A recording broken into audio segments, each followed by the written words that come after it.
Oh, okay, good. That was an easy fix. Can you hear me now? Yeah, okay. But yes, I just said hello, Arith, hello, Decoy, hello, Deathshead, hello, Magistrate, Ironlung. For a second, Arith said, "Oh no, you're muted, Kaylee." But I just saw it out of the corner of my eye, and I just read it as murdered Kaylee. Someone murdered Kaylee. Hello, Ghoulish. Hello, Corian. Welcome. So I feel like I usually start with other stuff, but I can't think what else to start with right now. So if you are new here, here is how it works. Every week we have a prompt that is submitted by supporters and voted on by everyone. Then we all write 350-word flash fiction and post it to the Discord. Then at the end of the week, 8 stories are selected to be read here on the stream. 4 of them are guaranteed. They will be read no matter what. And 4 of them are encores. They can be unlocked through cheering. You have 4 moths around the screen. And so as they fill up, then that gets the encores unlocked. So the one at the bottom, once you get that filled, then you have unlocked an encore, and then the next encore, and so on. It's a little confusing because they all fill up, and I don't really know if there's a way... I mean, I don't know. I don't know if I can check it right now.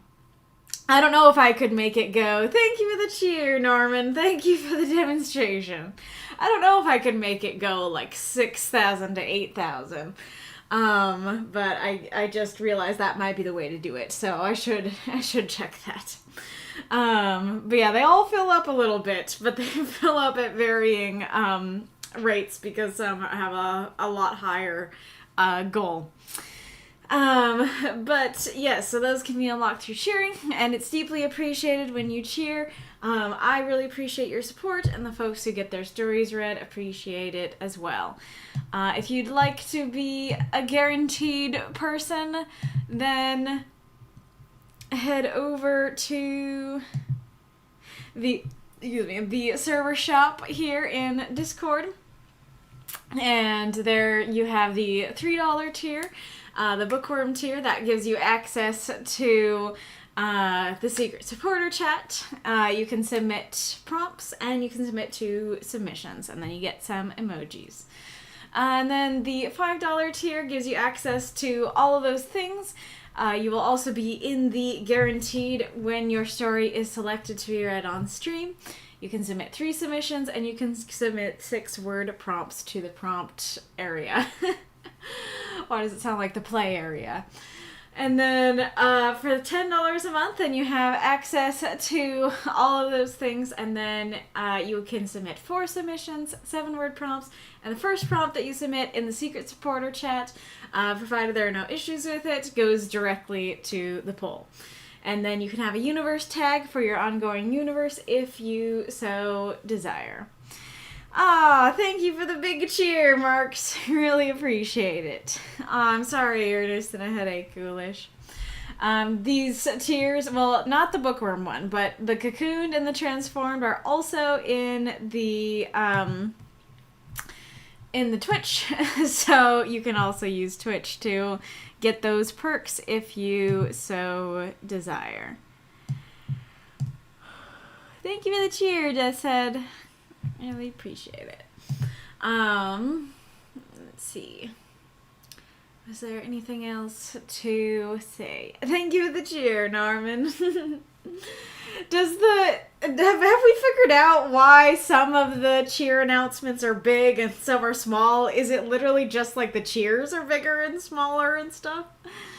But yes, I haven't changed the color of the moths to fit the new background. Yes, I have the new background now. I've been promising that I commissioned an actual artist to make a background, and this is a spring background, and this is the result of that. Hello, Reincarnator. Good to have you back. Our prompt for this week is playing human. It is one of our what do you call that? It's one of our prompts that got created and then immediately straight shotted to the winning spot. I feel like we need to have a special name for that because that's pretty rare to have that happen where it is someone came up with it on the stream and then the next week it wins by a landslide. Thanks, Norman. Glad you like the background. I don't know what Decoy is saying is great, if it's the background or if it's reincarnator, but both are true. And the background is by Teller of Tragedies, as the little logo says. Bottle rocket prompt! That's great. Love that. What can you do to have, like, an achievement for that? I want to, like, put something next to your name. A little bottle rocket next to your name if you get that. Reincarnated. I'm very happy I finished my final exam, and I'm happy to be working again. That's nice to hear. Alright. So, our list for today is Arith, Winterfell, Hellenic Taoist, Makokam, and Danika. Then for our Encores, we have QuothTheRaven, Vex, Decoy, and I have practiced a fourth one. But, so here's the thing. Here's the deal. In my area, we noticed there were a lot of little flags around in my neighborhood. And I was like, we were like, what is that about? Is that like utility work? What's going on? And we saw their truck out, and so we asked them what was up. And AT&T was putting in, I don't know, new lines or extra lines or something like that. And so they came to work on that. And they cut our internet's line. And I'm presuming it's accident. It was all an accident. Giving them the benefit of the doubt. But, yeah, that happened. And so our internet provider, put in a temporary line, but it's basically a physical extension cord. Like, you can literally see it on the road, which means that if people run over it and stuff, then the internet stops working. And we called, our guys to come over and check things out because our internet was very spotty and stuff, and they were like, yeah, that's the deal. That happens with the temporary stuff. And I forget exactly how they phrased it, but they were like, the higher-ups don't really care, so it's probably going to be a couple weeks before you get your internet back. And, well, A, the higher-ups don't really care, and B, there's a bunch of permits and stuff that they need to get to be able to get our internet back and stuff like that. But they did do something nice for us, which they were like, we could add you guys to an email list so that the higher-ups get emailed every time that your internet goes out. And we were like, yes, we would like that. We've been upgraded to annoy the higher-ups so that they will actually get on it. This is week 1 of having temporary internet, and I don't know how many weeks it will be. Pray that it won't be multiple weeks. Pray that it will get fixed, that they will be annoyed enough to fix it. So, yeah, that means that my internet is not great. And to be honest, if I were just using my normal internet, I would flat out not be able to stream. Or maybe not flat out not be able to stream, but it would almost be guaranteed that somewhere in the stream, the internet would go down. I am using my dad's work phone, which has 5G speeds, 5G internet something. Thank you for the cheer, Danika. And Makokam, nice big cheer, thank you. Welcome, Babacus, howdy do. See, I lost my train of thought. This is why I can't look at the chat, I need to finish what I'm saying first. So I'm using my dad's work phone. I'm using his phone hotspot. And like, again, if I were using my hotspot, it also would not work, or it would be janky. But I've heard, like, I don't know, phone providers be like, oh yeah, the 5G. And I'm like, what is the 5G? Why do I care? Well, I care now, because it has the best internet in the house. So everybody clap for my dad's work phone. Everybody thank the work phone. All hail the work phone. So hopefully this phone will carry us. Phone, please carry us throughout the stream. But we'll see. If the lag goblins appear, you will know why. Let's see. And good job, Marco. Yay. Yes, exactly. Oh, I forgot that Hellenic is always late, so Hellenic might not be able to make it for a second story reading, so I might have to move into third. Anywho, and then the other reason is, as I said last week, I just have not been emotionally doing well, and there actually was there's something that happened yesterday that prevented one of my normal practices. I actually have two, and so one of my practices ended up not happening last night. So that means there are no comments on the stories. I hopefully will still have plenty to say about them and everything. But yeah, the normal practice did not go as planned, so things might be a little janky. And because I just have not been doing emotionally very well these past couple weeks, I did not want to full-on commit to potentially doing 4 stories, because even on a normal week, or doing 8 stories total, doing 8 stories can be quite taxing and tiring, and so I have practiced 4, but I'm not guaranteeing 4. And so if you, like, even if you unlock 4, I'm not guaranteeing that. So just know that once we get to 3, if you continue cheering, it is to support me. And I really do appreciate that support, especially because I will be making less money this month than usual. So I really do appreciate that support. Just know that you may not be unlocking a 4th there. So we will only read a 4th, A, if it gets unlocked, B, if I have the energy and capacity, and C, if the Wi-Fi has the capacity. So I apologize for that, deviation from the norm. I just really don't want to push myself or my Wi-Fi harder than I have to this week. So I hope you understand. Thank you for the cheer, Danika girl. And yes, I goofed. I mistakenly thought Danika was an encore. Danika is not. Danika is a guaranteed, so I did make a last minute change there to get Danika into the guaranteeds. FYI, if I ever make that mistake on one of your stories, if you look at the tags and see you say eligible encore when it should say eligible guaranteed, or vice versa, just straight up tag me and be like, hey, actually, aren't I a subscriber? Aren't I a guaranteed person? And please try to do it as fast as you can. Luckily, it worked out this time, but that might not, if I only realize it the morning of, that might not be able to be changed every time. So yeah, just as quick as possible, let me know that I made a mistake. Alrighty, Roo. Did I miss anything? Multiple cheers for Danica girl. I don't know if I thanked both. Oh no. That's terrible, Norman. I hope that doesn't happen over here. Yeah. Which I don't trust ISPs to have accidents.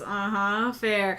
And yeah, like, that is the thing. That it's like, now we're like, well, both my dad and I need the Wi-Fi to do our work. And so if it's going on for multiple weeks, that's going to be a problem. And so we're like, maybe we should just, like, switch to AT&T.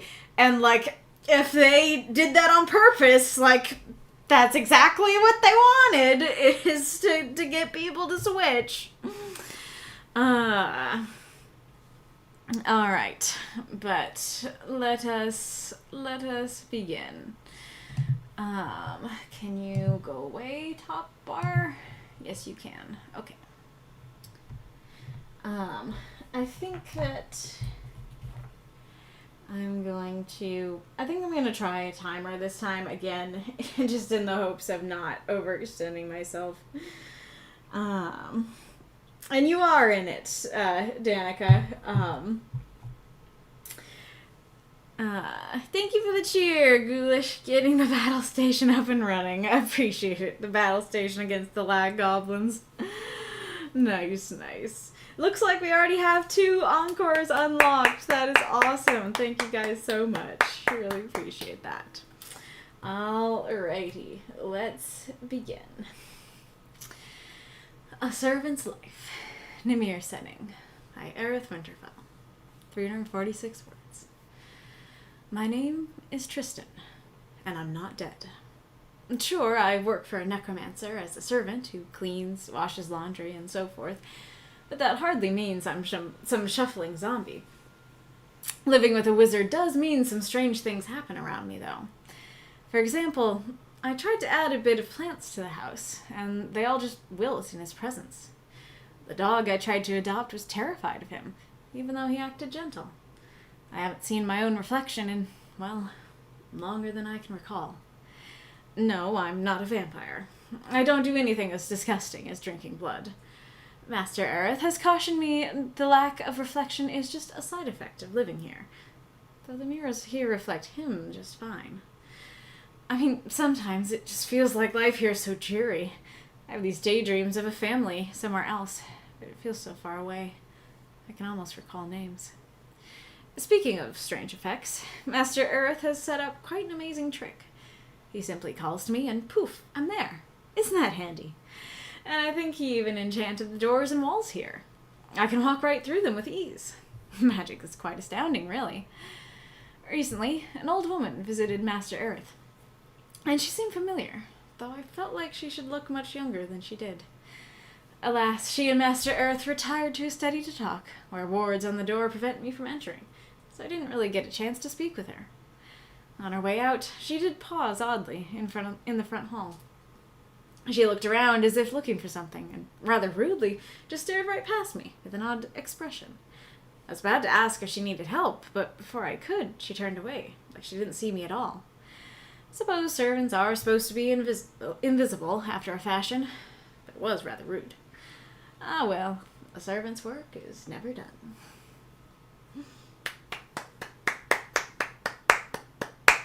Throw up those moths and monsters. Cheer for this story if you loved it. It's just a ghost. Nice. Well, that's how I took it. Let's see, did Arith? No, Arith did not have any notes. Alrighty, Rue. Thank you for the cheers, Ghoulish and Magistrate Iron Lung. Appreciate it. Arith, if you have any questions, then feel free to post them in the chat. I thought this story was super cute and super fun. I think I've said before that I do actually really love when people use the ideas that I put in the prompt intro or the ideas that we discuss at the end of streams and stuff like that. And granted, Arith might have been the one who suggested it in the first place. I think he was. But I love that someone took the ghost and necromancer angle. I think that's really fun and adorable. That first line, banger first line, great way to get people into the story. And I think that really works because there's kind of an element of, there are some lines that a character might say that it's like, I'm not dead. I didn't think you were. But in this case, that really works because, well, let's see if I can come up with another example. Like, you know, you walk up to someone and you're like, wow, like, that's a really nice sweater. It's not itchy. It's like, okay, I didn't think it was, but now that you're saying that, I totally think it is. And so I think, you know, sometimes writers might add a line like this in and mean it genuinely, but we're kind of sitting there like, press X to doubt. And I like that in this case, that's exactly the point. You used it really expertly. That it's like, my name is Tristan. I'm not dead. It's like, I'm starting to think you are dead. And I've only heard one sentence. And I think that's great. Now, there is kind of an element there, though, which is that... I did write some notes on my phone, so let me open those and see if I wrote it down better. They're not in order, though, so it might be harder to find. Oh, yeah, so the issue is if you take it literally, though, because, like, I'm sitting there going, like, oh, yeah, it makes you press X to doubt, that's what you want. But some readers probably will take that genuinely and just go, okay, you're not dead. Understandable, you know? And so, I think that saying something like, you know, of course you don't really have any extra words, so you'd have to take the words out somewhere, but something like, my name is Tristan and I'm not dead. Sure, I was stabbed that one time, but I'm still walking around, you know, that sort of thing, I think would help to solidify, no, he absolutely is dead, he's just in denial about it, rather than going like, okay, you're not dead, neither am I, bros.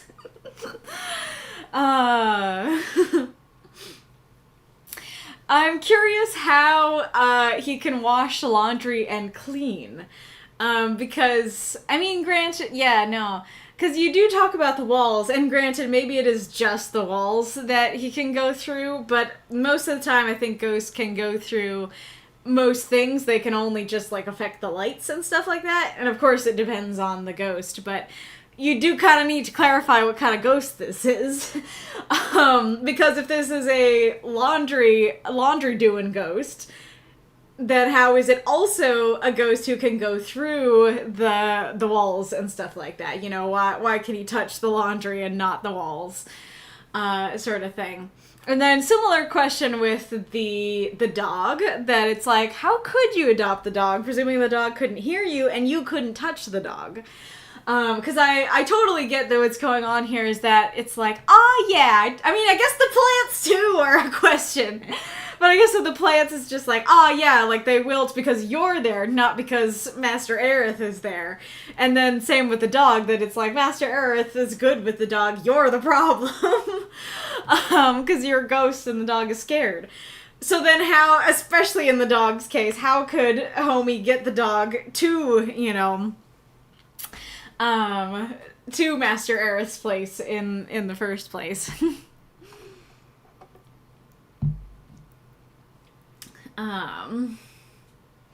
And then interesting, I think that I haven't really heard that ghosts can't see their reflections, but I think that one really works for just your own ghost lore, even if it isn't a common ghost thing.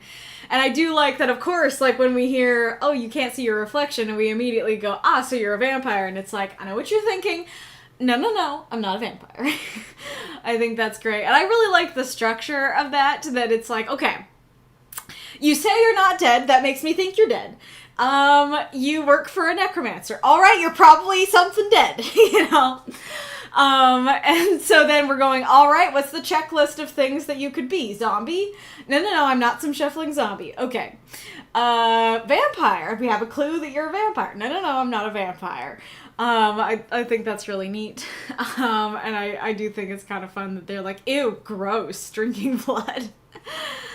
And then I like that Master Arith is like, no, it's just like here. It's all magical. No reflections here. It's like, but you have a reflection.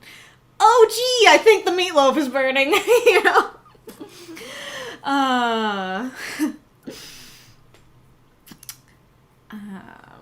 And then I like the daydreams of the family that, you know, so, you know, well, I'll talk about the ghost stuff in a bit, but my thought is that they're a ghost. And I feel like that makes a lot of sense for a ghost, that they just kind of have the wispy rememberings of their family, but can't quite fully recall them. I think that works quite well. I really like that the going through the walls thing is in their in their thoughts a trick, and that actually makes sense. That they'd be like, oh yeah, like this necromancer is super powerful. Their place is super powerful, as was evidenced by a couple paragraphs earlier. So it makes sense that they can make some wacky little trick that the walls aren't really there. You know, kind of like when you're playing Elden Ring or something and there's a trick wall. You know, that I could totally see that actually being something that some powerful sorcerer could make. And so I haven't really heard that as like a... I mean, granted, this is kind of a unique premise of someone not knowing they're a ghost, or denying it. But I haven't really heard that as a way to deny it, and I think that one works really well. And I especially like the little interjections of like, isn't that handy? Magic is quite astounding. I think that really sells it of like, yeah, that's neat!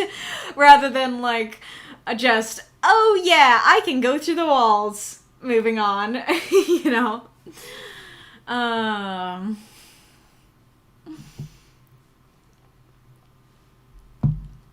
feel like there is a little bit of awkwardness in though I felt like she should look much younger than she did, because I assume this is someone that, you know, the ghost knew and doesn't know anymore.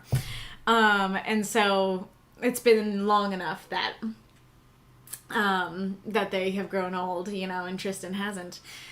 But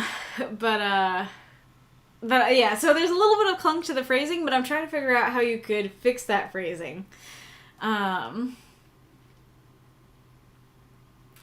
don't know, because, like, I guess you could say something like, something in me said she should be younger, or something in my mind told me she should be younger, but I feel like that also has the clunk. So I don't know. If you guys agree, offer, you know, how you might unclunkify that sentence.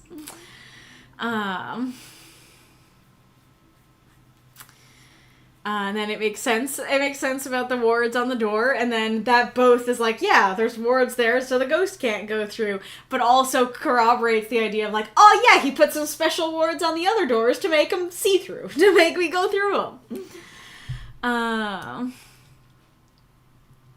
And then I like she rudely stared right past me, like, unfortunately, that's a mood for real life people, and so I think that works in the denial sense of like, oh yeah, that someone could actually do that with a real person, because I actually misread it, because I think I read it the first time as she walked right through them, and that is a lot more difficult to be like, hey, you sure you're not dead? But I think just like looking right through him works quite well.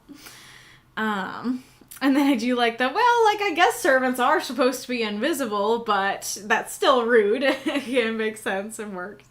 And then I do kind of like that, all right, back to normal life. I think that really works.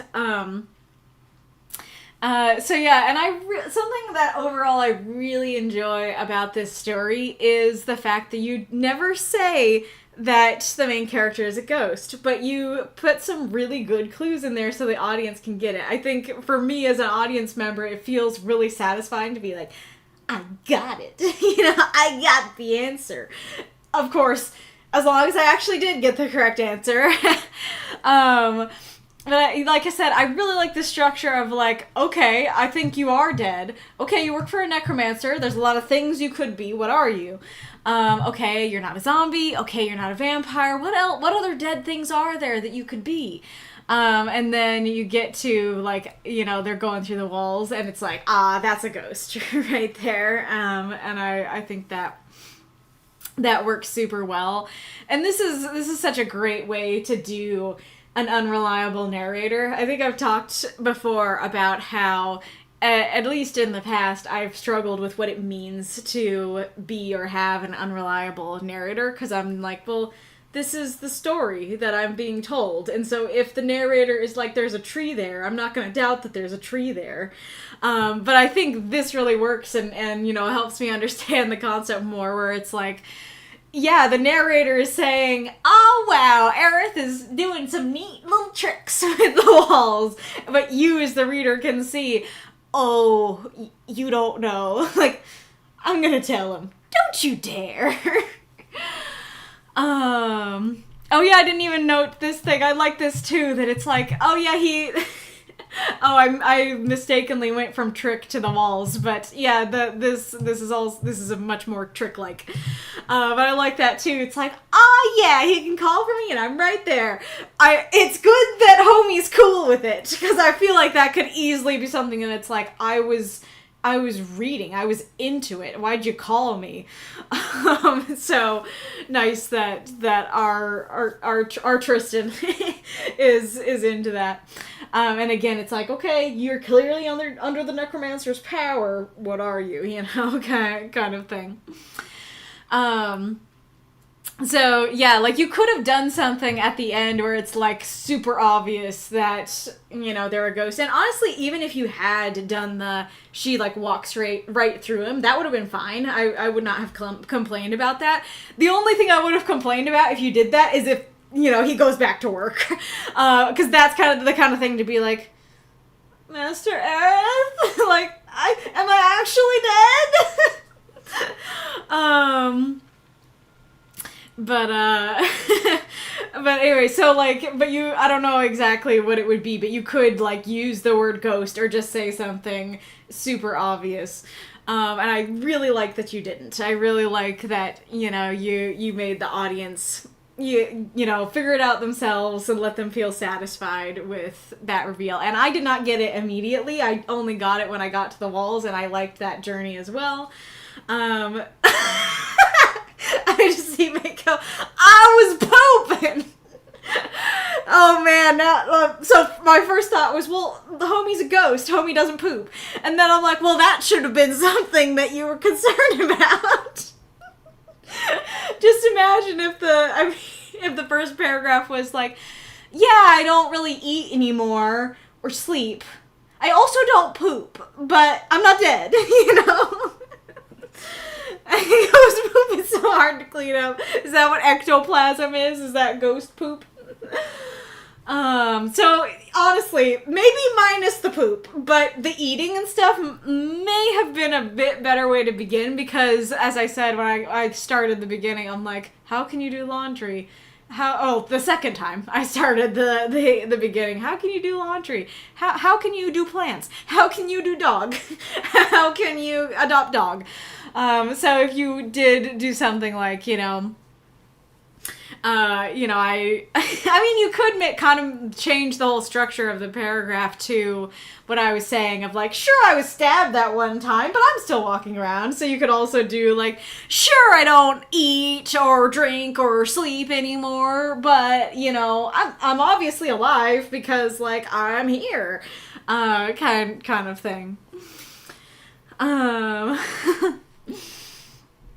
And I like the title too, because the title very much does not give away what's gonna happen. It could just be about your normal living human servant. And so I think that works quite well, of like the character themselves is also giving me the title. That the character's like, hi, yeah, this is about a day in my life, a day in the servant's life.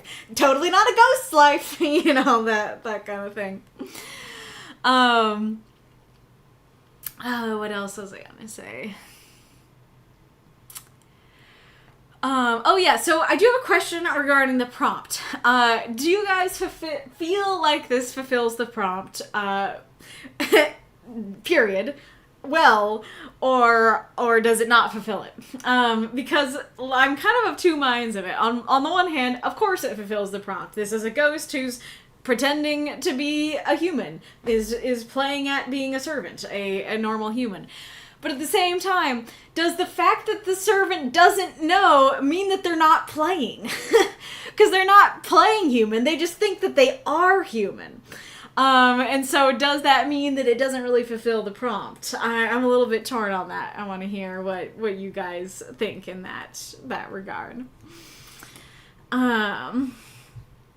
Let's see what you guys have been saying.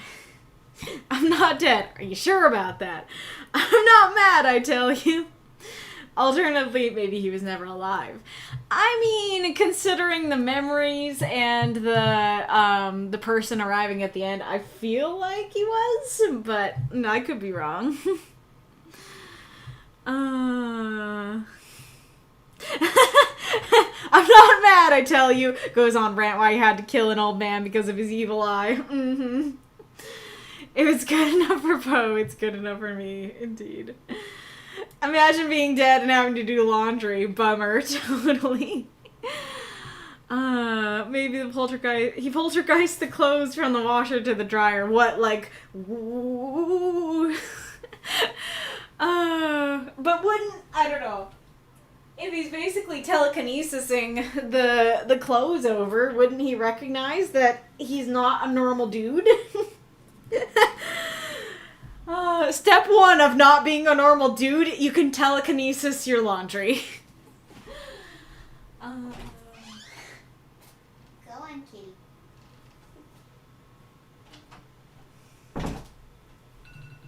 Oh, here's the timer. Oh gosh, imagine hell is just a laundromat and the laundry is never done. And the wrinkles, they never iron out. That does sound hellish. I'm not dead. I'm undead. There's a difference.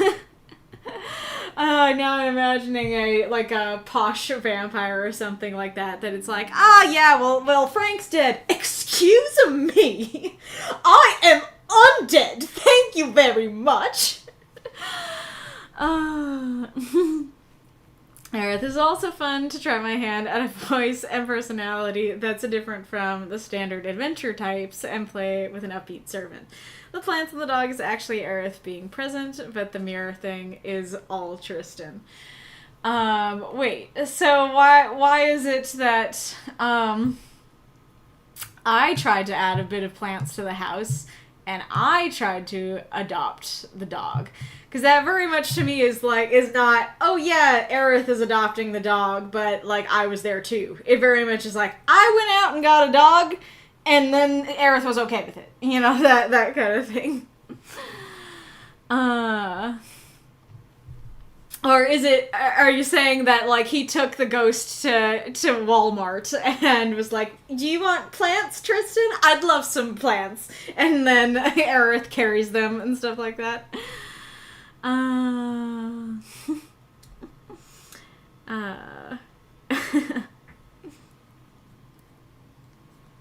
Interesting. Okay, I suddenly remembered the game Geist, where the protagonist is definitely not dead or undead, but was still invisible and could pass through walls. Curious.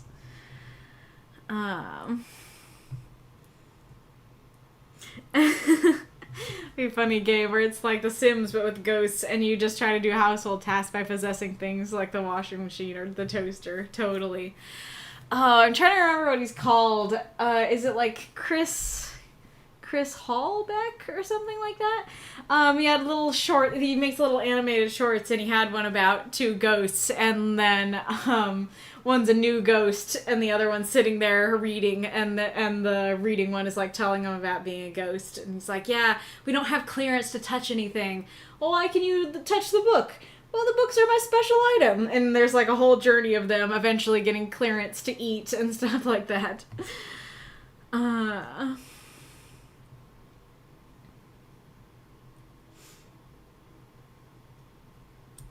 Guys just kind of like that. Yeah, to possess objects, animals, people to escape the facility that separated you from your body. I'm curious. So you're not dead, you're just separated from your body. Arith, the old woman who visits is actually his daughter, but by now she's an old woman. She is able to vaguely sense Tristan's presence, but unable to see him, hence why she reacts but doesn't see him. Because says, I wonder if she was a wife or old friend. Didn't suspect a daughter, though. My thoughts exactly. I was in the same boat. It's funny because a couple things about the story remind me of Crimson Peak. There's a deleted scene in Crimson Peak that's called Thomas Sees a Ghost. And he just is like, you know, walking through the house and the fire kind of breathes. And then he like turns around and stuff like that. but you don't actually see the ghost. And you see ghosts throughout the movies. And so it's like, the scene is called Thomas Sees a Ghost, but did he see a ghost? And this totally feels like that like Arith can actually see the ghosts, and, you know, his daughter can sense his presence but not actually see him. Yeah, that is sad. Ghosts are a stubborn bunch. Arith, good. I'm glad folks did both get he was a ghost and it was satisfying rather than overt and obvious. Yes. It's also a fun use of an unreliable narrator, and yeah, it is sad. He's been gone for so long. Even his daughter is old now. It is. Hang on. Want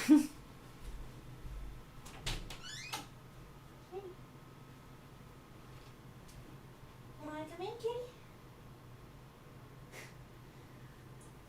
Come here, little cat.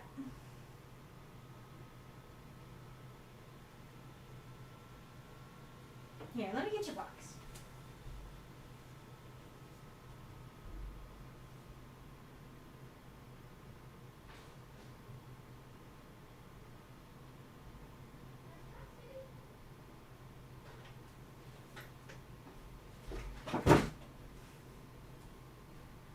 Kitty cat.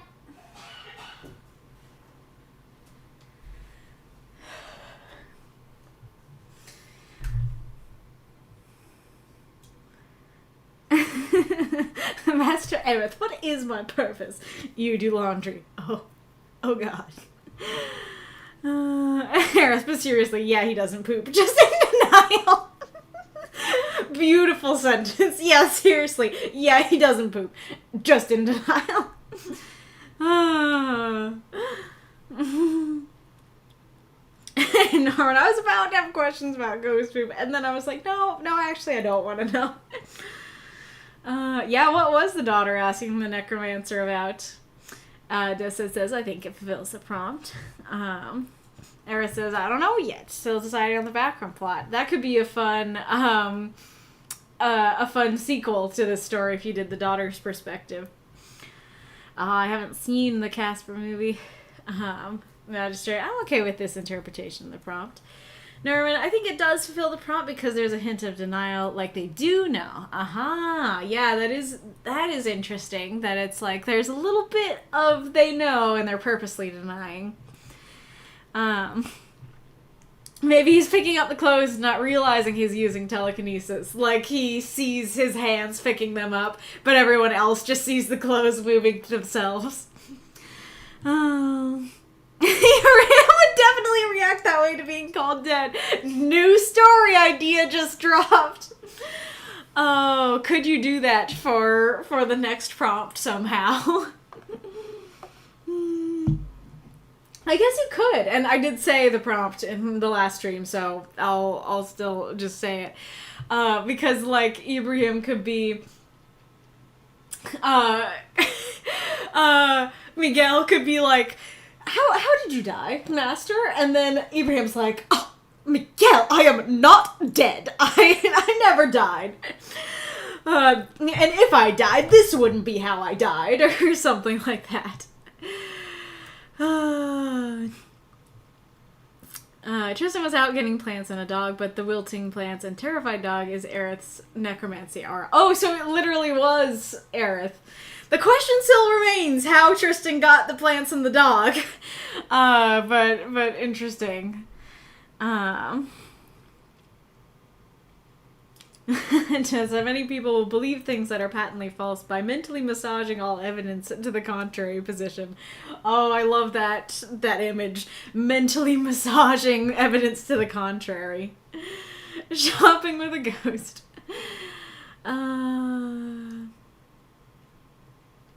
Okay, there's a show on Paramount in the US called Ghost, and it's adapted from the UK show Ghost, and each ghost has their own power. Me and my mom have been enjoying the US version. Nice. My dad didn't cough, he dropped something. Something was dropped out there. No, I thought Kitty was coming back, but I don't see him. Am I dead? I will try to work on it. Yes. Heck yes. Yeah, I don't think that... Yeah, Drago's not watching. Okay, that question got answered. Thanks, Deathshead. Alrighty.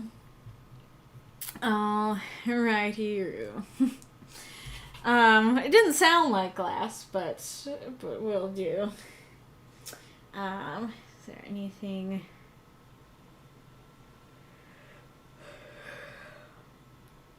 Yep, went over all that.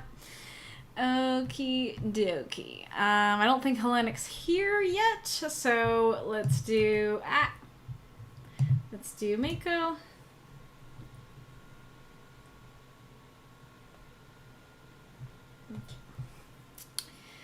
Late for an important date. Chronicles of the Dragon. Imogen and Vlad. By Makokam. 348 words. Tip-a-tap, tip-a-tap. Imogen couldn't hide her impatience or her excitement. Jogging in place, her skirt hiked up to her knees. She watched the shadow as it slowly, oh so slowly, stretched out towards their carriage. Her husband, Vlad, stood watching with amusement and a small bit of concern for his diminutive vampire wife. You know, you can just wait inside for the sun to set. I am not waiting an instant longer than I need to. We are already in grave danger of being late to the play. She judged the shadow had extended far enough and took another step forward. And not only have I been anticipating this for months, we're one of the sponsors. It simply won't do for us to be late. Vlad smiled at his wife. I do not believe they would start the show without us present. That only makes it worse. How rude would it be of us to make others who are on time wait? And then they'll ponder what made us late. Surely they could have left with plenty of time. How irresponsible. She huffed and stomped. And we would have left long ago if I didn't have to wait for the sun to set. With the shadow just barely covering the bottom step, Vlad stepped in to show mercy. Standing over a foot taller than her, he stepped behind her and held his cloak out, casting a broad shadow that bridged the last few inches. Imogen bolted into the carriage with such speed, Vlad wasn't sure she touched the intervening ground. Imogen poked her head back out. Hurry! Vlad stepped into the carriage, and before he even shut the door, Imogen was shouting, Go, go! At the driver. Go as fast as you can. We can't look like we waited for sundown. Dear, we can't rush. If we push the horses too hard, people will wonder why we worked our horses to a lather going to a play. She sighed. Fine. And she sat back, thinking through her spells for something to get them to the theater faster. Throw out those moths and monsters. Cheer for this story if you loved it. There he is. There's Kitty. Yeah, see? There's the box. There's the box. I knew you wanted it. Yes, the Alice in Wonderland rabbit is exactly what I thought of, and I'm assuming it was intended. Oop, there's the ad. There's the ad. I can show you that, Kitty. Let me say hi to Box Kitty while you're watching the other one. What do you think, Box Kitty? What do you think?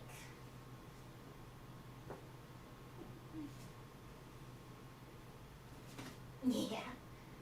Oh, booger boy. Oh, little booger boy.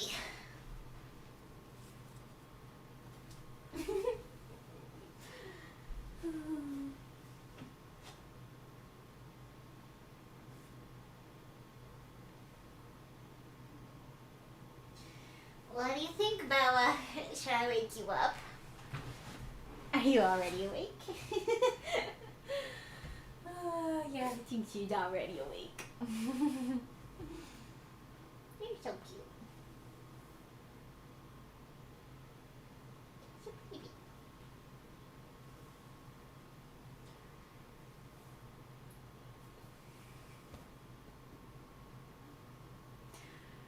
I don't feel like it took me 15 seconds to pet Bo. It felt longer than that. I wonder if I left too early for the ad, but I thought the ad had started and it hadn't.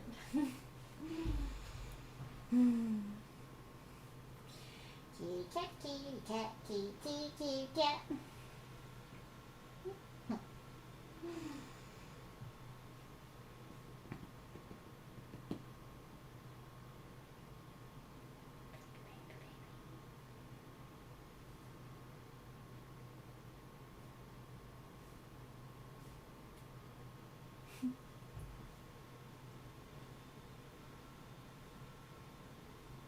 Keep purring. I doubt you can hear her.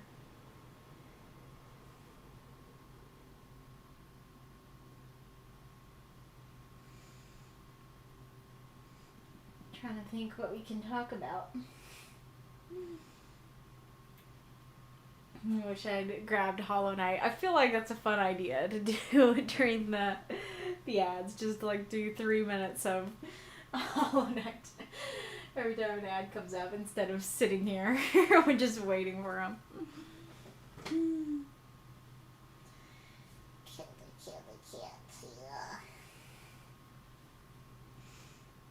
Yeah, remind me at the midstream break to try and grab it, see if it works this time. Oh, you love the kitty breaks. Well, that's good to know. You don't mind that I don't talk or I just like ramble weirdness.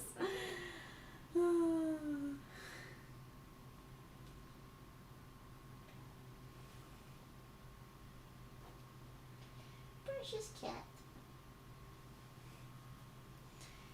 Precious kitty. Mm-hmm.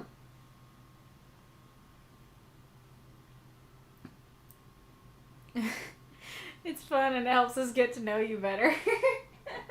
Well, that's great to hear. How are you getting to know me better, though, if I'm being silent? What does it tell you about me? How I talk to my cats?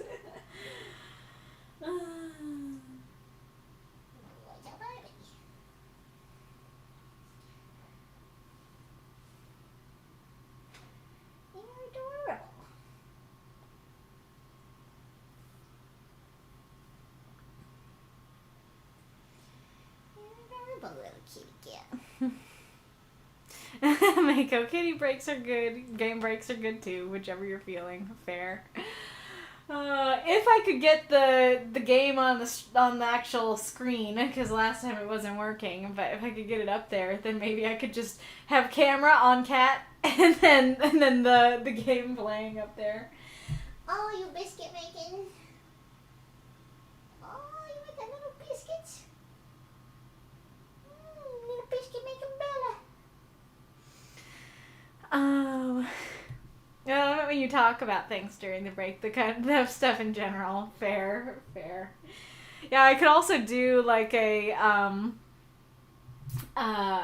could do a show and tell stuff that I could just like grab different things from my house to like share during the ads. Problem is, the most fun stuff that I have to share is on my walls. The art that I have. Thank you, whoever followed. The art is the coolest stuff, and much of it is not stuff that I can take off the walls easily. That said, I use a cat cam frequently when I streamed. Indeed. Do you not stream anymore? I thought you still did. Alright, going to the story. I don't think you had a note. Nope. If you had one and I didn't catch it, then then bring it back or give me whatever questions you have. The title is great. Love the reference. Tip-a-tap is super cute and really sets the mood of just nervous excitement. I think that's great. And then, I think this works well, that even though this already kind of has that vibe, I think it works to just straight up say it in the next line of she couldn't hide her impatience or her excitement. I like that. And I like the image of her hiking up her skirt, just like, okay, let's go. I love she watches the shadow slowly. Oh, so slowly. I think that's great too. Because that's kind of the thing with more like figurative or metaphorical language and stuff like that. And granted, this isn't quite metaphorical or anything like that. But the thing about, like, language and writing is that some of the highest tiers of what you can do with words and writing is make people feel... Oh, how do I describe this? I mean, I guess I'll just use this as an example. That you're not only telling us that it's slow. You're not just showing us that it's slow. Through the literal words that you use, you make it feel slow because you're repeating it. Because you could just say, oh yeah, as it slowly stretched towards our carriage, we get that it's slow. But adding that oh so slowly really draws it out, especially when I read it like that. And really makes it feel, makes it feel slow, not just, rather than just being told that it's slow. And so, I mean, granted, I should like write this down as like a challenge. I don't know how to phrase it exactly. I guess I'll just write it down as oh so slowly challenge, and hopefully I will remember what that means.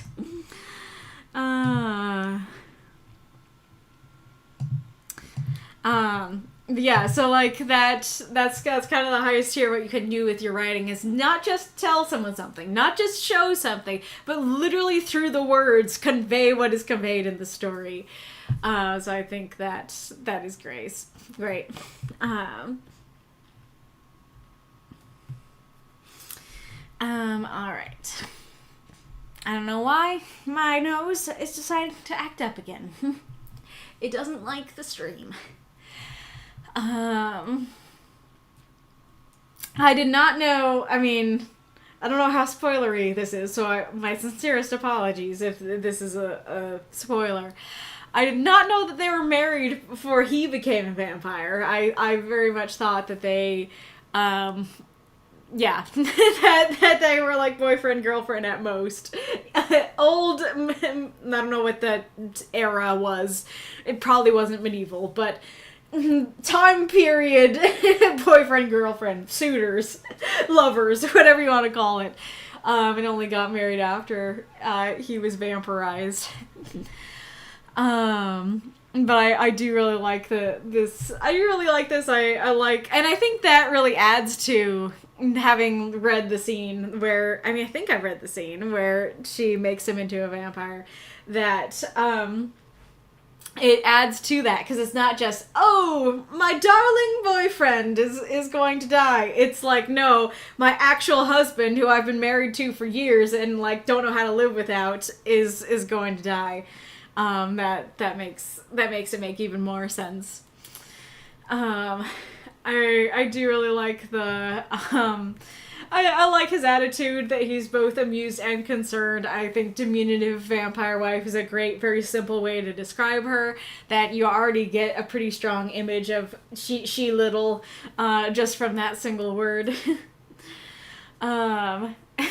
And then I think it works that he's like, you can wait inside where it's shaded, and she's like, I am bolting once I can. I really like your prompt use, because it's a rather different prompt use, that she's a vampire and she needs to keep up appearances that she's human. And also they're going to a literal play. And so it's not some eldritch horror, it's not even like a vampire like Ruthven, going to parties and being like, yeah, I'm so hot, aren't I? It's her being like, no. Like, there's so many intricacies to etiquette here, and so I need to make sure that I'm not late, kind of thing. Lag goblins attacking Arith. Are the lag goblins attacking anyone else? I like the shadow extended far enough. She took another step forward, that it's like, just like a little bit further, and so she just goes a little bit further. Kind of feels like you're waiting in line, at Disneyland, something like that. And then it adds to, like, it already would make sense that, you know, they have to keep up appearances just with her being a vampire and wanting to go to the play and be on time. It makes even more sense why she's so desperate, knowing that they're the sponsors, and it kind of tells you that they're, like, high in society, they have money, you know, kind of thing. And then I like that he goes, you know, she's like, we're one of the sponsors, and he's like, yeah, we're one of the sponsors, therefore they won't start without us, and it's like, no, that's worse. And I totally agree with that it's like, it's one thing if we slip in late, it's another thing if it's like, the whole play is held up because we're not there, you know? Are we still, yeah, we're still on my dad's phone. Okay, so I have 3 no lags and a couple of pause. A couple seconds of pause. And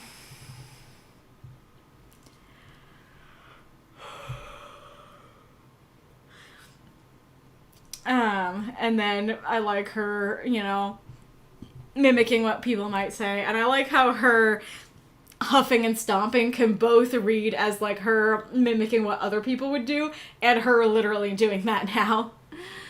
And then it's cute that he, you know, creates a longer shadow for her and she zips her right in. This does provide a question, though, which is, why couldn't he have done this the whole time? Like, presumably, knowing who this is, presumably he's got a nice big cloak. So why can't he just, like, hold it up, T-pose to assert dominance over the sun? Yeah, why can't he hold it up and, you know, especially because she little and he big, and create a shadow all the way to the carriage, you know? Why does she have to wait in the first place? And then I like, you know, her getting in, and then, like, she's 2 seconds in, and she's like, come on! And then I like the intricacies of, like, well, yes, we do need to go fast, but if we work the horses up into a lather, everyone's gonna wonder what's up with that, too. And she's like, crap. And I like that only at the end does she think about magic. I'm very curious if there are any actual spells that she can use to get them there faster. And I'm also curious if her spells are, like, you know, work similarly or the same to, like, Jostika's spells and stuff like that. Could Jostika learn spells from the Vampire Queen is the ultimate question. And I do feel like it would look weirder for them to arrive on time and their horses to be, you know, lathered up, than for them to just, like, get in late. But yeah, so I like I think the story works really well. I don't really have very many critiques for it. So I gotta say. I think it's a great use of the prompt, very, like, realistic, despite there being, you know, vampires in the story. It feels like a very real take on the prompt of just following etiquette and stuff like that. Another question that I had but may have no longer,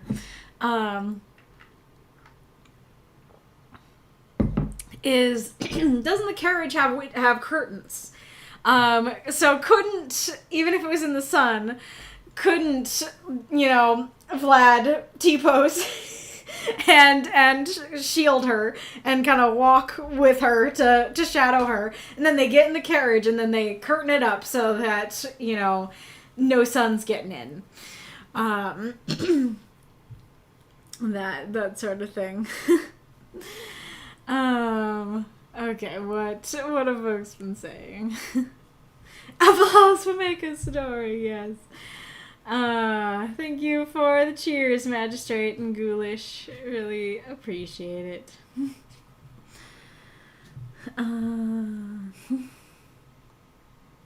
Gotcha. This says I've been trying to get back to streaming. Haven't been doing it yet, though. Fair enough. I mean, I guess in a way I've kind of been similar because I haven't gotten back to my during the week reading streams. Skirt similar, singular. I mean, where was that? Yeah, her skirt hiked at your knees. Are you saying because back then they had like you had your outer wear and then you had like your petticoat and you had your hoops, skirt thing in the inside and stuff like that? Danika had to come to a family gathering, so in case I can't be here for mine, feel free to ping so I can answer if there are questions. Fair. Do you want to go next? I mean, actually, come to think of it, I haven't seen Hellenic yet, so maybe you will just be going next by default. Yeah, recording.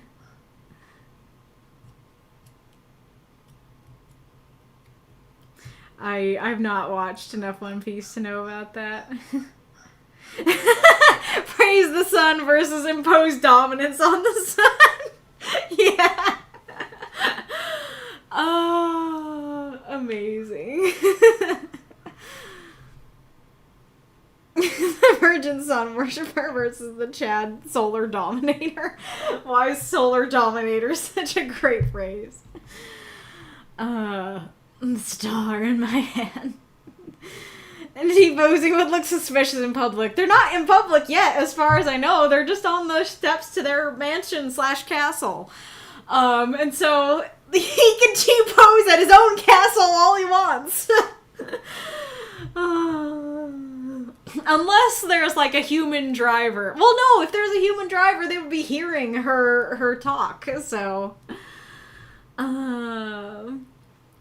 Mako, these are the sorts of questions I wrestle with. Also, how far would the carriage be? Wouldn't they get it as close to the door as possible? Mm-hmm. So I only think I got the correct image this last reading. Because I was initially, for some reason, just imagining her, like, out in a field and just standing there, and there's a shadow, and the carriage is over there.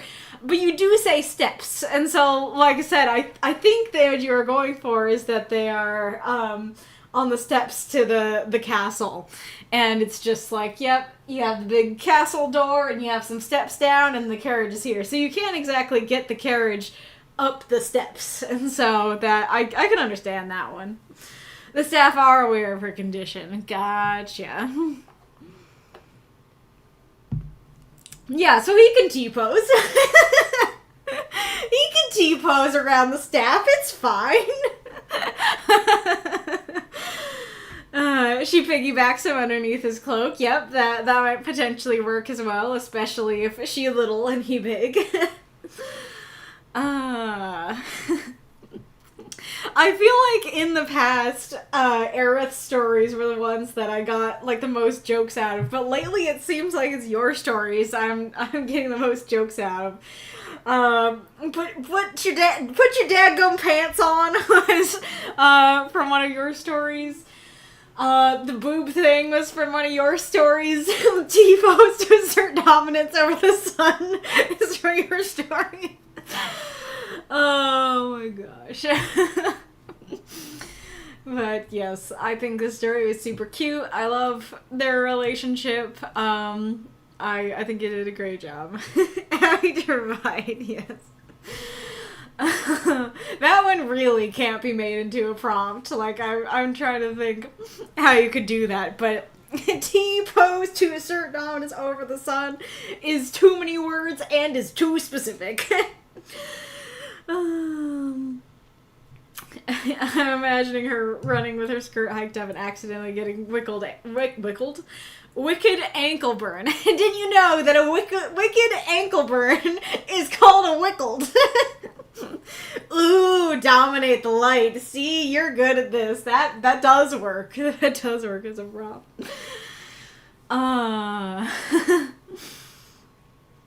Okie dokie. We had a minute 30 left on the timer for that one. Alrighty. Thank you so much for submitting, Mako. My Shadow by Danika. 345 words. Content warning. Death somewhat brutal. You don't understand. Clara seemed more and more distressed, her hands tied behind her back into the very same chair she was sitting on. You need to let me go. I don't know what she will... Enough, the man cut in. The half of his cigar already turned to ash, and the pale moonlight embraced his features through the window.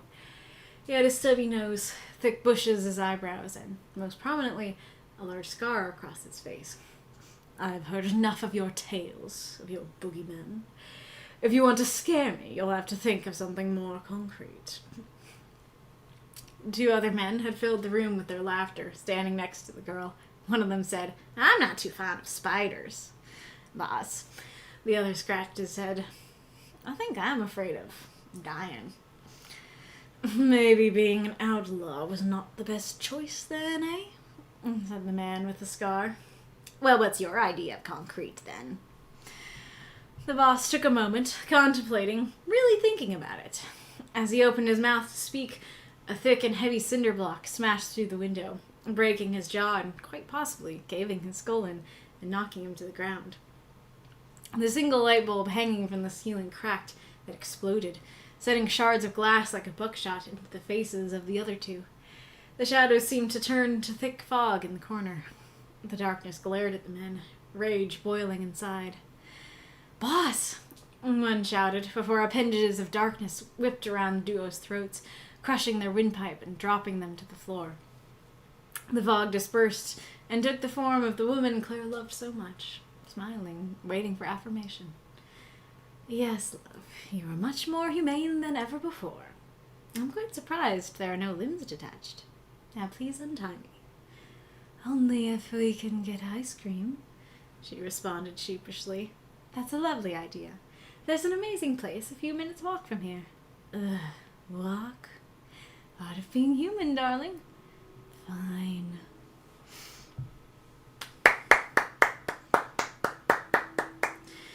Throw up those moths and monsters. Cheer for this story if you loved it. Did you have any notes? No, you didn't. So if you have any questions, Danika, don't hesitate to say them. I don't know how I do it. Post-homicide ice cream is the best ice cream. Again, you guys and things that sound like prompts. Post-homicide ice cream. Thank you for the cheer, Magistrate Ironlung and Norman Gray. Appreciate it. Okie dokie doodle. Alright, I enjoyed this story. I'm very glad that it had a happy ending. Not so much for the dudes, but, you know, from sentence 1, I was rooting against the dudes, so it worked for me. So, let's see. So I think the opening works. There is kind of an element, though, that I wonder if it would make more sense for her to basically calmly threaten them. Like, you know, just kind of look at them and go, like, you should probably let me go, you know? And I don't know how exactly she'd phrase it, but, you know, you should probably let me go. Something's coming for you, you know? If you don't, you know, she will come for you, sort of thing. I think it works, but I also feel like, you know, I don't know who these dudes are, but if I was captured by some, you know, evil dude and his evil henchmen, I probably wouldn't really care for their safety. I'd probably just be like, yeah. I mean, maybe I wouldn't have the riz to say something like, you know, you should probably let me go. But that is definitely a question because she's very calm at the end, right? That she doesn't really need to calm down and get over her distress. Because, like, yeah, actually, come to think of it, I think that's more of the issue, is that she does seem to be concerned for their safety, because she's very distressed. And then when they get killed, she's like, oh, yeah, you were nicer than last time. Let's get ice cream. Rather than, like, oh, I told you not to do this. Or, like, oh, I didn't want you to kill them. Or, like, you could have rescued me without, you know, more needless bloodshed or something like that. But if she was just like, oh, she's coming for you, and then that would match a little bit more with, yeah, you were nicer than last time, kind of thing.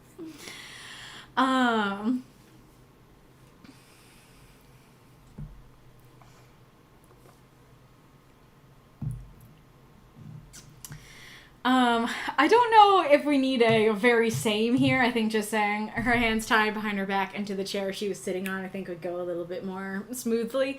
But that is nitpicky. So I'm a little torn on this part here because beautifully phrased. I really like your phrases here. I especially like Moonlight embraced his features. We haven't done Hellenic story yet, but, I think I read this one after Hellenics, and there's this, pretty cupping image in Hellenic story, and I kind of got a similar image here of, like, the moon, cupping his features, sort of thing. And then thick bushes as eyebrows is a great image, so I think that works very well. Though the thing is, as I often say, not really necessary. Not really necessary to say what he looks like. Then again, like, I do think, let me know if you guys were able to understand it or if you were confused. And if you were confused, where were you confused? Because I did hear talk that there was some confusion with this story. Because I was about to say, I was like, well, the story, you could follow the story. It's a complete story, so maybe you didn't need those words. But I recalled someone said it was confusing. So whoever you were, speak now or forever hold your peace. I do like the kind of introducing, like, yeah, you've been telling us about your boogeyman, and I don't believe, sort of thing. Eyebrows, not really necessary. Yeah, the scar is more important to identify him. And the moonlight does say what time it is. I do feel like there's a little bit of awkwardness to going from this to this. I do get it that it's like, yeah, if you want to scare me, you'll have to think of something more concrete. And the bumbling henchmen are kind of like, I'm not too fond of spiders, Jeremy. What about you? I think I'm scared of dying. Yeah, you picked the wrong job, So I do like what's going on there, and it does kind of have the vibes of, I can't remember their names, but in Pirates of the Caribbean, the guy with the wooden eye and his bud, those guys. But I think especially because this is like these are kind of their only lines, I think that you don't really have enough time to introduce their vibes. And so I think just sticking to the boss and, having the henchmen be stoic guards might have flowed a little bit better. Hello, Hellenic. Welcome. However, I do really like that you kind of are specifying methods to die and weird place to join in. And Boss Man was like, you need something more concrete. And if I recall, a cinder block can be made out of concrete, right? And so I do like that it's like literal concrete came through the window. And I don't know if I would have caught that if they weren't talking about like specific fears and stuff like that. So I do think that's pretty cool. And I do like the, well, if you're afraid of dying, then you shouldn't have chosen this profession,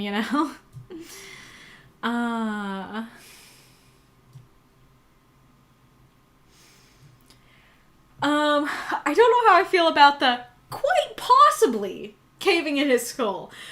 Why are we unsure? Because I feel like if Homie's skull is caved in, we're gonna know that the narrator is gonna be able to tell us that. And so it does feel rather odd to be like, it might have caved in his skull, and he's like sitting there with a giant, like dent in his head. It's like, possibly. We'll never know. That kind of thing.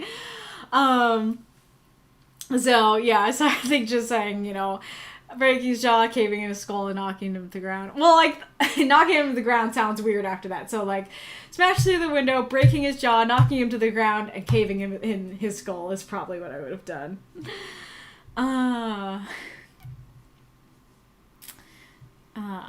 And then this is very creative of the light bulb becoming a buckshot and stuff. I feel like the boss comes a little bit late because it's like, boss got his skull caved in, possibly got his skull caved in a whole paragraph up above. So I think just saying, you know, boss right here, would work a bit better. Like, you wouldn't even have to have this, there. You could just do boss and then the light.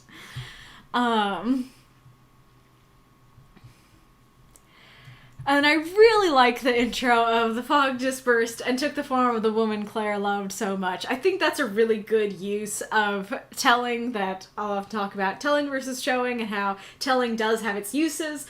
And I think that it is used quite well here of, you know, you don't have to go super poetic and be like, oh yeah, those beautiful eyes, those curvy dark wisps, you know, or anything like that. You can just say Claire loved her so much, and we're like, okay, I get who this person is. And this actually goes along with what I've been talking about recently of, with these short stories, you should really lead with the relationship. That, instead of like, just saying, you know, Johnny and Todd walk down the street, saying, like, Johnny and his brother walk down the street, you know, then we can immediately know, okay, this is the relationship they have. And here, you know, just saying, like, yeah, the fog dispersed and turned into Janet. It's like, who's Janet? But saying the relationship and saying it in this, you know, more poetic and maybe, I don't know, I don't think hyperbolic is the right word, but, you know, I think in this phrasing, I think it works very well to be like, oh, cute. So I do like the, like, smiling and waiting for affirmation, you know, like a puppy being like, did I do good? But I do feel like it's a little bit odd that no question is asked and then Claire answers like there was. So I do think, I wrote down a potential phrasing. I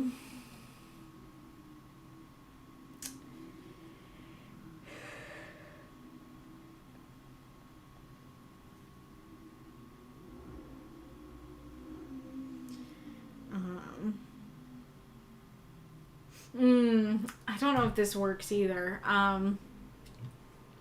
Because I don't know exactly how she'd say it. Because, like, you know, did I do good? It might sound a little bit childish. What I wrote down was, I didn't rip their arms off this time. I guess that might work. Of just like, you know, the woman that Claire loves so much smiling. I didn't rip their arms off this time. She waited for affirmation. Yes, love, you were much more humane this time.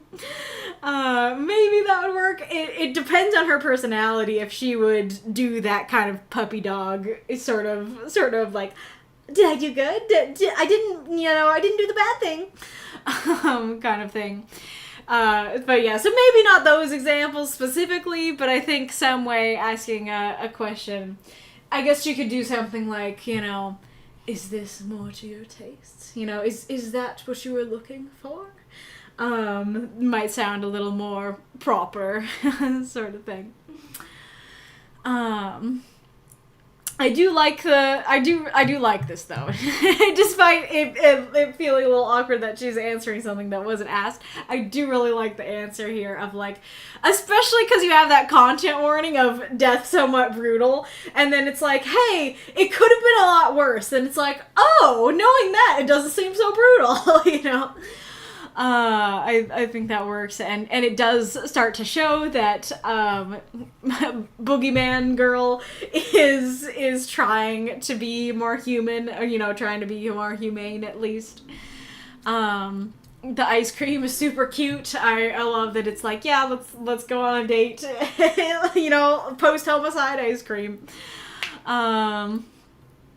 Super cute, and I do like that it's like they're walking. And that's kind of the pretending to be human thing, that it's like, yeah, let's go for a stroll. That's part of being human. I do feel like it makes the prompt a bit tacked on, because, like, yes, absolutely, the prompt is there because of that line, but it doesn't really feel relevant to the actual plot of the story. It just feels like it's there at the end. I do feel like if I, without reading the comments yet, were to give you a place to put the words, to take away the words on, like, the eyebrows and stuff, and then put them somewhere else, I probably would put them either to... Yeah, I'd put them to kind of going more into the fact that she wants to be human. I don't know exactly how you could do that, but, something that makes the prompt more than a sentence, I guess. But I do think it's really cute. I'm definitely interested in this relationship. I would be curious to read a sequel or a series of stories about their shenanigans and stuff like that. They seem super fun. So yeah, I enjoyed it. Let's see what folks have been saying. I scream? No, you scream. Ooh, that actually could have worked really well if, like... Oh, if the boss man is like, if you want to scare me, you'll have to think of something more concrete. And then the henchmen are like, hey, so do you want to get ice cream after this? Like, I'd love ice cream. There's a place just down the block. Like, excuse me, henchman? You have something to say? I'm just thinking, my original thought was, like, the boss being mad that they're talking about this, but now I'm like, excuse me, henchman? Aren't you gonna get ice cream for me? But so that could be a way to make the sort of awkwardness here with the henchmen work a little bit better, that they're just talking about something unrelated, and then, like, the boogeyman girl hears it and is like, I'm interested in this ice cream. And they're like, yeah, they were talking about this place down the road. And then, like, you could maybe do I don't know, maybe it would be too corny. You could do like, ice cream? No, you scream, said the shadows, kind of thing. Ice cream, ice cream, ice cream. Oh boy. Norman, eyebrows, not really necessary. Ghoulish, shaves eyebrows off. Norman, I want to write that character now. He had a striking lack of eyebrows. Amazing. Already very ominous. I don't know about Bullock Skull. Places to Die would be a great title for a piece next week. Yeah, totally. Did I came in his skull? Maybe, I don't know. I don't know, I feel like jaw and skull are far enough apart that you do one or the other. Let's see, where did that go? Breaking his jaw and quite possibly caving his skull. Yeah, that's fair, yeah. Jaw down here, skull up here. But a brick do be this size. A brick, if it was coming this way, could definitely do both.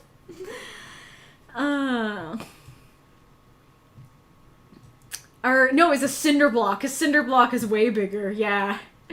So, yeah, cinder block could definitely do both. Maybe a note about the lady flinching at the glass. An exploding light bulb is kind of omnidirectional. Very true, very true. I was kind of assuming that Boogeyman Girl was firing it specifically. Like, it wasn't just, boom, bye-bye light. It was like, all right, zoop, kind of thing. We need a sequel to this, posted belatedly to Eldritch Girlfriend. Totally, like how they met or something. Before resorting to Eldritch horrors, ask yourself, could I solve this with a brick to the jaw? Amazing. Got news for you. Most problems can be solved with a brick. Nice. No You Scream would have been a great title. You're right. Totally. Oh no, Magistrate is getting a thunderstorm right now. Very fair. I'm sorry you're dealing with that. Alrighty.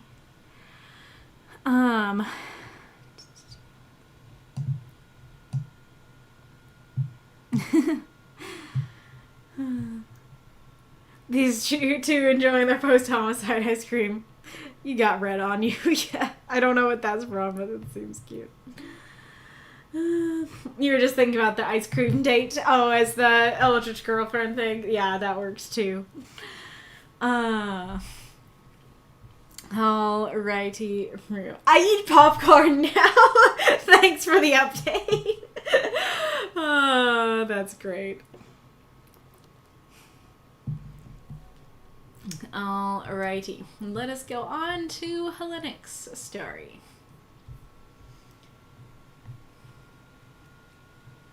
I don't know if I remember how to pronounce the universe title. We're gonna see what comes out of my face.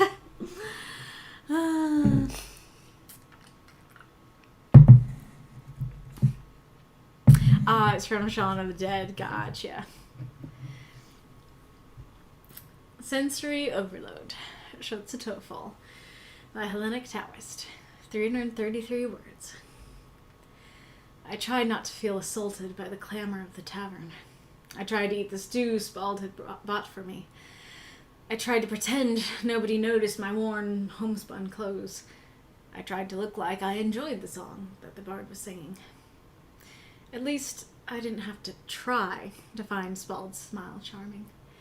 But at the same time, the effortless way he reveled with the crowd, slapping his knee to the beat of the music, I wished I could feel the same.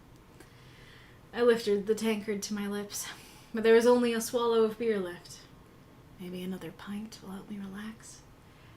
I looked around for one of the servers, thinking that if I could just catch one while Spald was preoccupied, I could pay for it myself and not have to abuse his generosity any further. As I was searching, somebody touched my hand, and I jumped. I looked back to see Spald pull his hand back with a hasty, "Sorry, just wondered if you were feeling well." "Yeah," I lied. Then realized I'd lied and corrected. His warm brown eyes cut me like a butterfly.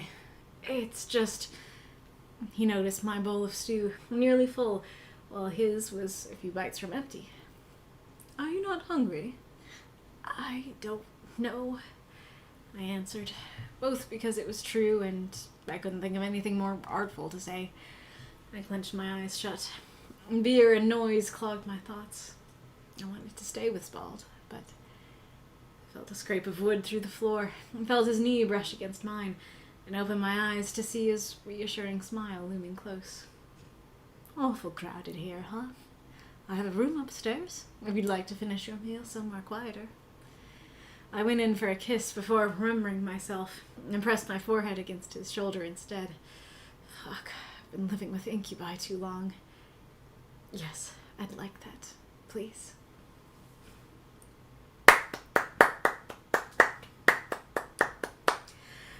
Throw up those moths and monsters a cheer for this story if you loved it. That one guy in the tavern, nice.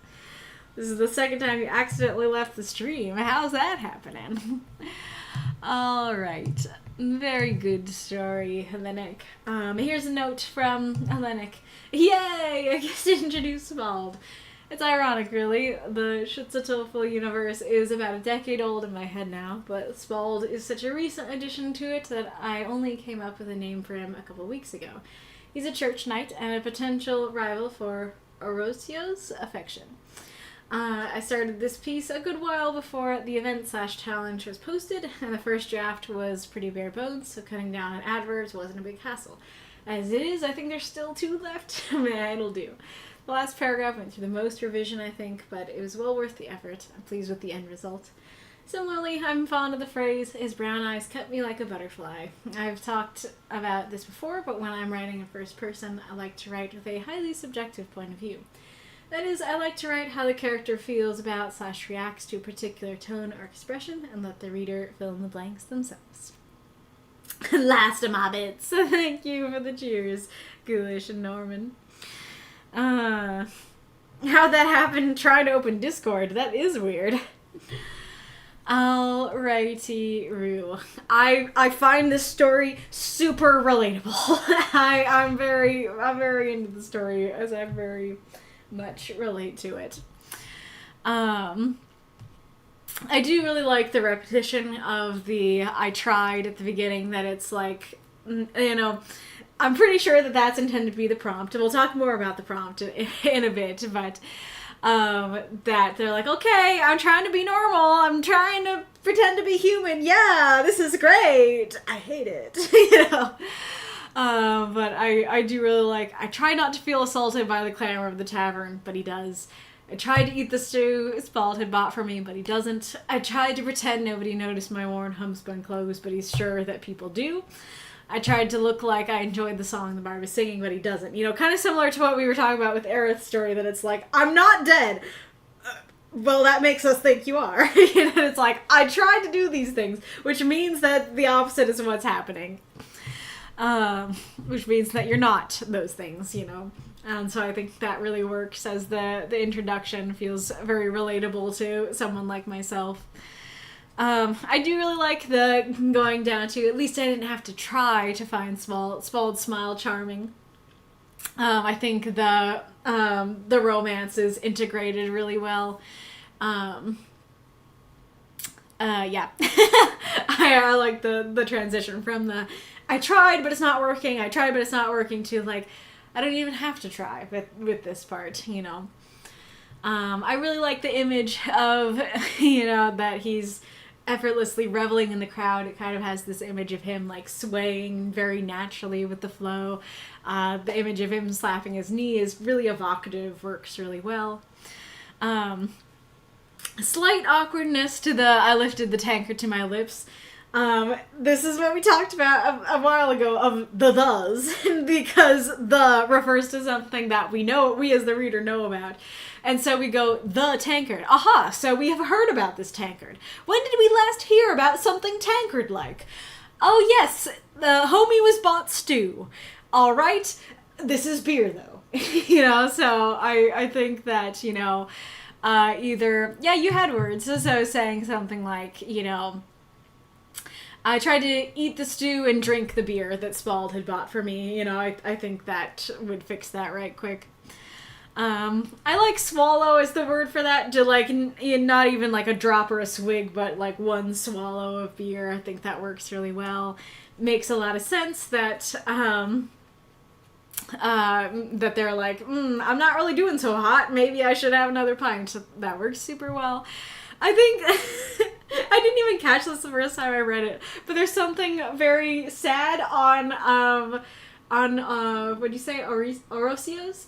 On Orosio's side, and something very cute on Spald's side, that Orosio's like, oh my gosh, I am totally like a burden on Spald's generosity. I should be buying this myself. And like, clearly, like, Spald is happy to buy it for Orosio, that he's just like... he bought him stew and beer and stuff because he wanted to. And so, you know, you're not abusing his generosity. I think that works very well. And then I also think it works that, you know, even though it's Spald, that they're like, who's touching me? They're jumping. They're all, you know, nervous.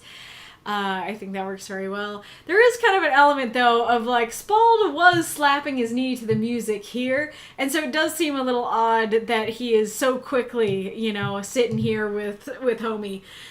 And so I think maybe something like, you know, the song ended as I looked around for one of the servers, or something like that, or maybe, you know, I looked for Spald, but I couldn't see him. He must be preoccupied, you know, kind of thing, I think would make that transition a little smoother.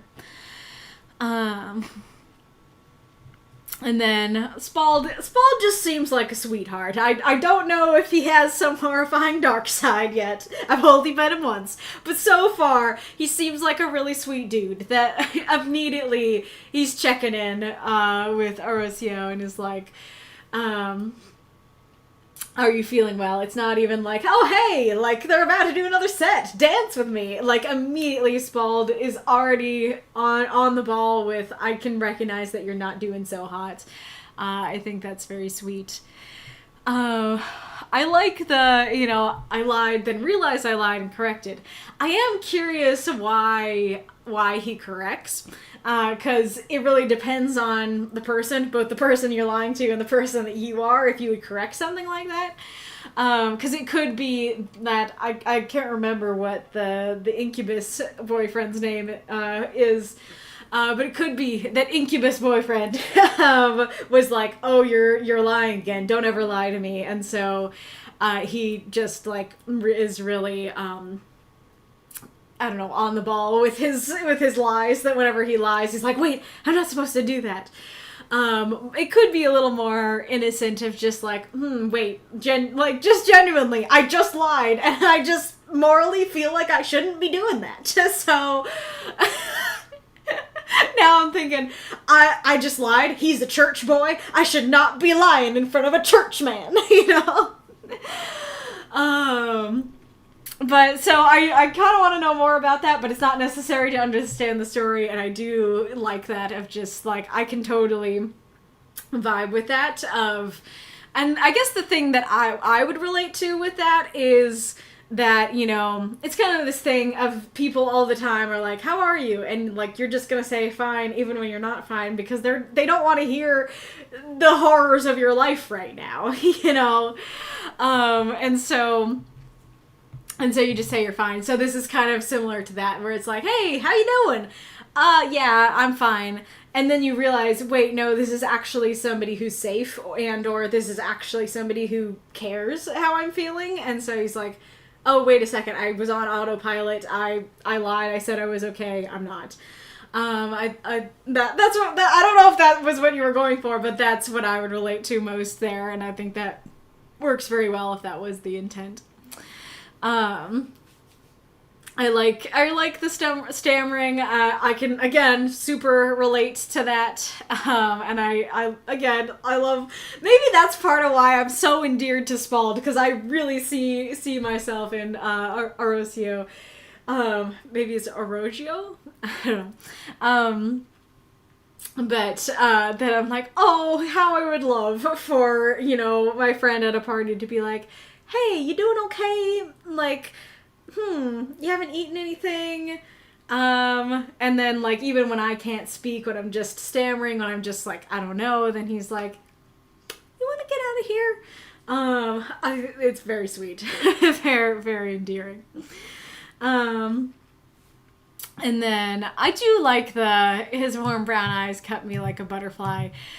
There's kind of some things I'm torn about it, because it is a really beautiful phrase, and I do kind of like this image, and I kind of like the nonsensical nature to the image, because as you said, like, it's subjective, it's just vibes.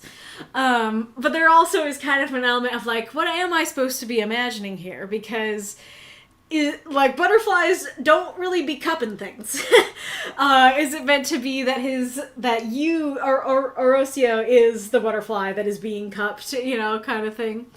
But regardless, I do like that verb. I think that's a very tender, sweet verb, and then butterfly is a very tender, sweet image. And so I think it's very evocative. It's funny because I was trying to think that it's like, you say here when you write in first person, you like to write a subjective point of view. I'm like, yeah, that's great. Love that. And there was like a disconnect from that to the story to me. And I was like, what's the disconnect? I think the disconnect is just that you don't have more of this. That I think the whole story doesn't read as highly subjective. Like, sure, yeah, like, I mean, this seems, I don't know. You are in first person, and like, there is a subjectiveness to like all of this and stuff like that, but at the same time it's like, yeah, like, this isn't overly poetic. He's not using special images that only he would use. He's just kind of saying, yeah, I tried to act like I was okay and I'm not okay, and that's just objectively factual, you know. So I do think maybe adding some more poetic images throughout the story would help the butterfly image land more strongly and feel a little less, I don't know, dissonant from the other parts of the story, if that makes sense. But regardless, I do like the way you wrote the story, and I like the image, even though they may not fully connect together. I think both are great. I like the comparison of the stews, his being full and Spald's being almost empty. There is kind of a question of like, is Spald a super fast eater? Because Spald was banging his knee 5 minutes ago. Did he eat his stew in the span, like, in the moment before he touched Orosio? Or is it like he's been sitting with Orosio and then he, like, goes and does a dance and then he comes back and eats some stew and then he goes and does a dance, you know, that kind of thing. I do like the explanation of, I answer both because it was true and I couldn't think of anything more artful to say. Again, super relates, super within there. Beer and noise clogged my thoughts, very beautifully written there. And then, like I said, really like Spald's response here. That's very, very sweet. I do like the ending as well of like, "Aw, thanks so much." Like, you know, oh, baby. That clearly Orosio is, has some level of affection. I don't know if saying he's in love with him is too strong, but, you know, definitely affection, for Spald. And it's interesting that this kind of implies that it's like, either Spald doesn't return the affection, or Spald, doesn't know yet. It's not confirmed if they share the same affection yet. But, you know, Orosio's been living with incubi, and presumably, you know, they show their appreciation through the kisses. And so it makes sense that it's like, "Aw, thanks so much, kiss." Wait, no! I'm in Human Town! Don't be kissing just as a thank you! I think that's very cute and sweet. One critique that I would have overall for the story is that, especially because you do end with the "I've been living with incubi too long," we don't know for certain that Homie's human. And so I do think that, you know, saying something about something that very specifically shows Orosio is human, and or we are in a human, you know, bar, tavern sort of thing. Because, like, if Homie's an incubus and Spald is a tiefling and, you know, other people are elves and dwarves, nobody's really playing human here. And so it's kind of interesting because usually in most stories, we would assume that the main character is human, and if the main character is not human, you kind of have to clarify. And it's kind of a weird feature of this prompt, because this is not a critique I have on your story alone, I have it on other stories too. That there is an element to this prompt where that at least puts it into question. That you're like, okay, the prompt is playing human, I don't know if my main character is here as human. And so we don't know from the beginning if Orosio is an incubus who's hanging out in this place and is not enjoying it. And that, you know, makes sense that it's like, oh yeah, of course, like this ain't his scene. This isn't even his race, you know, kind of thing.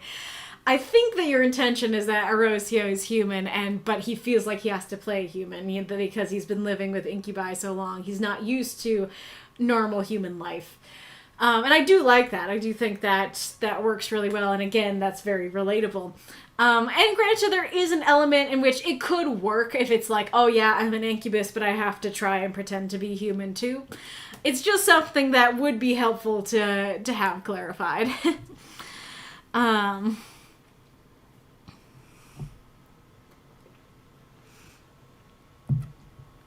I'm also wondering if the "I've been living with incubi too long" is related to like they don't have parties like this. I'm curious if it's not just the kiss, that it's also all of it. That all of it is like, oh, they're calm. Like they have calm, nice parties. Humans have rowdy, boisterous parties, and I am not into it anymore. Kind of thing. That's interesting if so. The ad looms and the ad is coming. I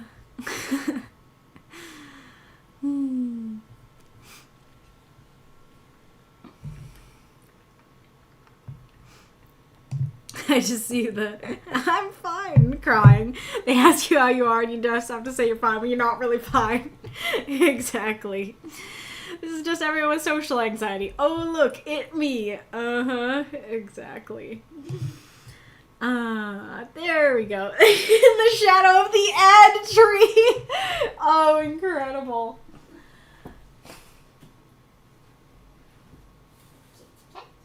Oh, you gotta see it? I'm sorry.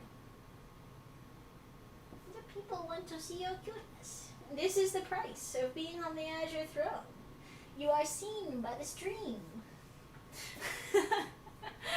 Now I'm just imagining like a sentient stream that it's like, you know, water stream.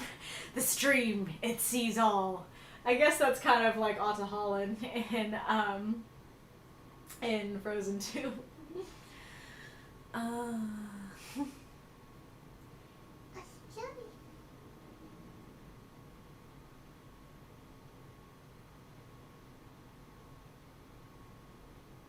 Y'all, I can lick. You can see her licking my arm. Silly. Silly little kitty, silly little kitty.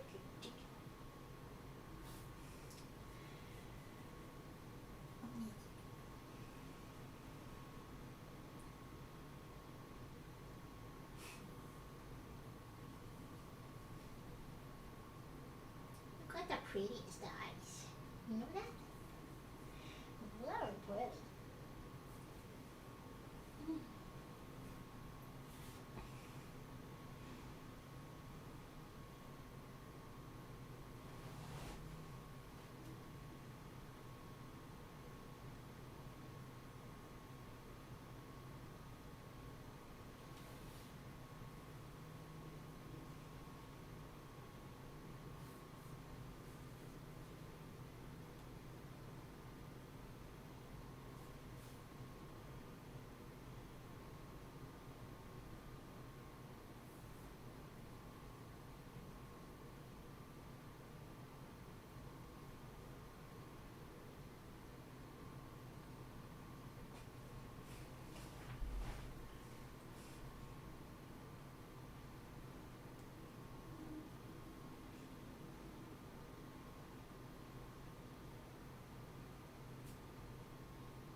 I want to bring the mic over so you can hear her purrs, but she's skittish enough that if I brought the big mic over, I feel like she would run away.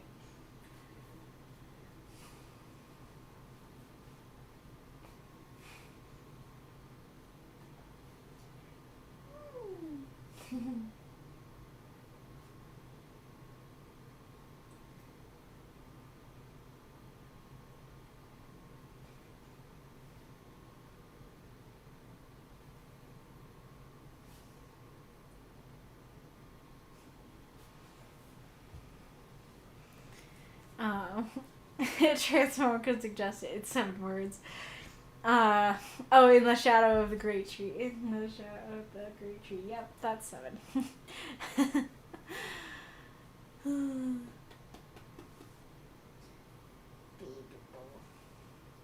And for anyone who doesn't know, they're riffing on the shadow of the Erd tree, I'm pretty sure. Standing in the shadow, yep, that could work as well.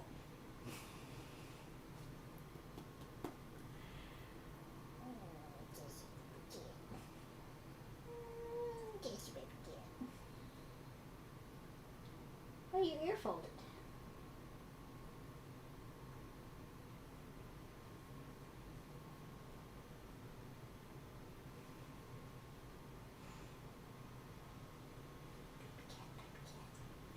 We are making extraordinarily good time. I'm very much feeling like, at the moment at least, I'm very much feeling like 4 stories for Encores would be no problem. Because I think we're like an hour early, if not like 2 hours early. Kitty cat. Oh, kitty cat.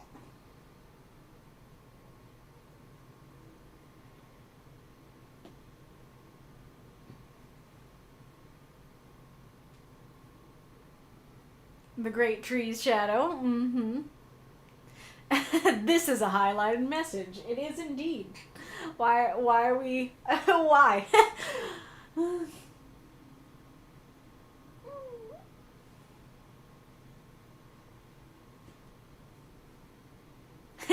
Oh, you're just testing it out. Neat. So baby.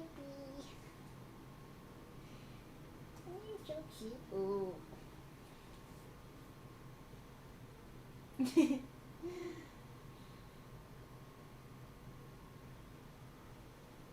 Oh, Gad's over. Has it been over a long time? Was I just in the zen petting the cat? Alright. Oh, I was gonna look at the comments.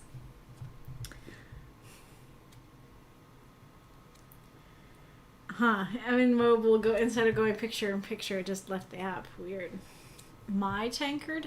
I lifted my tankard to my lips. I'm not sure. That might be better because I don't know. Because on the one hand, it doesn't refer to something so specific as the does. Because the is very much, remember that thing I told you about? Yeah, that. But my has a little bit of that in there, but less. So I guess it would be better.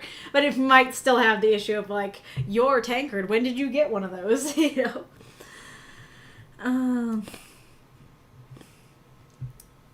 If I go to the home screen first, YouTube and Twitch will pop out and go into mini player. If I go directly, it just leaves. Weird.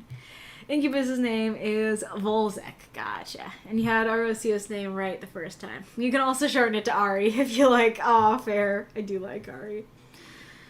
Yeah, Arosio is the butterfly in that metaphor. Takes notes. More flowery. Yeah, actually. In at least when you're doing first person and intending for a subjective view, flowery is totally fine. That is something to consider. I guess that could be another challenge.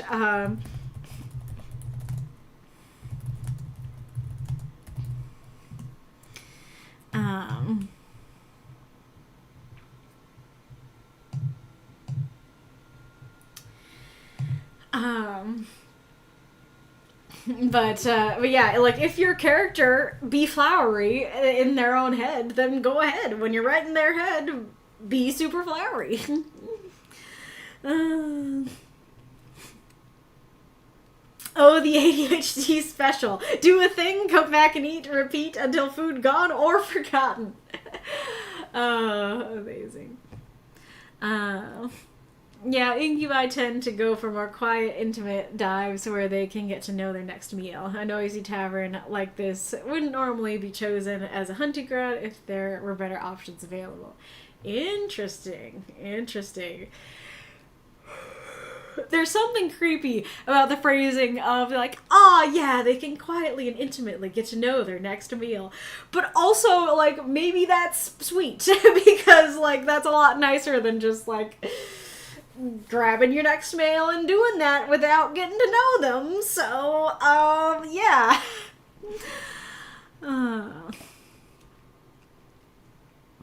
I can usually suspend my disbelief at things like, my tankard. I just go, okay, you've been drinking. Why does that have the vibes of, like, the friend seeing their other friend drunk, like, okay, you've been drinking. Fair. It's not even, like, just introducing a tankard out of thin air that's the issue. It's just the fact that you mentioned, a food item that homie had, and it is not beer. Yeah, you mentioned that homie had the stew, and so then when a food drink item is being mentioned, we're like, yes, the stew you mentioned, and it's not, you know. Alrighty, real great start. Oh, I forgot. There is something, a bigger thing I wanted to talk about.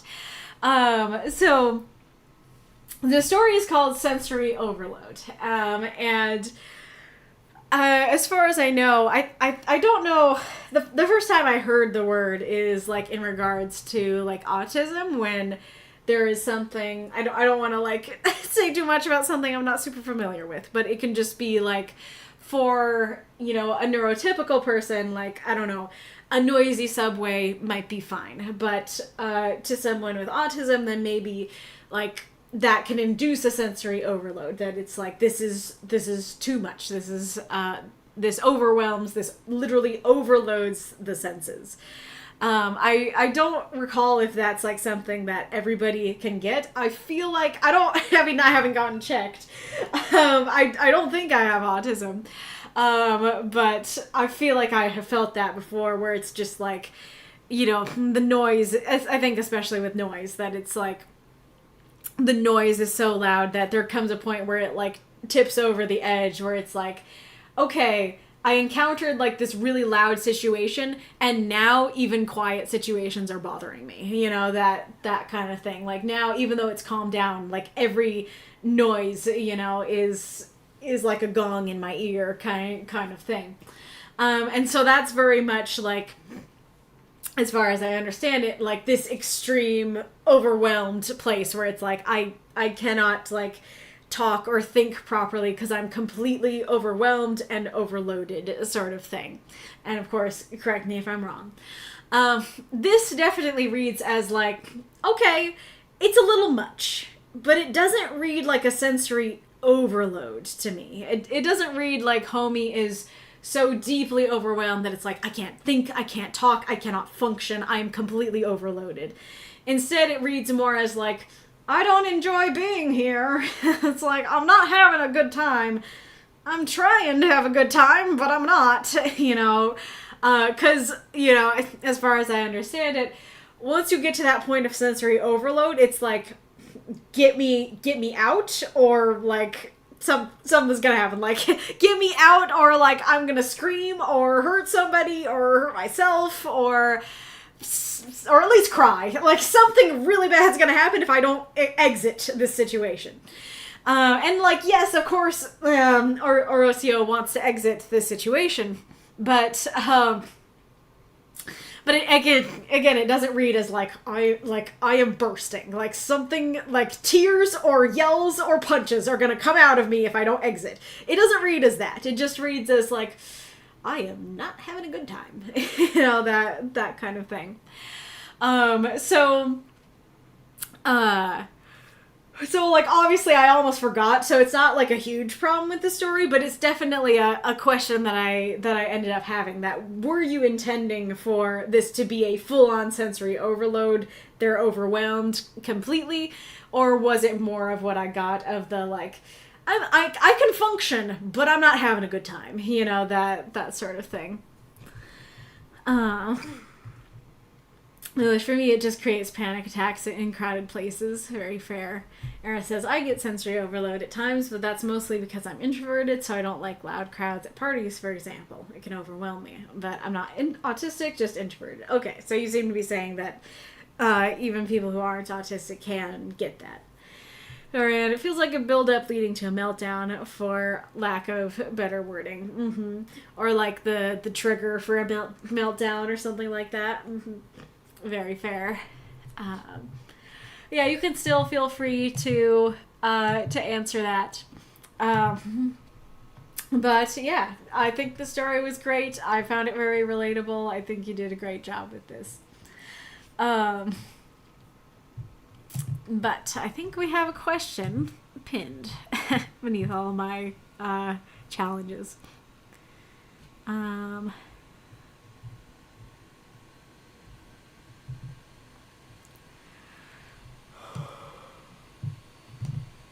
Here we go.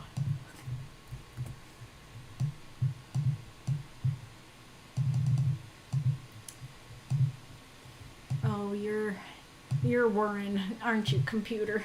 I think that should be big enough.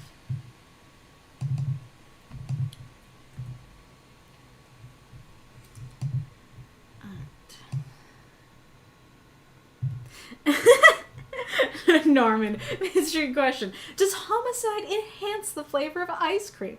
What's your favorite post-murder ice cream flavor? Amazing. I feel like we can relate to that in the sense of killing darlings. But maybe only word darlings. Hopefully only word darlings. Each thing contributing it until the last straw, whatever that may be for them. Mm-hmm, very fair. You're fair, yep. Never mind, does it as a real question. This is from a couple streams ago. So how do you quickly signal the technological, magical attributes of a story to help the reader know what to expect without bogging down the story in detail? So I think that this is kind of a context question with what I talk about often of like, okay, you have this world and you have like magical things or creatures going on, or you have a sci-fi world with like fancy technology and stuff going on. But if you're just like, here's a bunch of technical mumbo jumbo, then nobody's gonna understand your story. And so how do you like, you know, breadcrumb out your magical attributes, but, you know, not like, how do you not overwhelm your readers, and how do you not like save it to the last minute or something like that? How do you get that in without bogging the story down? So yes, I will be taking a little midstream break, and then we can resume with our encores afterwards. And feel free to keep cheering. I think, we're very... Well, no, I was going to say we're very close to Encore 3. I guess we're not as close as I thought we were. But yes, we still have decoys to unlock, and then it is very likely that I will be able to do a fourth as long as the energy and speed that we're going at now is going. So, yeah, 1,028 points for number 3. That sounds about right. All right. Oop. Where's the standby? Oops, that's not the right standby. There we go. I think I'm supposed to go over here. Yeah, that looks a bit better. It's still pretty small. Well, that's definitely bigger.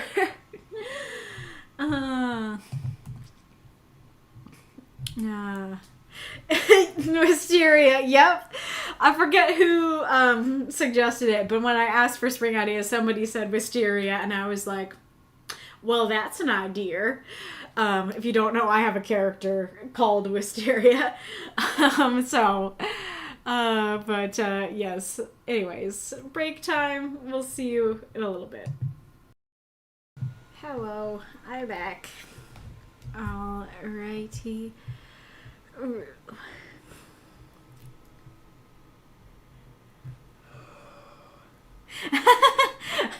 I was mentioning before the break, like, oh yeah, somebody, when I asked for spring ideas, somebody said Wisteria, and I liked that because I have a character called Wisteria.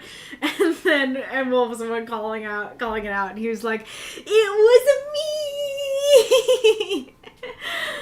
Amazing, yes. I'm glad you love the pixel art too. I like pixel art. Basically, what I did is I went to the pixel art subreddit and I found pieces that I liked, and I went to see who had commissions open. And this was the first person who had commissions open. Thank you for the cheer, Magistrate Ironlung. That's to answer my own question, adding in quick details that are emblematic works well, like swords clashing hints at a medieval battle, while artillery thundering, while a soldier, if holding a rifle, is a modern conflict. Wearing a bathing suit or driving a car tells of a setting near our own. I read that as near our town. We collectively have one town? Near our own. Spaceships or a harbor full of wooden sailing vessels when deep into the past or future. Yeah, great point. Just throwing a little something.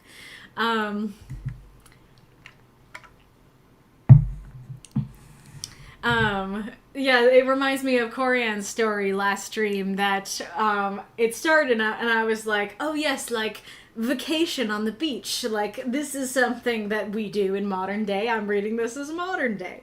And then it's like, I am a knight. And it's like, that's awesome, but I wanted to hear that earlier. And so it makes me think of that, you know, that you could say, you know, taking off his armor or something like that could be the thing to tell you what world we're in. Vex, I think a good way to include any world building in an unintrusive way is to casually mention it in descriptions. For a sci-fi setting, making all the gadgets we use slightly more high-tech. Heck, that could also work in reverse. Let me hop on fantasy Twitter and scroll. Scroll as in looking through wizard works, a selection of scrolls, and then going off topic somewhere. That feels like a blend of fantasy and modern, that it's like, let me go on fantasy Twitter and scroll. By that I mean go through the scrolls that the birds have brought, you know?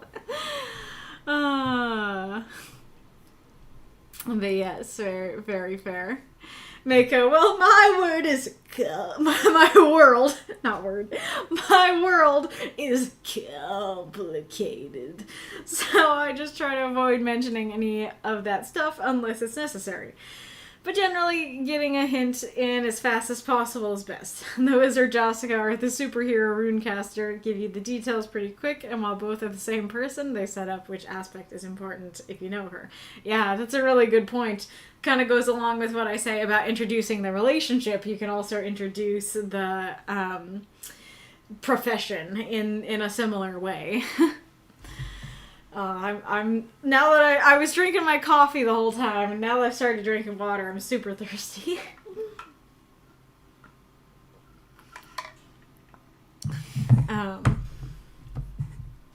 And yeah, that is also a part of it, that it's like, how do you signal the technological, magical attributes of the story? Well, if it doesn't matter, maybe don't introduce them. In my Valentine's story, I mentioned a messaging book, and then later mentioned the spell or charm on it. Indeed, yep. Great point. Decoy, yeah, mentioning a couple of genre trappings goes a long way. Yeah, so focusing more on the general genre stuff. For sure. Hello, Bitzer, welcome. Setting attachment, I don't even think about it, to be honest. It's just kind of a supply the appropriate scenery decorations. By the time I get to the magic or the laser guns, the reader's well in there. Well, I feel like that, it depends on the story, but I feel like that could be an issue, kind of like what I was talking about, that if I'm like, yes, this seems medieval, and then suddenly you throw a laser gun while I'm well into the story, I'm gonna be like, he fired a what now?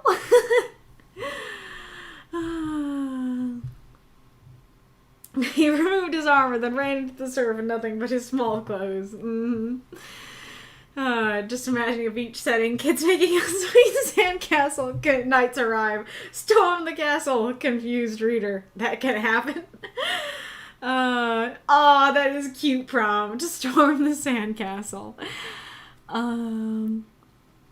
Norm, a bit of a tangent that relates to the question. My favorite book, Best Served Cold, I initially started reading it because I saw it at the bookstore, and on top of really liking the back blurb, the cover was very piratey. A map, gold coins, a saber sword. Neat. I thought, I like pirates. A couple chapters in, a character named Shivers, a very piratey sounding name, arrives at a port via boat. Finally, I thought, a pirate. I got about 80 pages into the book before I realized, wait a minute, this book isn't about pirates at all, is it?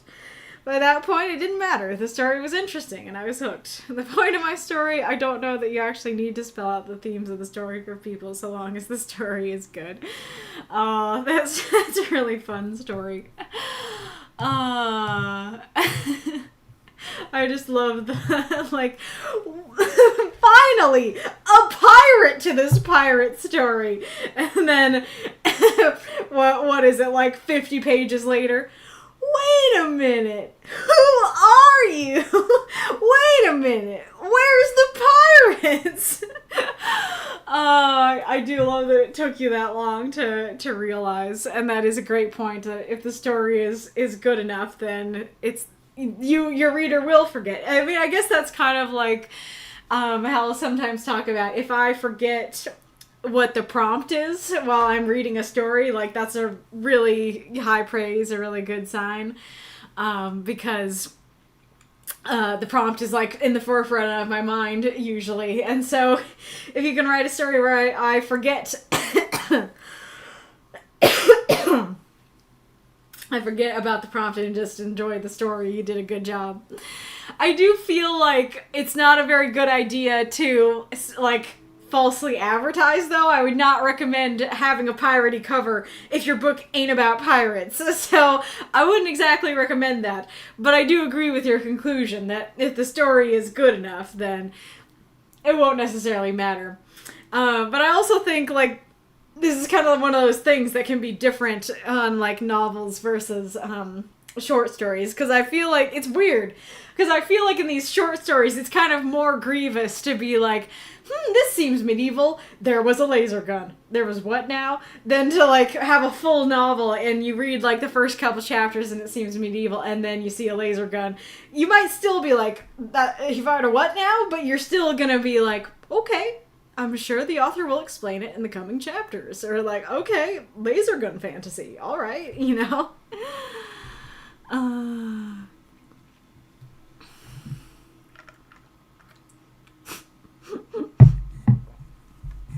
Pitzer, Romp 241. Finally, the pirate. Oh, man.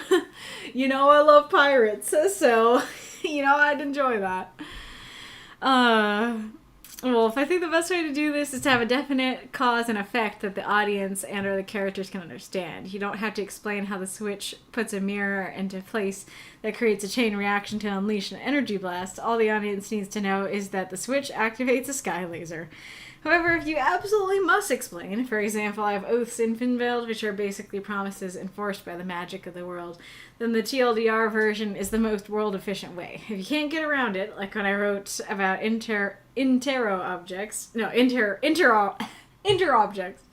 in a Garlic story that heavily featured oneirotics. Usually an audience surrogate is the best. Just don't get bogged down in the details that aren't important in the story. Yeah, I think that is quite important, that you can give a quick exposition of, like, you know... Now I'm just saying, hey, yo, the world will enforce the oath. Obviously not like that, but, you know, just coming out and saying that, like, you know, oh yes, the world would hold him to this oath or something to that effect can often be fine if you need to. But going into all the details of how the oaths work and why the world, you know, boy... I don't feel like I usually come back from the break this tired, but all of a sudden I feel like I've been hit by a wave of tiredness. But yeah, over-explaining would definitely be the issue.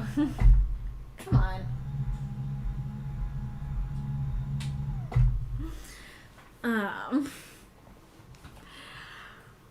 Alright.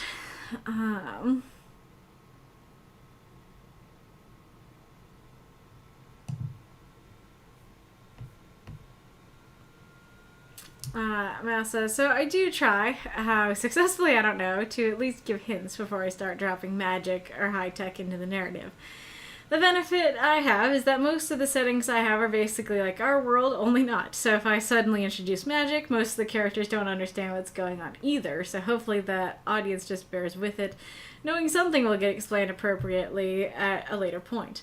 Except my Bureau of Public Safety stories. I'll drop steampunk in there willy-nilly just so people understand the setting. Andrew has a steam car and a difference engine computing machine. That and Cassidy's selection of mid-1800s weaponry hopefully make people think, oh, Victorian England steampunk, gotcha. Nice. Yeah, I love that you got catfished by your favorite book. Uh-huh.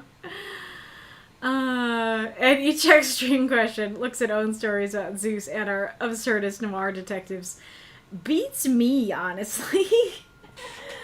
I mean, I feel like you have a benefit in writing about, like, Greek mythology, because that's something familiar, so even though you're writing, like, a unique version of it that, you know, you say Zeus, and we have a rough knowledge of who Zeus is, you know.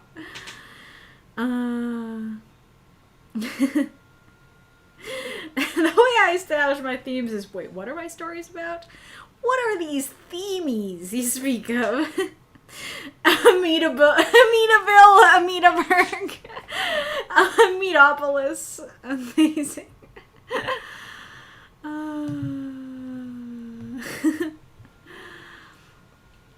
Eddie, honestly, similar story here with All Systems Red. I knew it was a sci-fi and part of the Murderbot Diaries, so I went, neat. It sounds like some funny sci-fi comedy. I was not expecting a particularly well-written exploration into anxiety disorders with the most empathetic protagonist I've ever read. 10 out of 10, no notes. Incredible. To add to my tangent, says Norman, there are absolutely no supernatural or magical elements in Best Served Cold until about halfway through the book, where a guy with speedster powers wrecks a bunch of dudes with his bare hands. Instead of coming off confusing, it's appropriately shocking, like, holy crap, that's a thing that can happen? Yeah, that's something to consider. If the readers are also going, or not the reader, that the characters in the books are also like, that's a thing, then that can work. And then the laser dragon appeared. I see no problem with this. So Megazord, I said laser dragon, not robot dragon. Amazing. What's wrong, Mako? Why are you holding your head?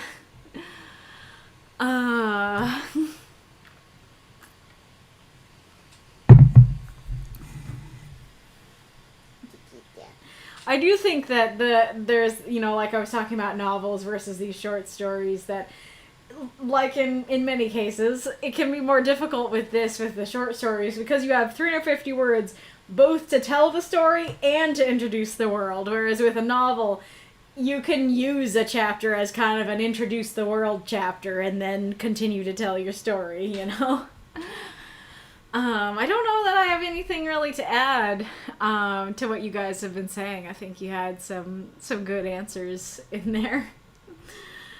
How steam car work? Where water? How fuel? Amazing. I mean, yeah, you got Vex holding their head.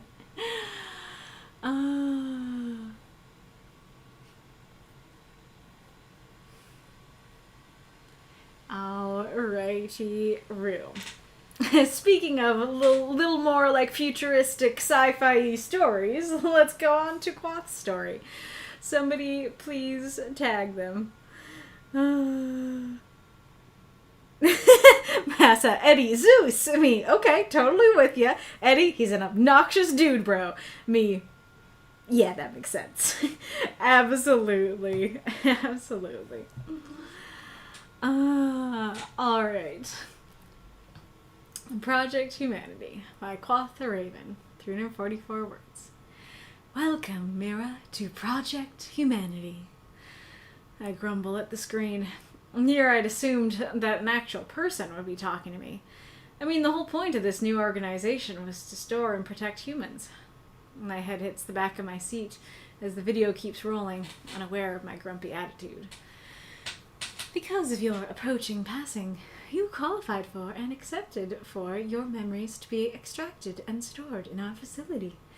The process is simple, quick, and painless. It starts with...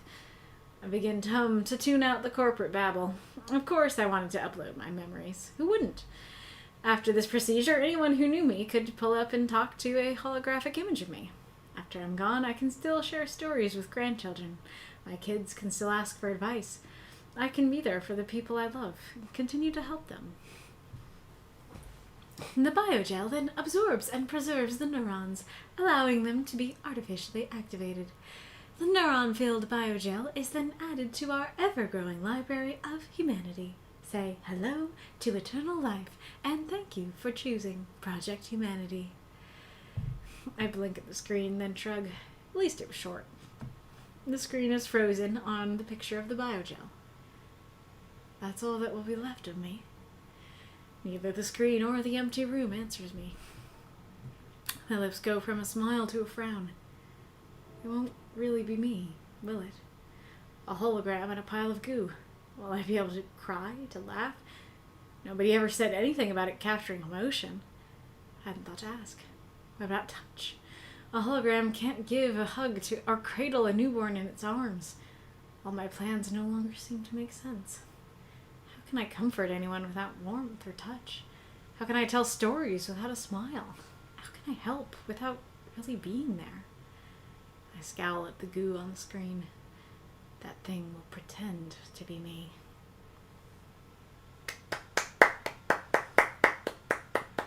Throw up those moths and monsters. Cheer for this story if you loved it. Great to have you back, QuothTheRaven. Oop, no notes on that one, it seems. Alrighty. I read the title and I was unsure if it was Project Humanity or Project Humanity. That's really interesting. I didn't even think about that. Thank you for the cheer, Magistrate Ironlung. Oh, QuothTheRaven is a rook with a book. Good to be back. Aw, nice. Alrighty. I definitely enjoyed this story. I think this is a really great take on the prompt.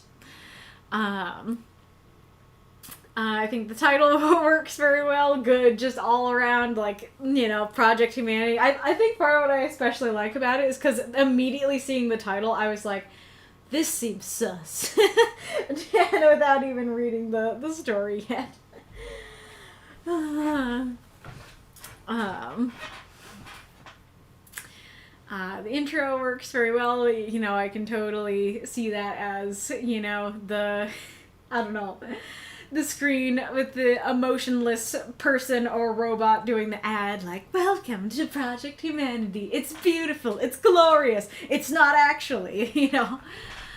I like that, you know, it even starts with there's not an actual person talking to them. That feels like foreshadowing to what's gonna happen at the end, which is hard to do in these short stories because you don't have a lot of time to foreshadow. But I think that really works, that it's like there are no actual people here. Like there's not even an actual person to like caretake it or introduce, you know, the people to it. And then it works very well with like, wait, the whole point of the organization is to store and protect humans. So shouldn't there be like a human to introduce me? And then again, like that shows what's going to happen at the end of, well, it might be to store and protect humans, but in the end, you're not going to be very human. So there's something kind of funny about this. So my head hits the back of my seat. Once I read that, I totally thought that we were in a car. And I'm curious if anybody else read it that way as well. I don't really know if we're in a room, why they're sitting in a seat. I feel like I need more, like you did have 6 words that you could maybe use on setting, to better convey, like, okay, are we in a conference room? Are we in a chair like Thor sits in to see the Grandmaster's presentation in Ragnarok?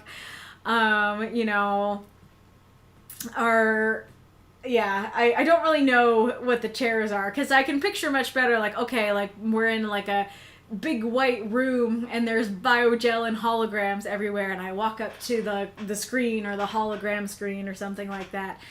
And so I'm having trouble, like, reconciling that with, like, we're sitting in a chair. Like, where is the chair? Is there a chair in the middle of the room? And so especially because it's introduced here, I'm just like, oh, okay, like, your head hits the back of your seat. Like, you're watching a screen on the back of the driver's seat or something. And then you lean back in the car and you're like, dum-de-dum. Yeah, I know where I'm going. I know I'm heading to the Project Humanity headquarters sort of thing. A little bit of awkward grammar here, so I think this should either be, because you're approaching passing, comma, you qualified for and have accepted, that's still awkward. You qualified for and, oh, yeah, let's see. Maybe this has to do more switching around than I thought.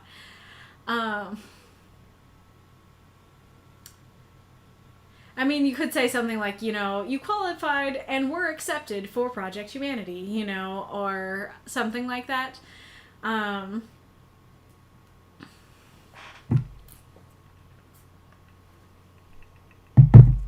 You qualified for and accepted to have. You qualified for and accepted to have your memories be extracted. Yeah, I think, like, I can see why you tripped on it, because, like, even I'm tripping on it as I'm trying to rework it. It's a kind of a complicated idea there. And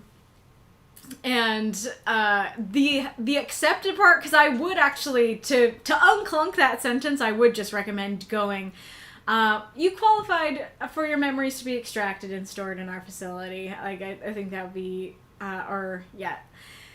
there's still something clunky about you qualified for. I don't know. Help me out here, guys. But the thing is that accepted is pretty important, because I kind of missed that on my first read, and I was like, oh, like, you were accepted by the Institute, not like you have accepted the terms and conditions. And we'll talk more about that at the end, but that could be really important. And so I wouldn't, even though it might unclunk the sentence, I do think it needs to be there in some way.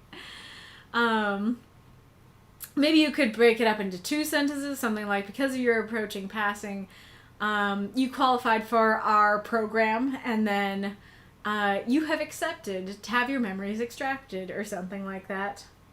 Yeah, approaching passing. I actually, well, I know the ad's coming. Unless somebody snoozed it, I know the ad's coming, so I should wait. There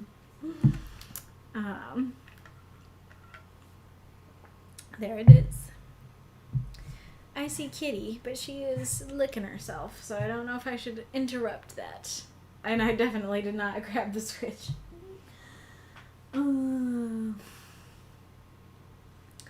Kitty cat.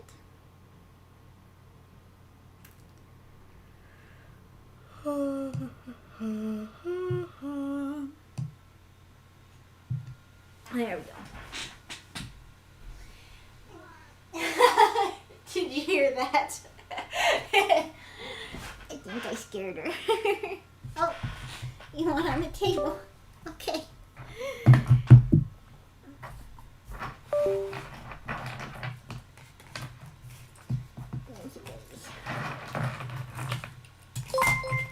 There's so much on the desk. New subscriber! Thank you for the gift subscription. Miko, appreciate it. Boo beep? What's boo beep?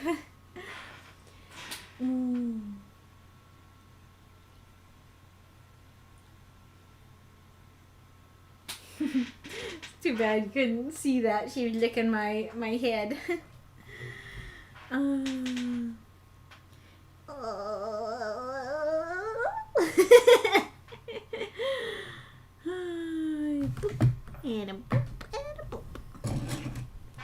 Well, it's a resub, but it's still a gift sub.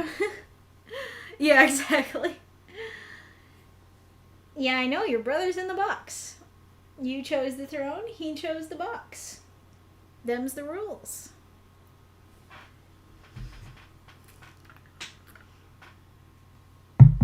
You could totally do something with that to add to your Azure Throne story, Wolf. Then, like, two siblings.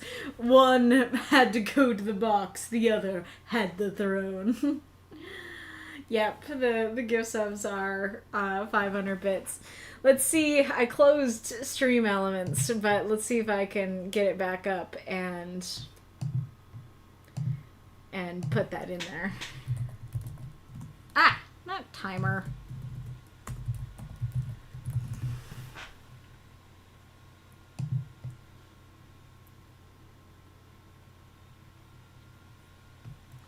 I hope it's not making noise.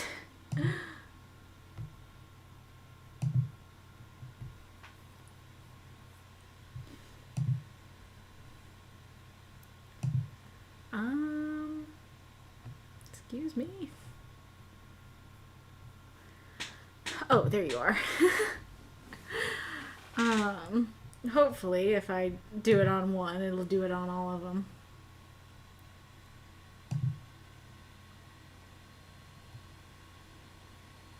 So we said it was 500, right? Yeah, 500, you said.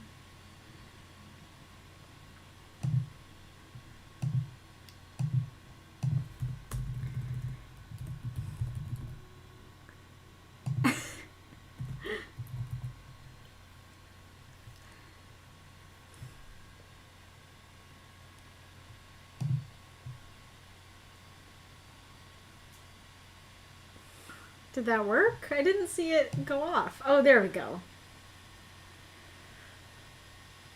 Oh, there we go. I didn't see the number change, but it showed up on screen.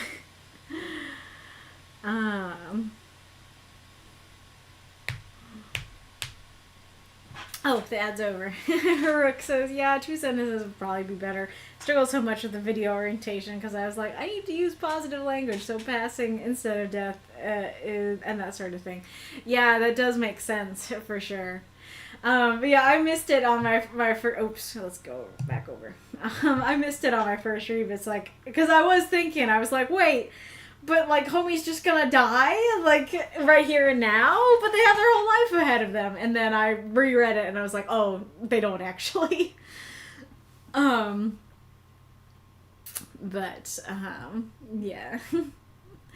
On-screen celebration. I'm not getting it for some reason, but cool.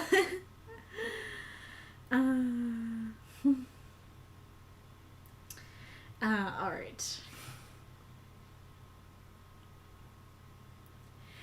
I'm also torn on the, I begin to hum to tune out the corporate babble because it doesn't sound like corporate babble. Like, I mean, granted, maybe different people have different definitions of corporate babble, but I feel like I would think of it as like either like the terms and conditions or like we use our cutting edge bleepy blues with the juba Jews and then we do the blabba you know, that kind of thing. But this doesn't sound like that. This seems very understandable, doesn't seem corporate, doesn't seem babbly. It's just like, oh yeah, like just going like, the process is simple, quick, and painless. It starts with the biogel, which absorbs and preserves the neurons. You know, that would make sense to me. It doesn't feel like anything's really missing there. But then again, I do kind of like it, and it does feel relatable, so I don't know. And then again, maybe it doesn't seem like corporate babble because she tuned out the corporate babble. You on out, Katie. Baby.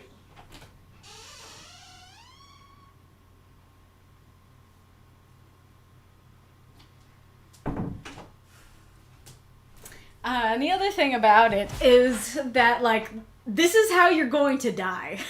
Like, granted, I have a very specific personality, where, like, I don't do it on everything necessarily, but, like, I made sure I read the terms and conditions for when I, like, became affiliate and stuff like that. Like, I do read the terms and conditions. So, maybe it's just me. But if this is how I'm gonna die, I'm listening intently to every word. I'm not tuning out, you know, anything, even if it's corporate babble, stuff like that. But I do also like the explanation for why she's tuning it out. That it's like, oh yeah, of course I want to do this. Who wouldn't? And I do like that it seems so good, so positive that, like, even though this is how she's gonna die, she's willing to tune it out. You know, that kind of thing. I think your explanation works really well. Like, it's I don't know. It kind of related to the question that we were asking, but, yep, I think it works. I can totally see why she's into it.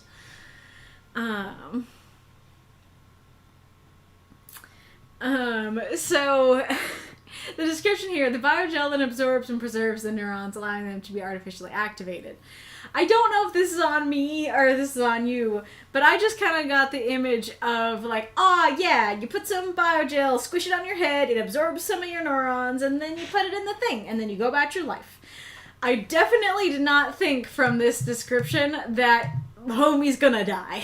That, like, literally the biogel is what will be left of you. It will consume you. It is like a gelatinous cube, sort of thing. So I'm curious how other people read that. If you read it as, like, oh yes, just mush it around the head and then you're good. Or if you were like, no, I totally got that this would kill them. And granted, it kind of makes sense that I didn't get it from the, you know, ad that is trying to be more positive about it. And then interesting about it being short, it's funny because again, like this might just be a personality difference because like I totally get why like a short corporate video is nice, but at the same time, again, if this is how I'm gonna die, I kind of want it to be long. I kind of want a long explanation, which I feel like might be the point, that it's like, yeah, they glossed over the parts that they should have spent a long time explaining. I like the screen being left on the picture of the biogel. I think that works very well. And then especially because I didn't recognize what, this meant, this, like, was very much like a gut punch, a mind punch of a line. Yep, you want back in, huh? Restless little kitty.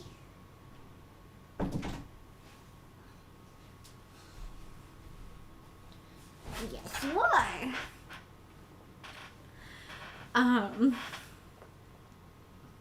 Oh, yeah.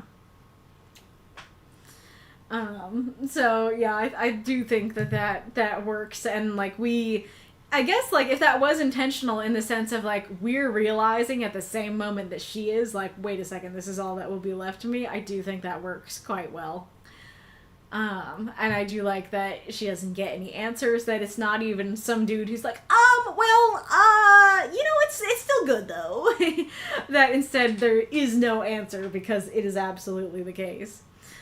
And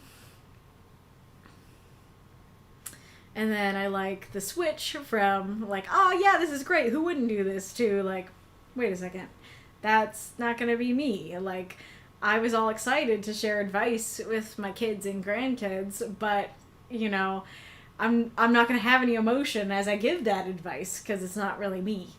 I can't touch them, I can't hug them or cradle a newborn. Like, that works really well, very touching. Like, oh yeah, totally, of course, who wouldn't? That explanation works, and then oh wait, no, actually this is bad, works really well as well. Both are very evocative. And then I do like the more direct comparison to what she was wanting out of this, how can I comfort anyone without warmth or touch? How can I tell stories without a smile? How can I help without really being there? I think that works very well. And then I don't love that the story ends on a very direct reference to the prompt, but it does work fairly well, that it's like, it's just going to pretend to be me. I'm curious what you guys think of the fact that there is no concrete ending, because I feel like, this story could end with her turning around and being like, nope, not doing this. Or it could be that it's like, it will pretend to be me. Like, I'm already here. It's gonna happen. Like, this sucks, but it's happening. Or you could do a middle ground where, like, she tries to get out of Dodge, but the robots come after her, and they're like, wait, but you accepted the terms and conditions. You can't run now, kind of thing.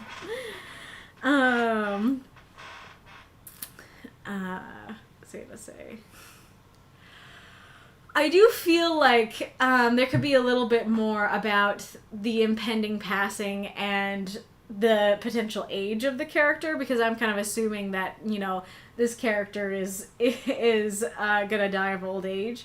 Now, granted, it could be that, like, the character is sick. They could be young but sick or something like that. But whatever it is, I feel like that, like I said, I missed the line where it's like, oh yeah, you're impending passing. And so I feel like, I said my goodbyes to my loved ones or something like that. I feel like giving more weight to what's going on, that, like, I'm about to die. I have said goodbye to everybody, but they're going to be able to say hello to me in a second, kind of thing. I think that would help. And, like, maybe some physical descriptions of, like, her weathered hands, or, running her hand through her white hair or something would convey her age or something like that. I think would work very well. Let's see what folks have been saying.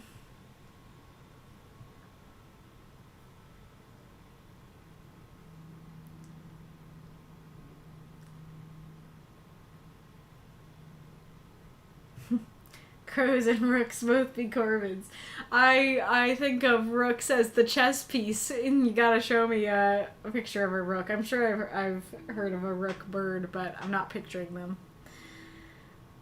Big white room, orientation room. Exactly. Yeah, that's what I imagined when you said it was the empty room, but like I said, I was definitely not imagining an empty room until I got to that part.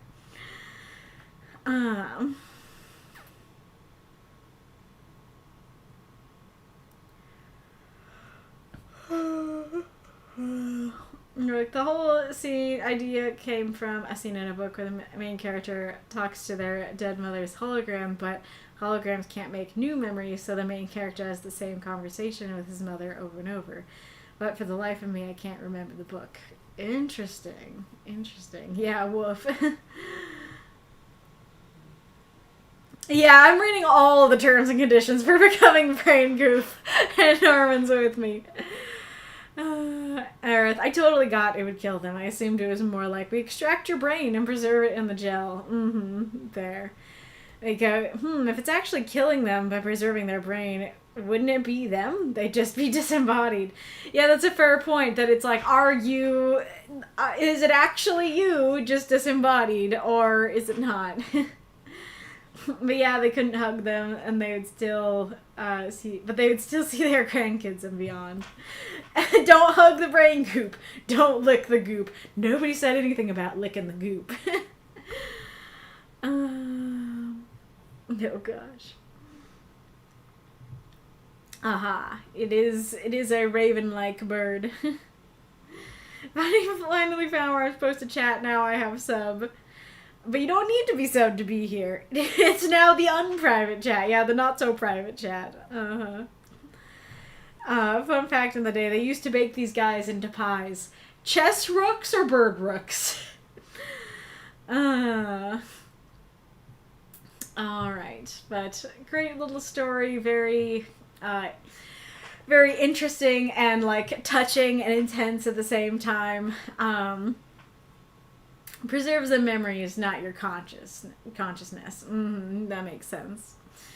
I actually kind of liked that the ending was open-ended. I kind of liked that it could be like, well, it's happening, or like I'm getting out of Dodge.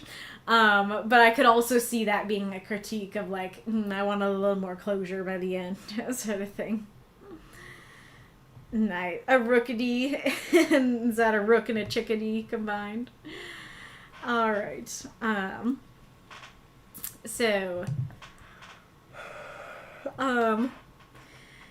288 bits to unlock the last story. I don't think it's the last story, I think it's the third story, right? Well, I guess it's the last guaranteed story that you get if you unlock stuff.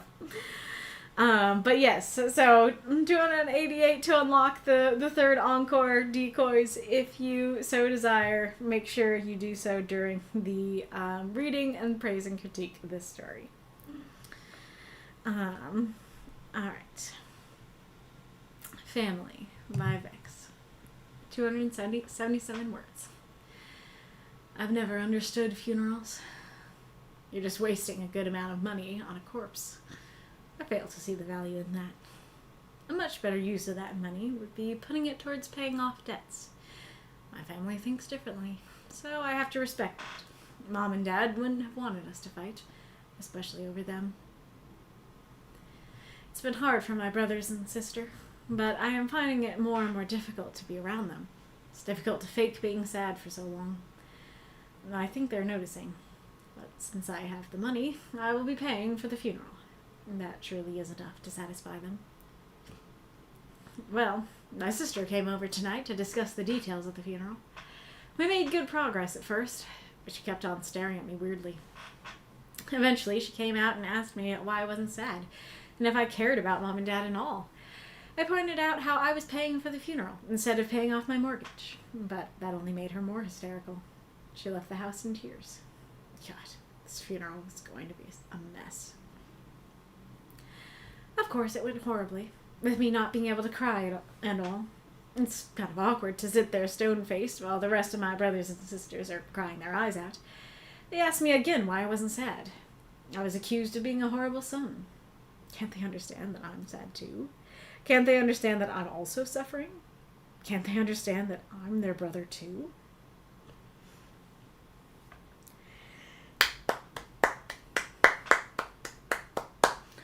I hope those moths and monsters cheer for this story if you loved it. So this one does have some notes on it. I grabbed the top note, and there are some other notes that I think are very interesting and helpful that Vex had later. But I'm going to wait to share them because I want to discuss it with you guys first. Because I've already started talking about this with the council, and we already had a very interesting conversation so far, and so I feel like, thank you for the cheer, Magistrate Ironlung. Like, it'd be a good idea to have the conversation with the chat as well. So, how did you read our main character? Did you read them as super callous and selfish? They really don't care. Thank you for the cheer, Deathshead. Did you read them as they do care? It's just that they're struggling to show it. Because I guess I'll just say straight up, I read them as the former, and the rest of the council read them as the latter. Yeah,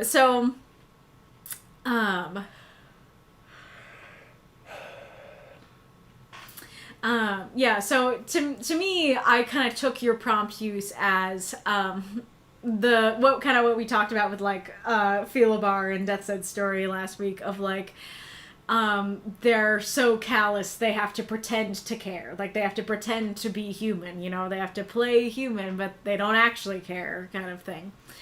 They're so callous that they don't seem human, you know, kind of thing.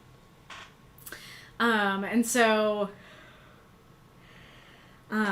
anyone have 87 bits? Mako has 100. That's number 3 unlocked. Thank you guys so much. So yeah, to me, it's just like, you know, you start with the beginning here of, I've never understood funerals. You're just wasting a good amount of money on a corpse.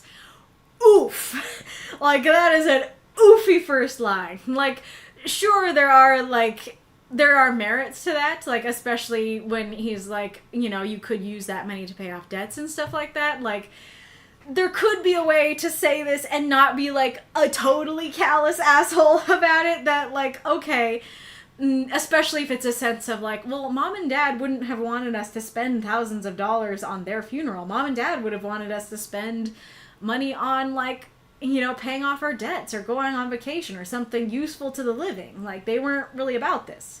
That would totally work, and that would not seem callous. But just the fact that it's like, your mom and dad are dead, and all you can think about is, like, I have to spend money on them? You know, I have to spend money to, like, honor them? Disgusting. And then it's like, you're disgusting, you know? And yes, like Mako's pointing out here, funerals absolutely can be wildly expensive, and I've never paid for one, and so maybe I would have a much more similar view to him if I was being asked to pay for one. But it's more about the emotion of it, as the piece is, you know, going on, that it's about, I care about my mom and dad, and I would like to honor them, and, like, this is what humans do to honor their dead. They pay for the funeral, you know, kind of thing. And so just being like, it's a corpse. I think that actually, come to think of it, I think it's saying a corpse, you know, might actually be the key word here. That it's not like a dead loved one, you know? It's not a person who is passed on. It is a corpse. It is like an object. It's, you know, it's a thing, sort of thing. And then, you know, a much better use of that money would be put towards paying off debts. True, you know, that absolutely could be a better use of the money. It might even be what mom and dad wanted. But in this case, it just reads very selfish to me that it's like, you're spending money on a corpse. It kind of, like, when I start the story, it reads like they're just a guest at the funeral. Not that it's somebody they knew. It's just like, it's a corpse. It's not a person. It's not someone I loved, you know, sort of thing. And, like, I want that money. I could use the money. And so already from the very beginning, it seems super callous. It seems very selfish, at least to me. And it's like, okay, my family thinks differently, but I gotta respect that. I think that the most caring line in the whole piece is, Mom and Dad wouldn't have wanted us to fight, especially over them. That is the one time where it actually seems like he cares about his mom and dad and what they want. But in my opinion, it's the only time. I guess I'll just keep going, kind of explaining my view. And so it's like, oh yeah, it's been hard for my brothers and sisters, but like, I'm having a hard time being around you. Again, it's about you, right? So instead of it being like, I don't feel the same way, but I care, you know? It's been hard on you. I don't really get it, but I'm here for you. Instead, it's like, don't you get that you being upset sucks for me? You know, that kind of thing. And then, like, it sucks to fake being sad, sort of thing. And, like, I guess I'll try to appease them, you know? Surely that'll be enough to satisfy them. Also, none of this is meant to be a critique on the story unless it goes against what your intention was with the story. Because if you intended the main character to seem like I'm saying, you did beautifully and is very well written. I'm saying all this because everyone I've talked to has disagreed with me, and we'll see, you know, what the chat has to say, and I'll kind of go into that in a bit. But I had a very strong, like, kind of sickened reaction after I finished reading this. And we'll go more into, like, we'll talk more about it. That nobody else I've talked to had. And so, you know, I want to chat about it and figure out why did I get such a different read and what were Vex's intentions and stuff like that, you know. Okay, so sister came over to discuss, that's fine, that's neutral. Okay, like, we made some progress, but she kept staring at me weirdly, that's fine. She came out and asked me why I wasn't sad and if I cared about Mom and Dad at all. I pointed out how I was paying for the funeral instead of paying off my mortgage, but that only made her more hysterical. She left the house in tears. God, this funeral is going to be a mess. I think it really was that was the damning thing to me, because you don't have to be sad to care about Mom and Dad. You know, you don't have to outwardly cry or express sadness to care. Now, I think an argument against what I'm saying is, or, you know, against my reading is, like, maybe he genuinely meant it when he's like, hey, I'm paying for the funeral. Like, I care. That could be the case. To me, it's not how it ended up reading. To me, it read as like, I want to pay off my mortgage, but I'm paying for your stupid funeral. Isn't that enough to satisfy you? Like, especially because you literally had him say, isn't that enough? Like, surely that's enough to satisfy them. Paying for the funeral isn't done out of love. It's not done out of, I care about my mom and dad, and or I care about my siblings. It's done out of like, ugh, I have to satisfy them because they're being weird about it. And so then when he's like, you know, she's like, do you care about them at all? And he's like, well, I could be paying off my mortgage, but instead I'm paying for your dumb funeral. It's like, of course that makes her more hysterical. Like, if you were doing it out of care, then it would be a great gesture. It would be like, yeah, I really do care about them. I'd like to pay off my mortgage, but mom and dad are more important, so I'm paying for the funeral. That's not how it ends up reading to me personally. And then again, it's not about like, oh, like I care about my sister and I care that she left the house in tears. It's like, ugh, stupid funeral's gonna be a mess, you know, that kind of thing. I do kind of like that transition though from like, oh, it's gonna be a mess. Well, it was a mess. You know, I think that works very well.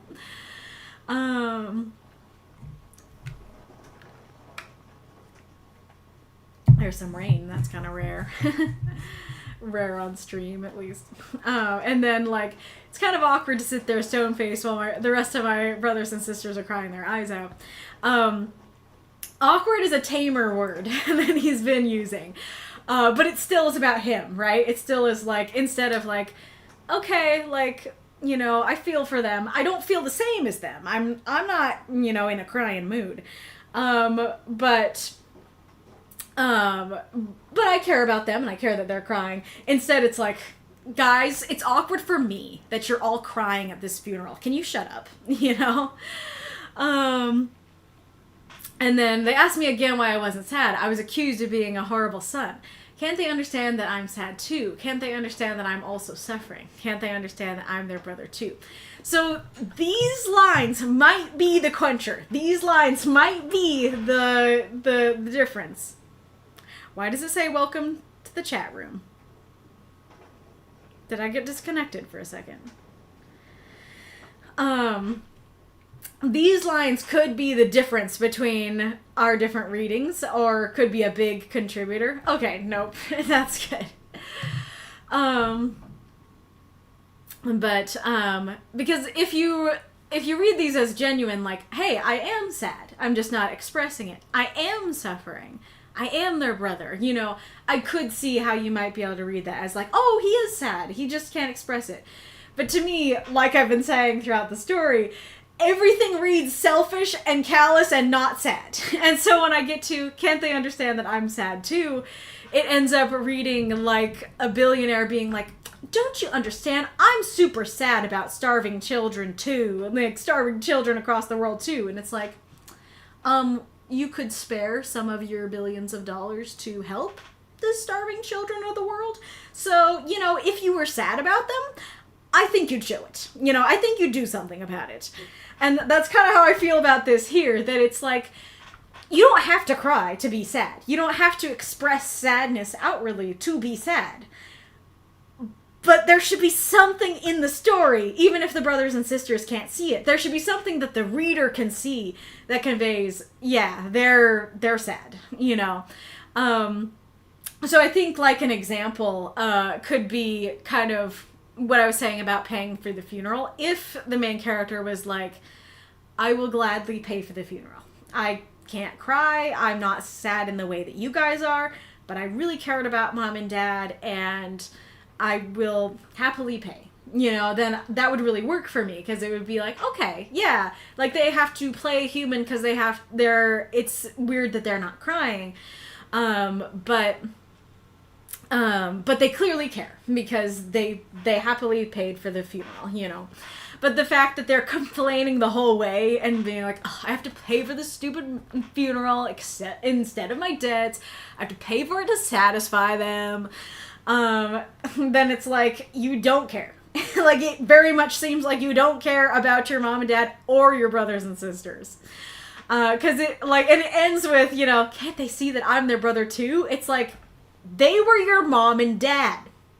Show some care. It's like, I'm sorry, you being their brother doesn't trump them being your mom and dad. And so just being like, why don't you care about me for a change? It's like, I would care about you if you showed that you had any care for your mom and dad at all. So, like, again, homie can be sad and can care and express it in a, you know, neurodivergent way, can express it in a, you know, what people might call an abnormal way, and that's fine. It needs to be expressed somehow, because to me, it's like, every time homie is asked, do you care about mom and dad? Then he goes back to himself, instead of being like, yeah, of course I care. Can you not tell? Like, just the fact that I'm not crying doesn't mean I don't care. Like, he never tries to defend himself. He never gives evidence of like, oh yeah, I remember the great times with mom and dad. Or like, I have this picture of us on the mantle or something like that. Or, ooh, like there could have been this beautiful gesture in the funeral that like, he's upset that he has to pay for the funeral, but maybe he makes like this beautiful video of like, you know, all the photos that he compiled from like their mom and dad's life, you know, and it's like, oh, wait, you do care. It's like, you don't like paying for the funeral, you can't cry, but what you did clearly shows that you care, you know. That could really work. But like I said, as is the whole time, anytime they're like asked to care, he turns it back to himself. And so that's what to me makes me go like, oh, you're really callous. And so yeah, don't you care about mom and dad? This shit again. Yeah, exactly. That's the vibe I got to. So, all that being said, so like this was my reading of the story, and so the readings that I've heard from other people, and I think I've been talking about it throughout, but the reading I've heard from pretty much everyone I've talked to is more that no, he totally does care. He just isn't expressing it in a neurotypical way, you know. Yeah, so I think I pretty clearly explained my why I didn't get that reading. So I'm very curious, if Vex is here, which reading was the intention? Were you intending it to be, yeah, like, he doesn't really care, he's playing human, you know, in the sense that he's super callous, doesn't care, and has to pretend to? Or did you mean it more of how the other folks that I talked to read it, of like, no, he does care, but he has to pretend to care in a more neurotypical way. You know, he has to pretend that he cares in the way everyone else does. I think both those stories can be really good. Like, I like the story. I think you wrote it really well. It incites emotion from me. It flows really well. I like each of the sections and how they go into each other and stuff like that. It all just depends on which one did you intend. And I will now read the note. So Vex said, the story was inspired by a post I saw a while ago, not sure where though. And then these other two were like in responses later down. I couldn't find the exact story as I found it in a YouTube short, but I think it's under this Reddit post. Serious psychopaths of Reddit, what's your day-to-day life like? What's the portrayal of psychopaths in is the portrayal of psychopaths in media accurate to who you are? How do you interact with family and friends? I think I accidentally made him too human at the end there. I could change it to be something like, of course it went horribly with me not being able to cry and all. It's kind of awkward to sit there stone-faced while the rest of my brothers and sisters are crying their eyes out. They asked me again why I wasn't sad. I was accused of being a horrible son. I know it's hard for them, but can't they understand that I'm their brother too? This gets rid of those two last sentences, which I mainly included for repetition and word count. So, like, I'm curious if, for those of you who read him as sympathetic, as like, no, he cares, it's just, you know, not in a neurotypical way. With this, would you been like, oh no, he doesn't care? Or would you have the same reading? This would, like, even more solidify, like, oh my gosh, you really don't care, you know, if you did it that way.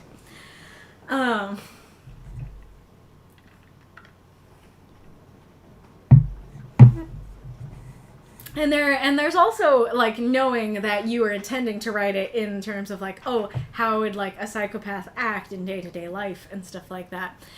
Were you intending it as, like, psychopaths are people, too? And so, like, he's a person, and, you know, he deserves our sympathy, and he may not interact in a neurotypical way, but, you know, he's still a person who deserves our sympathy. Or were you meaning it more of like, oh, like, he's a psychopath, he's super callous, like, this is supposed to be something we recoil from, you know, what was the intention there? I see connecting to chat. What up with that? Am I still here?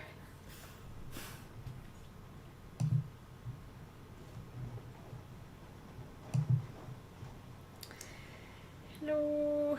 Weird. I am here. Okay. That's very weird.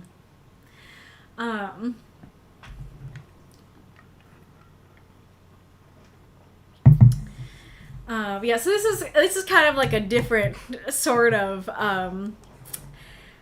usually I go through saying, like, oh yeah, like, this I praise, this I critique. This is kind of a different one, because like I said, you know, I think if I went through it, it'd just be like, it all really works, you know? Like I said, like, if you wanted me to recoil from that first bit, that works super well. It introduces what's going on well, of like, oh yeah, I view things this way, my family views things differently, and that's exactly like a microcosm of the story as a whole. And then, you know, we go into like, oh, I'm trying to fake being sad, you know, that's another key element here. I do like going specifically to the sister and like a specific scene of, you know, him not being able to care and stuff like that. And then, like I said, I like the transition for the last two. I mean, I think the transitions work for all of them. And I like it going in stages. I think it's cool because it adds a like staccato-ness to the story of like this, rather than a flow. And I think that really works with the character, that the characters just seems like that kind of staccato and you know, stale and stagnant rather than flowy emotional, you know, kind of thing.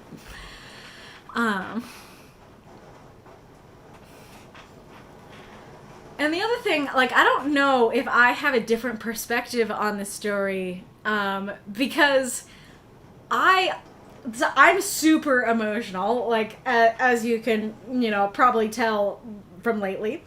A little too emotional at times, because it really gets in the way of things sometimes. But I don't cry at real people's deaths. It freaks me out. I don't know why. Because I can cry, like, there's just something, like, just slightly sad in a movie, and I'm like, bawling. And so, it freaks me out that I don't cry at, like, you know, granted, I don't always, I'm very far away from, like, family and friends back home and stuff like that, and so maybe if I was physically there at, you know, the funeral or stuff like that, then maybe things would be different. So, like, I know firsthand, you can cry and be sad. And so that might be why I'm reacting the way I am, because even though I haven't cried about, like, the real deaths I've encountered, absolutely I felt sad. And I hope that it's clear to my loved ones, I'm absolutely sad. And so I don't get that from this. I don't get, oh, he can't cry, but he's totally sad, you know, from this. And so, I don't know. Oh, it says connecting to chat again. What's your deal? How is the rain making it hard for you to hear me? I mean, you did say I could hear you just fine, so I would assume that goes even with the rain, but I'll try and read chat. Vex, I was going for logical empathy with my story. Could have worked on showing that more. Okay, so do you mean logical empathy from the main character, that like they like do have empathy, or you should empathize with them, they're just more logical? Interesting. Deathshead, it seems pretty callous to me. Mako, I actually dread having to figure out how I'm going to pay for one. Aww. Norman, I mean, the playing human prompt leans me towards thinking this person is a sociopath. To be honest, though, I kind of wanted some context for the passing. Did both parents pass at the same time? What happened? Great point! I didn't even think about that. Yeah, that is not normal to have a double funeral. Oh, that also reminds me. As I was reading the story, like, with the stuff I was talking about, with, like, you know, oh, do you care at all? I was expecting there to be a reveal that the mom and dad abused him. I don't know why the mom and dad would abuse him and, you know, not the other kids, but that's kind of what I thought was going on, that it's like, oh, there's absolutely a reason that homie's not sad. Because, you know, their parents treated him horribly, you know, that kind of thing. And so then when it turns out, no, it's just homie. No, it's just the main character. Like, there's absolutely no reason given for why they're not sad. Poor baby. You want out?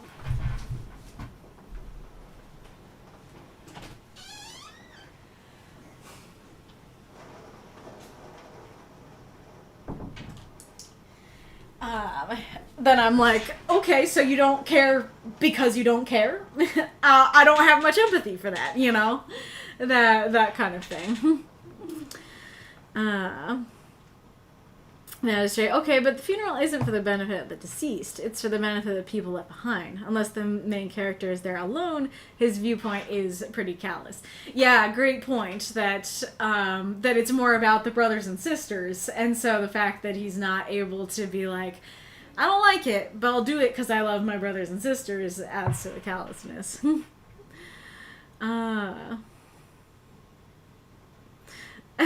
Mako, I've never had my phone and computer streams this synced before. It's like stereo, or like how Venom is supposed to sound. Amazing. You've been smooth as butter. Well, that's great to hear. Mako, say something like, I can't cry, but I can pay for the funeral. Yeah, exactly. That would work really well for me. And to have like, oh yeah, he totally cares. He's still here. You never vanished. I can hear the rain.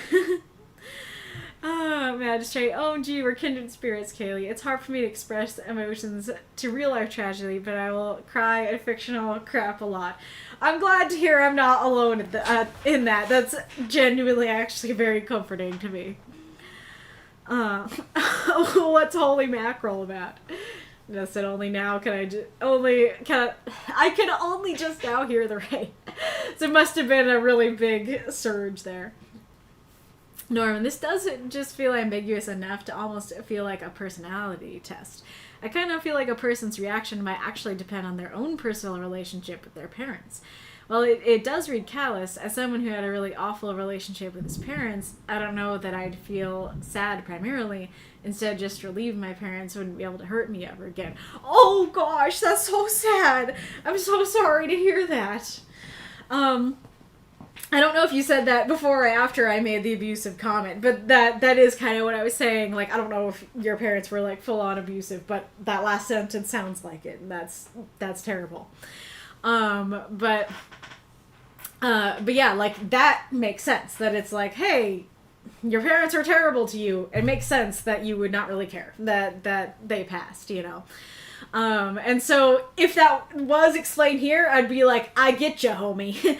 But it's, like I said, it's just the fact that it's in nowhere explained that the parents were in any way, you know, bad to the main character. That makes me go that the main character is the bad one.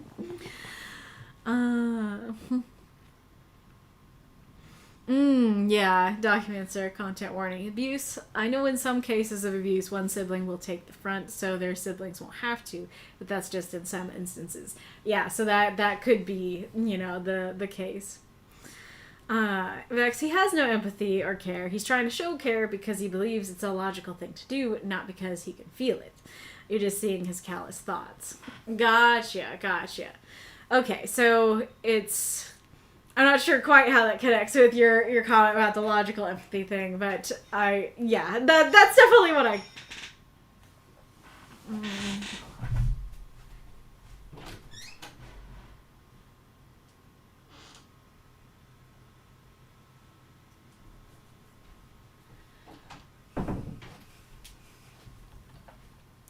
Yeah, that definitely aligns with what my reading was of it, that he doesn't feel any empathy or care, and you're just like seeing full on into his brain. And it's like, yeah, like he's like, okay, like I get that people want me to do this, but I don't feel it. So heavy rain, As for the parents' death, I was thinking a sudden accident. Yeah, that makes sense. Yeah, I can hear the rush of the rain in the background.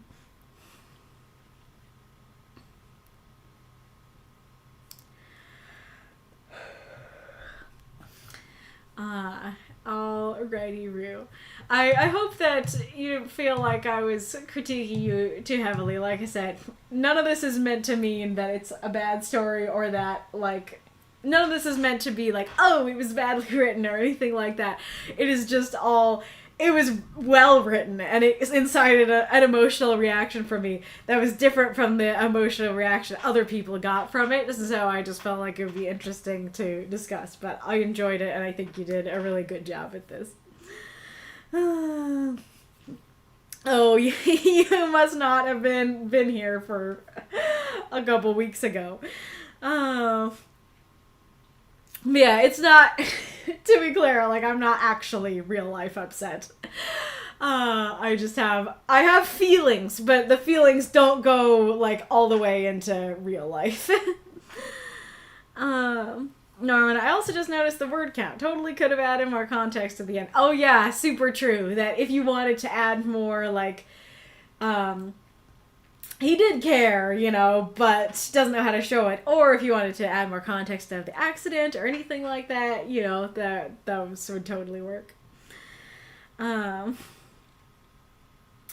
from Rain That Heavy is called Gully Washer, or you say it's raining sideways. Yep. It was, I mean, it's raining sideways enough to smack the window.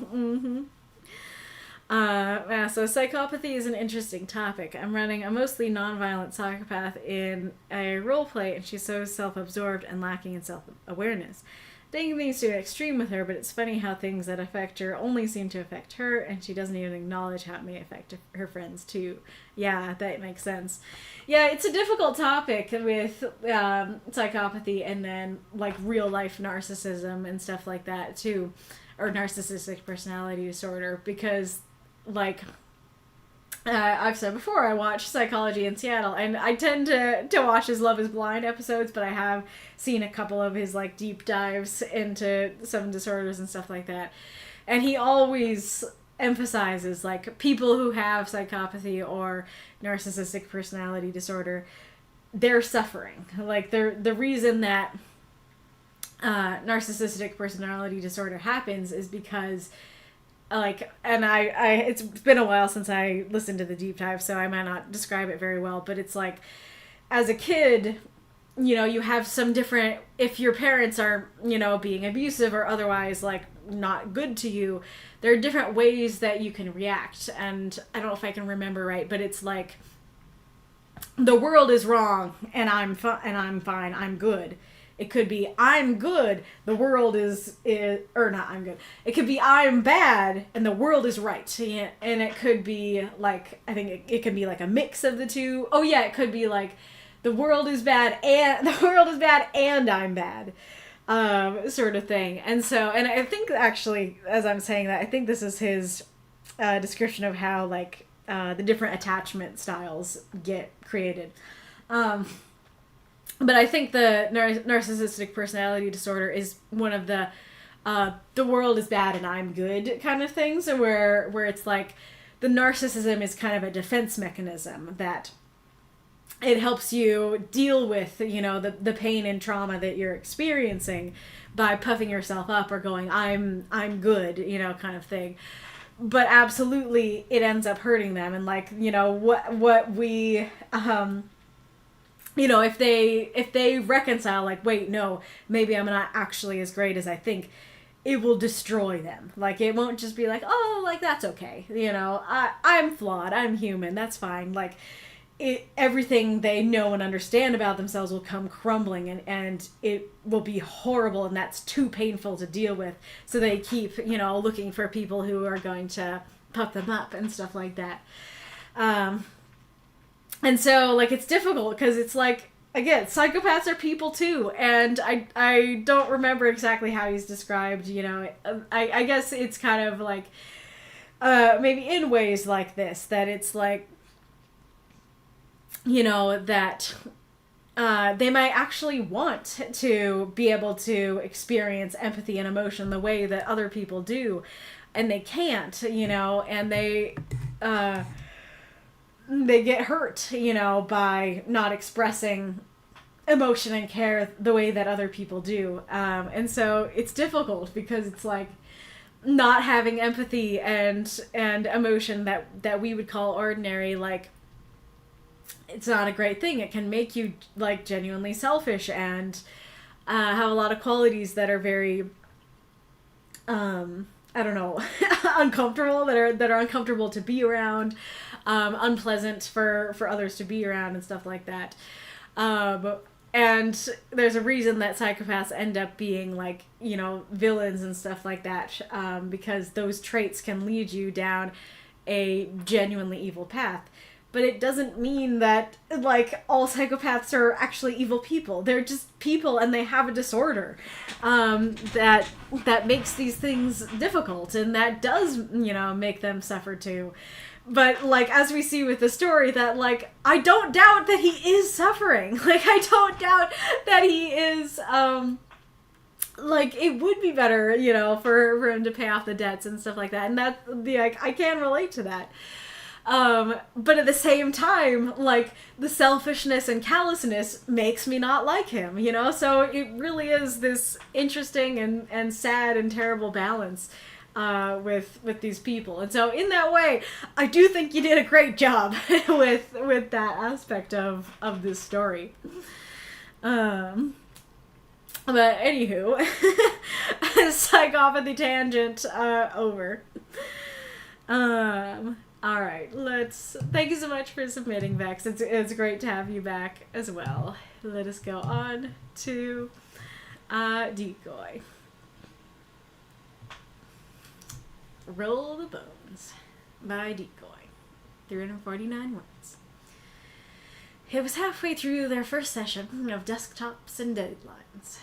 Agrithax, the dreamer, was the game manager, as they had discovered it, while Nim the Devourer was their sole player. In their endless thonic abyss, Nim rolled their polyhedrals. 13, their fathomless voice boomed.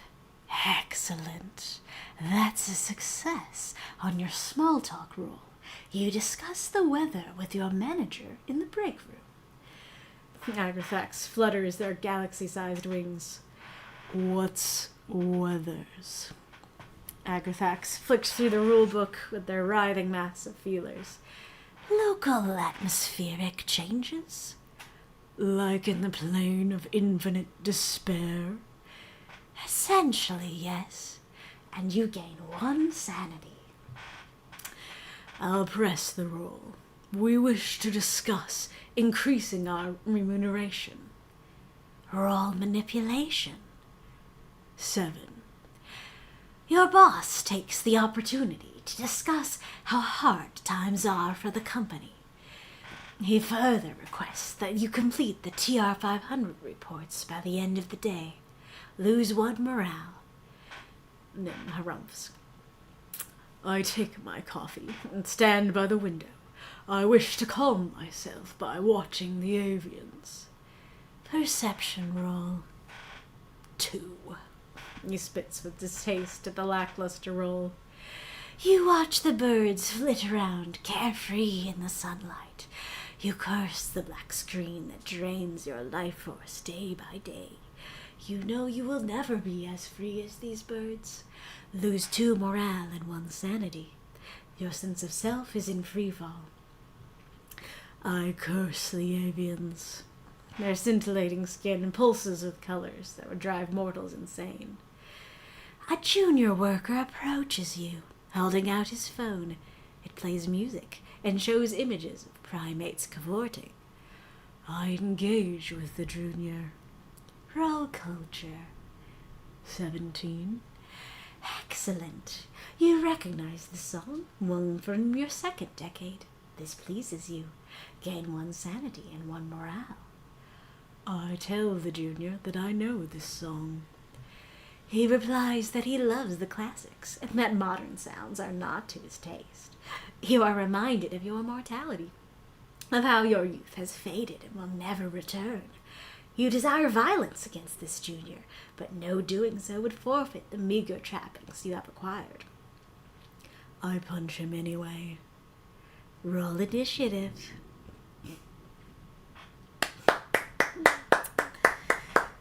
Throw out those moths and monsters. Cheer for this story if you loved it. Aw, Decoy says, I'm loving this voice work. That's great to hear. I was thinking... I didn't quite do Nim's voice the way I wanted to. I think I wanted to do it more monotone throughout, but I'm glad that you enjoyed it. Thank you for the cheer, Norman. Today's forecast. Rainy with a chance of despair. Exactly. Decoy says, hi readers. Well, this one took a lot of time, and I'm still not convinced by it. I love the pitch. Eldritch entities play desktops and deadlines, but I just couldn't make it work right. I'm also not used to writing such dialogue-heavy scenes. Turns out narrating a TTRPG takes a lot of talking. I lost a lot of the flavor I wanted the scene to have. Not happy with it, but I'm pleased I finished it. I think there's a lot that could be improved, but finished is better than perfect. All comments welcome on this. Thanks for reading. Have a lovely weekend. I need that quote on my wall as a reminder. Finished is better than perfect. I realize now that I never read your note before now. Because I'm like, what? You were not happy with it? It's fantastic, though. I loved it. I think this is great. I think you did a great job with it. Yeah, you're too critical, Decoy. It's a solid piece, exactly. The ending is amazing, yes. Decoy. I guess I just know all the ideas that didn't make it to the page. Yeah, that is a mood, for sure. It was a great story, says Arith. Yes, indeed. Don't forget, if you would like to unlock our 4th story, which I will tell you now, I will reveal now that I know I can do it, is Stevens. Then make sure you cheer while we're discussing. Aw, thanks all, says Decoy. You're welcome. I want to wait until the ad goes to to start discussing the story. Start going into it. I'll probably go blow my nose. Yeah. I'm gonna turn off my mic for a second and blow my nose.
I just saw the ad go away as I came to sit down.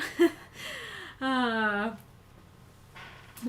but like I said at the beginning, I do love when people actually use the ideas that I mentioned in the prompt intro. So I thought this is fantastic. It was super fun, super enjoyable to read. I love that you called it desktops and deadlines. We called it like houses and humans in the stream, but having it be a D&D, but a different D&D works super well. Super creative. I love the name Agrithax. It's like, see, it's the perfect medium because you can have fantasy names that are long and weird and hard to say, and you can have like, you know, names that are easy and fun to say. And, like, this is the perfect medium where, like, this is a weird fantasy name, but it's fun to say. And then I love their titles of the Dreamer and their Devourer. I'm trying to figure out, because I'm sure you use Game Manager, because Manager is like a, you know, office, you know, word.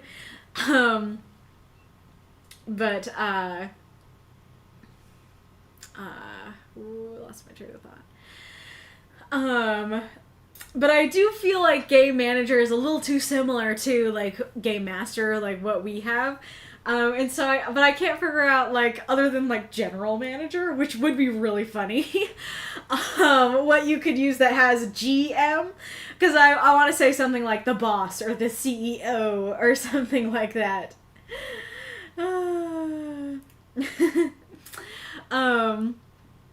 But yeah, so like how do you use a more desktop and deadlines title for the Game Master that still has the initials GM? Decoy says, oh, General Manager would be so much better. I love it. Okay, so Decoy likes that one. Nice. And it's interesting because, like, when I first started reading, I was like, Nim the Devourer is their sole player. Why is there only one player? And then as I kept reading, I just enjoyed it, and I had no problem with there only being one. It could have been fun to have more players, but I could also see that could have just added words. I love in their endless chthonic abyss and emerald, their polyhedrals. That's great. And I love the 13, the normal, you know, D&D word number. But their fathomless voice booms it. I think that's great. Yes, small talk roll totally makes sense. Something you need to roll on. I mean, I feel like you kind of have to roll that sometimes in regular D&D. I love galaxy-sized wings. Great description. A nitpicky little critique. I do think that just saying weather would work better here. I'm not sure why he adds an S to it, but I do think it's cute that they, like, don't even know what weather is. And I have no idea what happens in the Plane of Infinite Despair, but I love the fact that that's the comparison, that it's like, yeah, the atmosphere changes, like how the despair gets worse sometimes in the Plane of Infinite Despair. Now I'm just thinking of, like, a story of these two journeying through the Plane of Infinite Despair to get McDonald's or something like that. Get the Eldritch version of McDonald's. This is a little bit nitpicky too. Now, granted, I haven't played actual D&D much. I have played other TTRPG systems a lot more. But from the TTRPGs that I've played, most of the ones I've played don't have a system where, like, you gain something like, you know, sanity or morale that easily and fast. Because, you know, like, levels you only get, you know, like, once, I don't know, every 6 months or something. And in stuff like Vampire, if you lose your humanity, it's, like, a big deal and stuff like that. And so, Cthulhu's, that's great! So I was kind of, like, squinting a little bit at that, because that felt a little odd. But then again, this isn't D&D. This is desktops and deadlines. And so, maybe they do have something like that. And, like, that's not out of, you know, the ordinary or realm of possibility to have a mechanic like this. So, it's not that big a deal. And I do like it for the humor, you know, I do like it that it's like, oh yeah, like, you're encouraged, you get some morale, like, alright, go sit by the birds. The birds, they make you think about, you know, how you can never be free, you lose morale. Yeah, I do like that.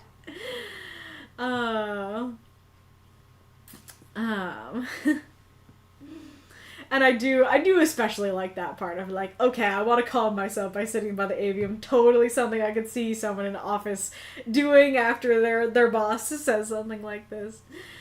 I love that he spits with distaste at the lackluster role. That's great.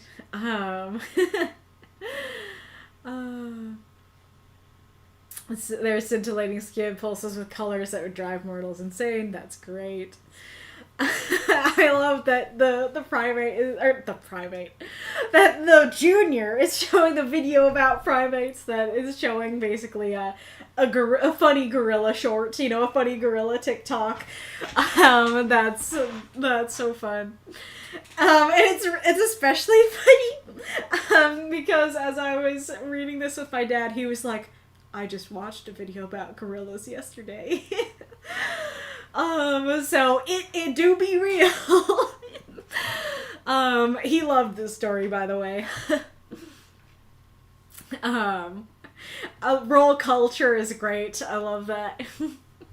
You recognize the song from your second decade. I think that's great that it's like, oh yeah, like it's a song from the 80s, you know, that kind of thing.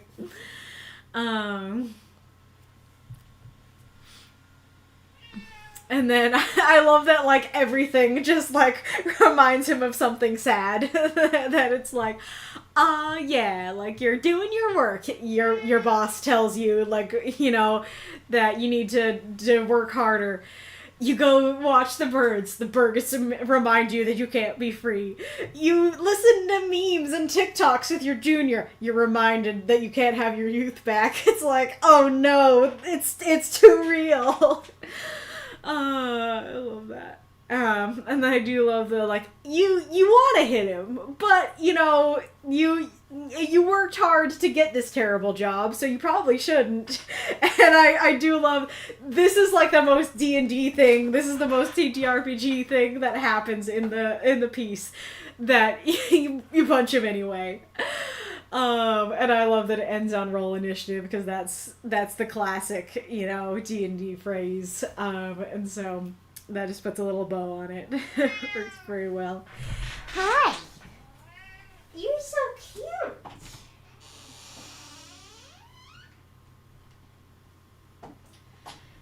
Do you think my door creaks like a haunted house door? He's just having the worst day. Yeah, exactly. And the funny thing is, like, I don't know exactly how you intended it, but this is kind of like a silly joke story of like, oh, haha, like, what if, you know, monsters played humans? But, like, I want to read more. I want to read more about their game. I want to read more about these, eldritch entities and, like, his character having a good day and stuff like that. Arthurax the murder hobo, yes. Let's see.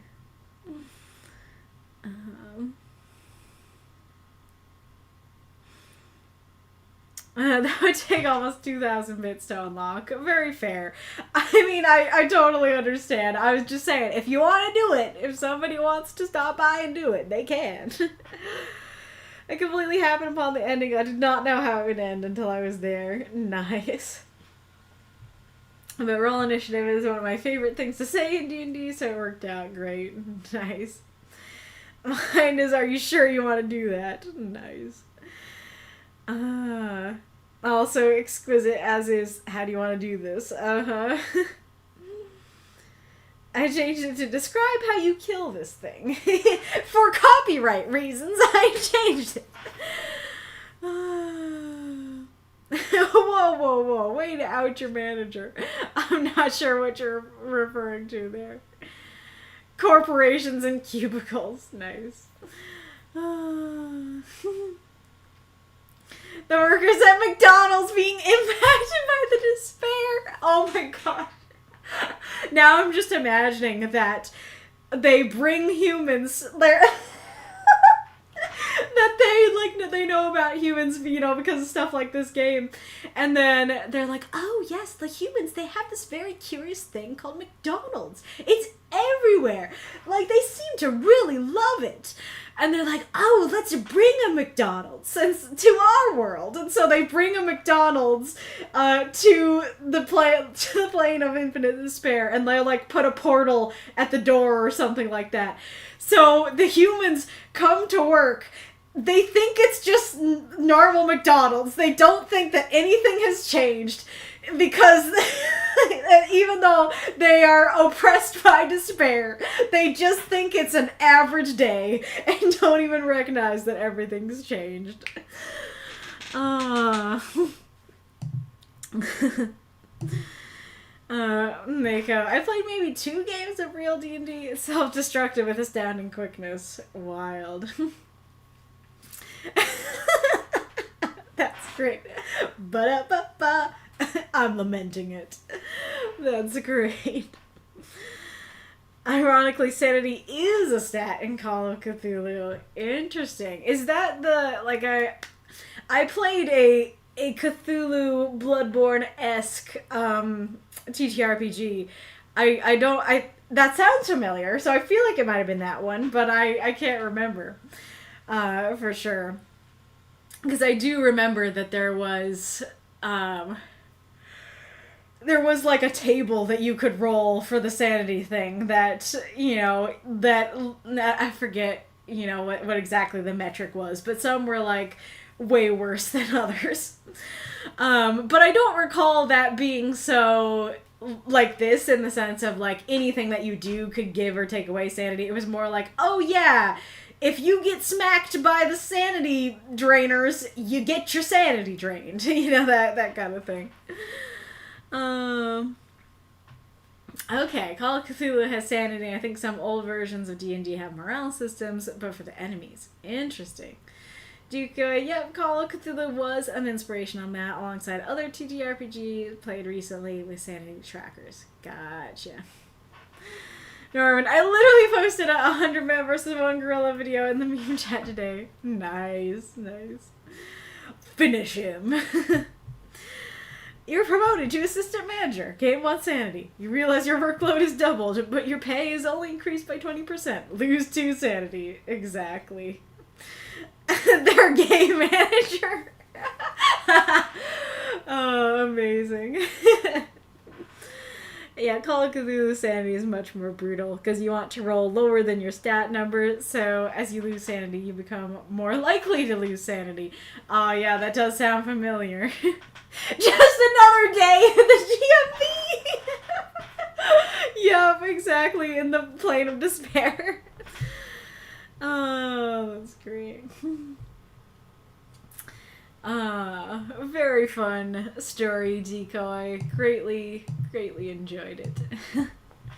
All right. Well, I've already said the prompt for next week, but I'll do a standard drum roll. I'll reveal it again. Aw, bird so pretty. The bird so pretty.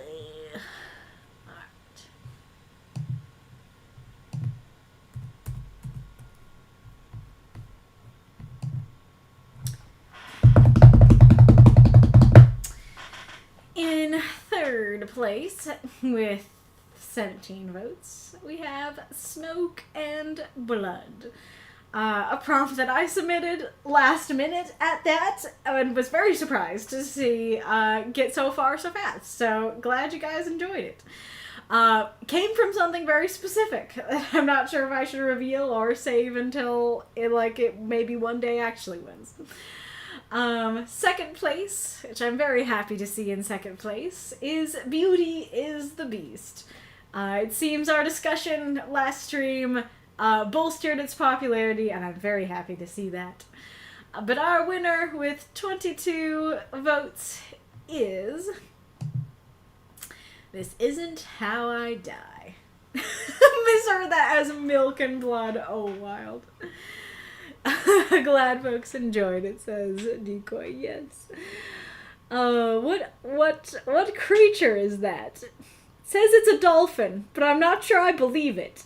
It looks like some, what is it? It looks like some horrifying creature. I don't know how to describe it.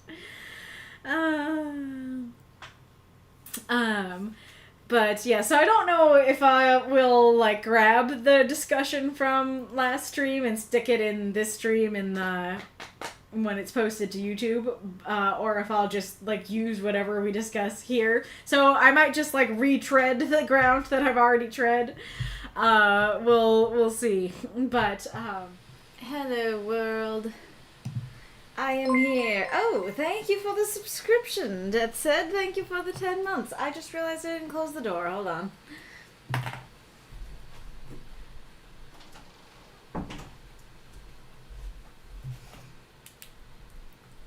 Hello, Magistrate Ironlung, Deathshead, Electric Rose, Ghoulish Misfit, welcome. Electric Rose says they'll be lurking while working on part 3 of a book. That's awesome. Spectre of Nightingale, hello. It's not often we see you around these streams. Ghoulish, you say, hi, I'm gonna be away from my usual battle station, but I'm here mainly because I have questions. Questions about your spring story? Well, fire away. I'd love to start with answering some questions. Good day, guten Tag.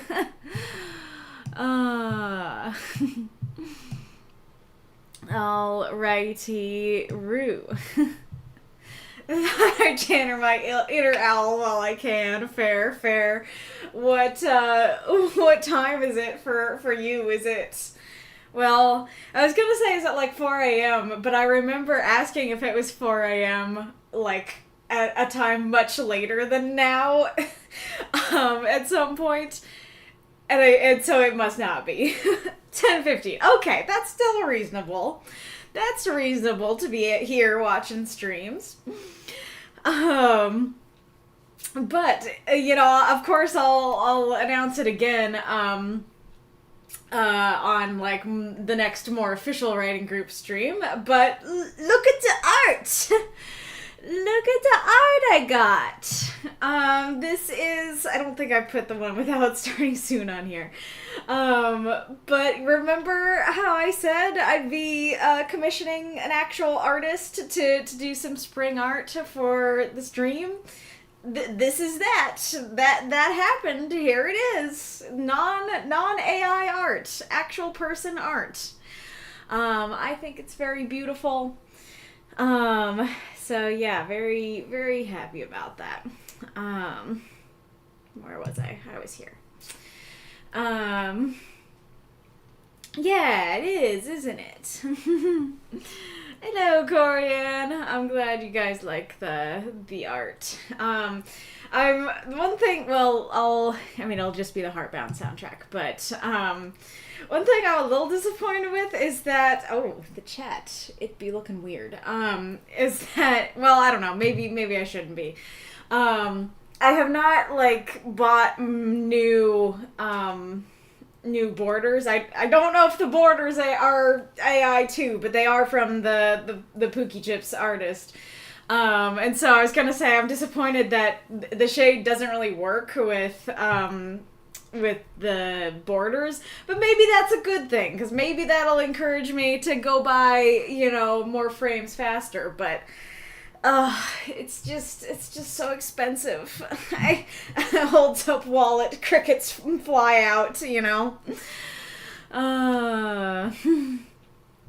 Oh, nice. Corian says, I've started Heartbound a bit ago. I need to get back to playing games. Indeed.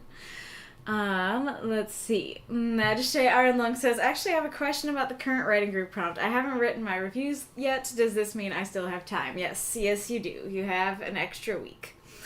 So I don't know if I should wait until the end, but I was thinking I'd just announce the upcoming prompt here at the beginning.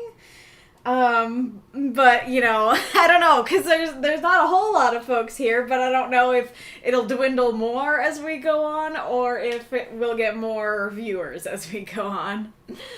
Deathshead says go for it. Magistrate says awesome. Thanks, Kaylee. Yes, you're welcome.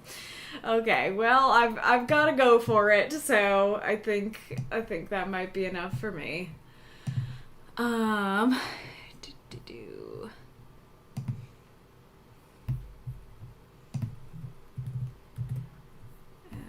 dokie. Yeah, that's very fair. All right. In third place with 17 votes, we have Smoke and Blood. This was a wacky experience because, I mean, I'll try not to go too much into it, but basically, I submitted that for reasons that one day if it wins, I'll say.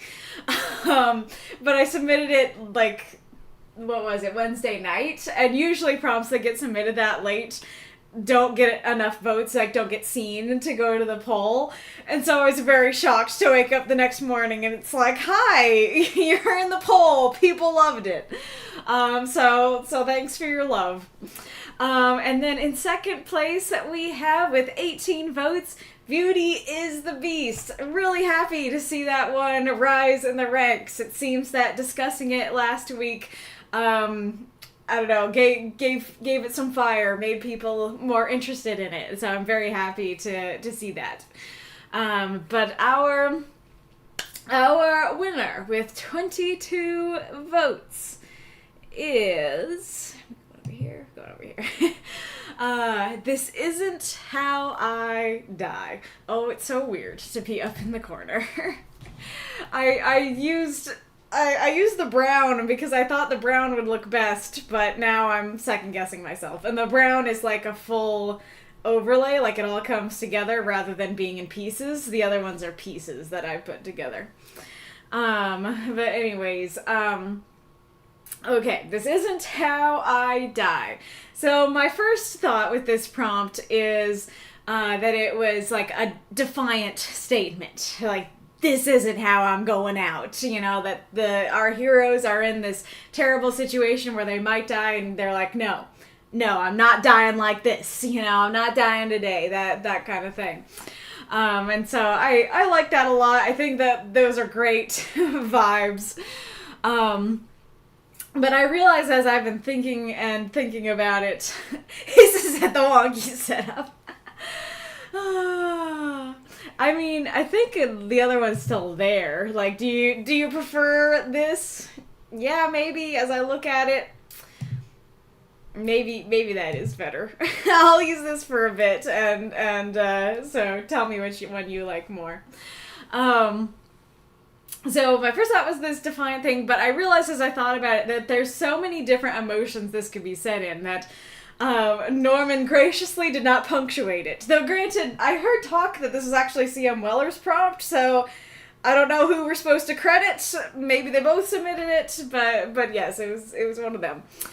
But anyway, so the fact that there's no punctuation means that it can be said in a lot of different ways. So there's the defiant way that I took it, but then there's also, it could be fearful. It could be like, no, this isn't how I die.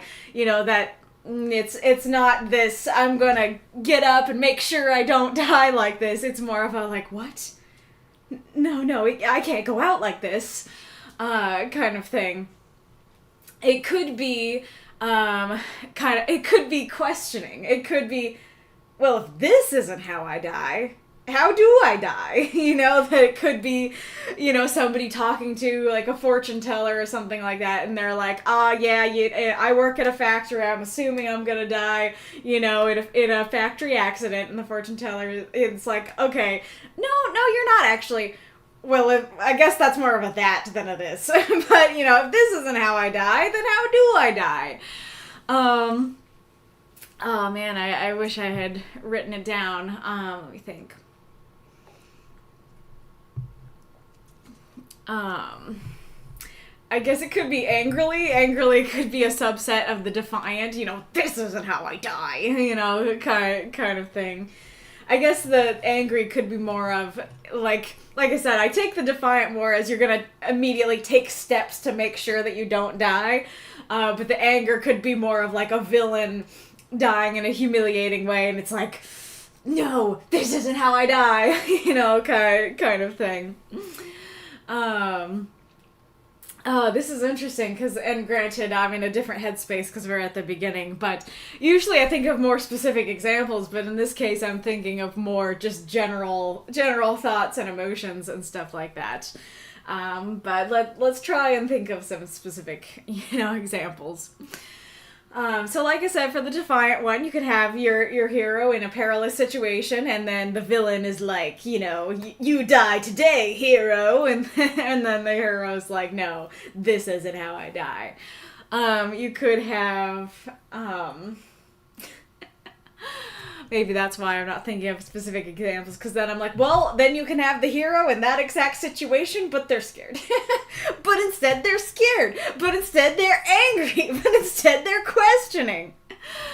And it is interesting because it's very much, that how is very much the key word here, right? Because it could have been like, this isn't when I die. It could have been, this isn't where I die. This isn't why I die. But this isn't how I die. So I take that to be very specifically about the method of death. And so it could be a particularly brutal method of death that the person doesn't want to die to. It could be just a particularly humiliating way to die that they don't want to die to. It could be, maybe something specific to them, that... Oh, my brain. Why was the first thing that my brain went to? Maybe your character doesn't like mayonnaise and they're dying in mayonnaise. Thank you for your contribution today, brain. Why is awake Kaylee weirder than tired Kaylee?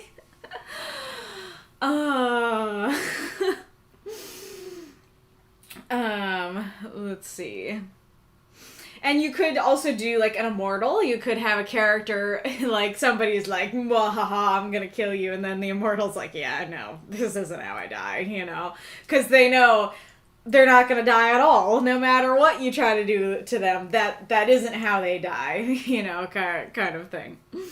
I guess you could do, I'm seeing the word zombie there, and it's making me think of things, because now I'm thinking of, like, a double death, right? That a zombie dies once, and maybe they die in a humiliating way, and then they know that they can be killed a second time, and they're like, I am not dying the way I died the first time, and like, this isn't how I die again, kind of thing.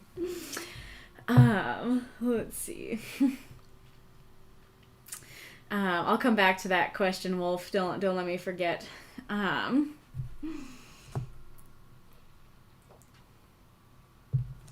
Magistrate says, I had to put that Hutao drumming gif. I swapped shifts and have to work tonight, so I might not make it to the entire stream. Hard to say. You did say it would be shorter than usual. Yes, true. Yep, Corianne says Defiant or they're scared or both. Yeah, that's true, that they don't cross each other out. You can be scared and also defiant. It'd be funnier if it was more like, no, I'm destined to die at 79 by choking on a kazoo during a performance of My Fair Lady. Exactly. Fantastic. Spectre, I've already got decision paralysis with this prompt. Well, do you want to share what you're trying to decide between and have us, say what we like most? I'm the opposite. I feel pigeonholed personally. Interesting, unless we're not talking about literal death. Thank you for the cheer, Marks. Really appreciate that. And welcome. Great point. As someone with spiritual death as a character, it's funny, I didn't think about that, on my own. But yeah, you could, it would be a little more complicated. You could talk about more of a spiritual death, that something inside you dies. It could be, it could be something like you have this hope for this thing to happen, and it's like the hope is saying, like, you're losing that hope, and it's like the hope inside you is saying, this isn't how I die, kind of thing. Yeah, you could personify a lot of different things that that don't want to die. It could be childlike wonder, you know, as you grow up, that growing up can be a kind of spiritual death. It could be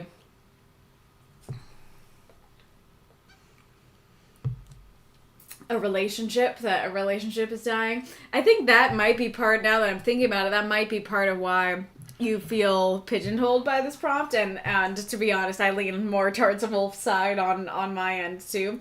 I think might be because of that I phrasing. Because, you know, even in these examples, then would they really work if you didn't personify the thing, right? If you didn't personify the relationship dying and basically going, no, this isn't how I die, would it work, you know, without that personification? You know, hard to say. And you know, the character might still die. Like, it could go either way with this prompt. That statement of "this isn't how I die" is doesn't mean that they, like, even if it's defiant, doesn't mean that they succeed in their defiance. They may still, in fact, die. You know. Corian, similar premise. There's a book, A Short Walk Through a Wide World, and the girl has to keep walking, otherwise her illness will cause her demise if she stops walking. Interesting. Very interesting. That's not where I thought you were going. And the thing that I thought of when you said that is I thought you were going to talk about, like, books and information dying, you know, like Miston's story from last week. That could work pretty well. That it's like, no, like, the information, the knowledge, the history doesn't want to go out like this, you know, kind of thing. Daja Darlene, hey, welcome, Daja Darlene. Great to have you. I could also be in something like, we're playing D&D setting. That's true. That's a really good point. You're playing D&D, you're playing a video game or something, and it's like, no. I have to, like, get past this part before I die. I'm not dying like this. Absolutely have had that feeling. Magistrate Ironline, I may go with the idea of Naviki during the zombie apocalypse genre break doing stupid things, convinced that she's not going to die because of reasons. Nice. Yeah, I didn't even think about that. There's so much that you can do with the fact that they don't actually die within the genre breaks. So you can have your characters turn into zombies and stuff like that, but then they'll come back afterwards. That's pretty cool. And I guess, like, I was talking about a zombie dying a second death, but yeah, you could absolutely just consider the first time you become a zombie as a death, and absolutely that's the kind of thing that someone would be like, no, this isn't how I die, you know, I don't want to become a zombie, or I don't want to become a vampire, or something like that. Yep, a video game where you make a stupid mistake and die early in the game. Exactly. Hello, Arith, welcome. This picture, I've got over 20 mercenary characters, all of whom have been in multiple deadly situations. So yeah, I got too many options. Oh, that's super fair. I was thinking of writing about someone who keeps telling himself this isn't how I die as he heads off multiple problems only to perish in the end. Ooh, yeah, that's a great idea. That it could be somebody being overly cocky and being like, yeah, I'm gonna go into these dangerous situations and like, psh, this isn't how I die, but then they do in fact die in the end. Oh, I can take on this big boss. No, I can't take time to grind. Yeah, totally. Spectre, small town heroes and death is a whole other can of worms when it comes to death. Fair. Oh, look at the Encore moth with just a little bit of glow in the black. That's pretty cool looking. Ooh, share along. Or maybe I'll have some guy trying to mug Ibrahim, because that's another option. Well, that's delightful. I love that. I died pooping the first time. I'm not doing that again. Oh, amazing. Marks, I do have a deity who dies and gets brought back, so I could do something with that. Totally. Yeah, it could be a character like a cat with more than one life. Yeah, a different kind of immortality that has multiple lives and stuff. Thank you again for the cheer. Interesting. Just that I was thinking of writing another historical story of a crewman on the Edmund Fitzgerald trying to keep her from sinking as the storm grows ever worse. Yeah, for sure. Or an immortal character / vampire who would die if they were not. Who would die if they weren't immortal, you mean? Mm-hmm. It could be less about this isn't how I die, and more about this isn't how my memory dies. Ooh, being forgotten is often treated as a form of death. Well, actually, that actually works very well with the I phrasing to me, because your memories are you in a lot of ways, and so it can be like your body and soul will live on, but you know, your mind, you won't have the memories anymore, so you won't be the same you. That's a great point.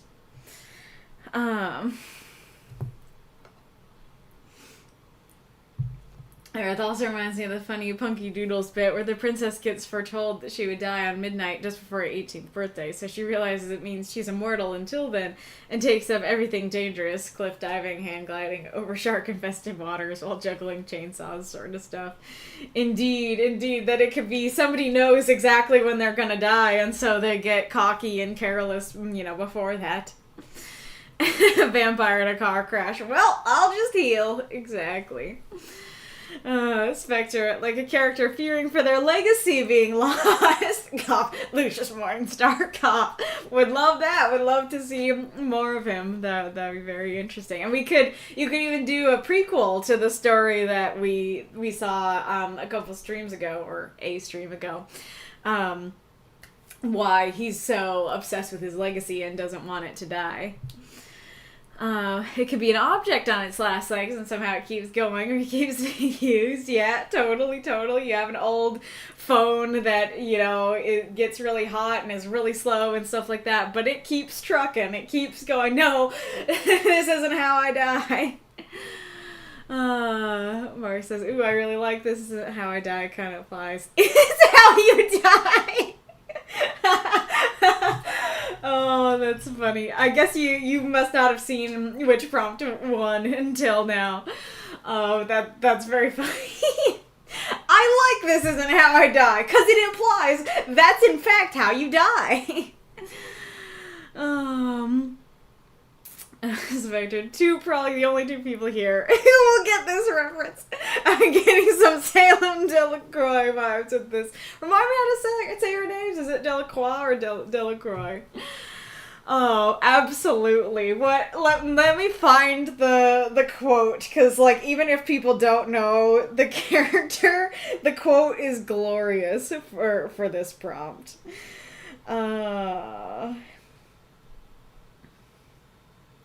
Oops, no, stay there.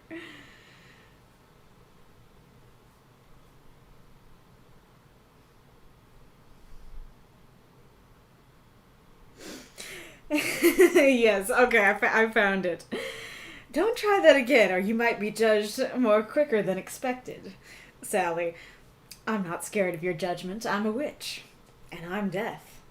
I've defied death 3 times without even trying. Do you want to see what happens when I start putting in some effort? But yes, that is one of the most metal quotes that I've ever heard in a TTRPG, and that was courtesy of Spectre. That was his character's quote. But absolutely those vibes, and you could take it in that sense of a character literally meeting death, or literally death trying to judge them or something like that, and then they're like, nope, not today! Not today, death! I'm out of here. Yeah, now that I think about it, you could have a character who's in the underworld or something, or they're about to cross, is it the River Styx or something? And then they're like, nope, not today! I'm going back to the land of the living. Ooh, that's a great one, Darlene. Darlene says, this isn't how I die, but everyone else will. Great point. Yeah, that... Totally. I'm trying to think of the ways that you can use that, because you could use it as... a villain, you could use it as a hero, doing a, I don't know, it makes me think of an AoE attack where everything in your vicinity disintegrates, but it could just be, a really powerful warrior just being yeah, I'm gonna take you all down kind of thing. that works very well. Delish. Maybe something along the lines of the Mayan hero twins. I don't know about the Mayan hero twins. I don't know how to pronounce the names, but those are the names. I played a game against the gods of the underworld with their lives on the line. Ah, yeah, totally. Yep, an object on its last legs. You mean my parents deep freeze things older than I am? You mean their freezer? Amazing. What do we say to the god of death? Thank you, Arith. Alrighty, and this, I mean, I should have gone to the thingy, because it's, like, Beauty is the Beast one on this one, which is awesome. I do love that. But there it is. Oh, somebody's talking in the rules. Maybe somebody is, needs a roll. Yes, somebody does need a roll. Let me give that to you before I forget. Okie dokie. Where am I? I'm going over here. And oh, nobody said anything in the not so private chat.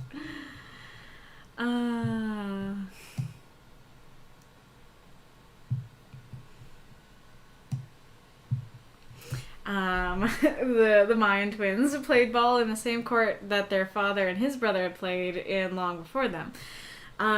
When one and his brother had played, the noise had disturbed the lords of the underworld, rulers of... Yeah. They summoned them to play ball in their own court. Interesting. You ever played basketball so hard that Hades heard you? And that the lords of the underworld heard you? When the twins began to play ball in the court, once again the lords of Sibulba were disturbed by the racket and sent summons to the boys to come to Sibulba to play in their court. Fearing they would suffer the same fate, their grandmother relayed the message only indirectly, telling it to allow us, which was hidden in a toad's mouth, which was in turn hidden in the belly of a snake in a falcon. Nevertheless, the boys did receive the message, and much to the grandmother's dismay, set off to Sibulba. Oh my gosh! Oh, that's glorious. I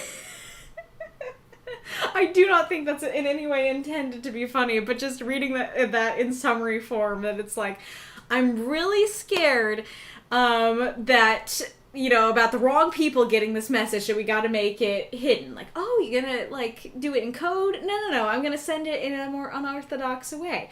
I'm gonna send it... I'm only gonna tell it to a louse. Okay, that seems pretty good. That seems hidden enough. A little louse will sneak up. I get you. No. Not just to a louse. In a toad's mouth. Okay, that seems a little bit harder to reach, but okay, I guess you're really putting it under lock and key there. No. The toad is gonna be inside of a snake. I'm starting to feel like the twins might not get this message. Safety first. I get the precautions, but this might be a little too much. No. The snake is gonna be in a falcon. Really don't think they're getting this message, Grandma. And then the next sentence. Nevertheless, the boys did receive the message. And so after all of this, they do receive it. But not only do they receive it, they set off for the underworld anyways. And she takes all these precautions to keep it hidden, to make sure it gets them and not to the wrong people. And then they're like, this sign can't stop me because I can't read about it.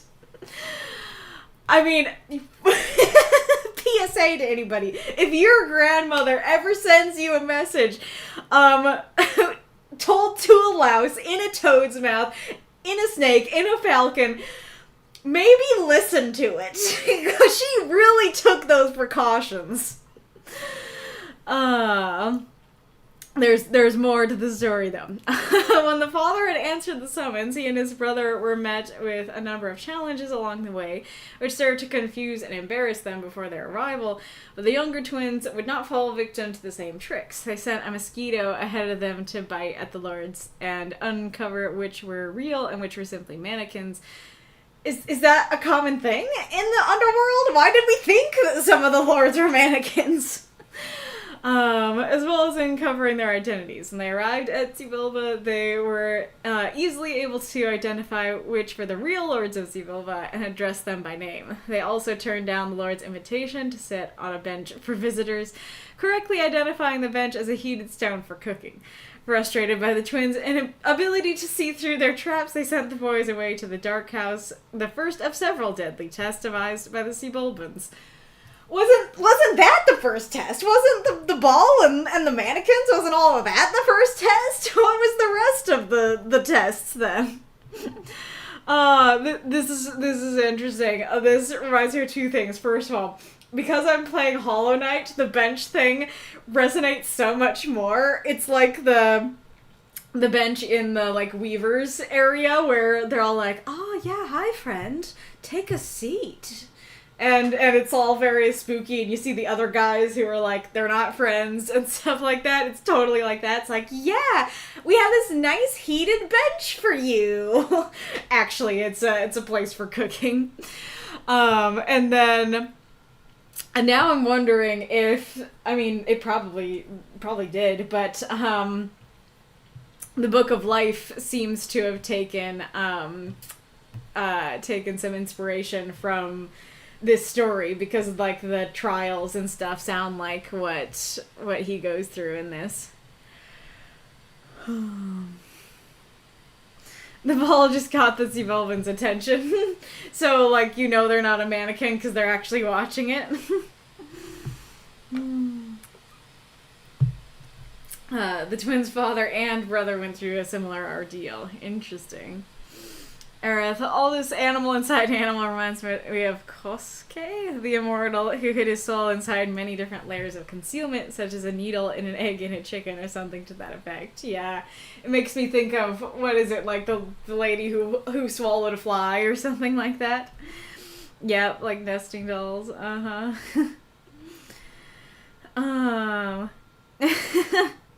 Indoor basketball, were they my neighbors? Oh boy, yeah.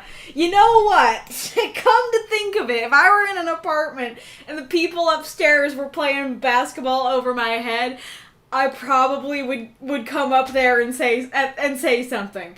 Maybe I wouldn't have the courage to challenge them, but I'd probably do something about it. So you know what? Maybe that is fair. Never build a safe you yourself can't break into. Yes. Paraphrase from Never Build a Dungeon you yourself can't break out of. Lord Veterinary. Nice. Having a good hiding spot for a special item, but then you can't remember where you put it. Spectre, exactly. To avoid any, well, it's hidden, but situations. It's hidden, but it's also hidden from me. Exactly. Let me check on the kitties. Let's see if they want you.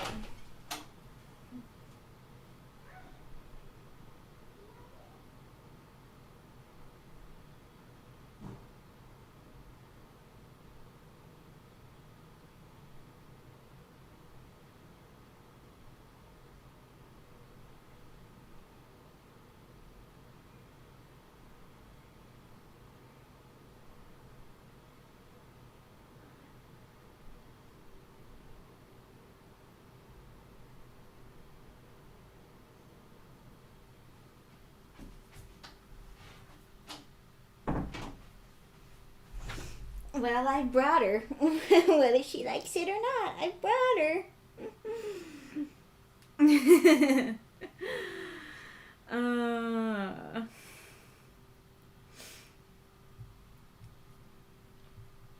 It happened to me. It went on for a few weeks until I complained to the office multiple times, and eventually it stopped. Whole situation was ridiculous. Oh, you must not have been here for the other stream where I talked about my situation like that.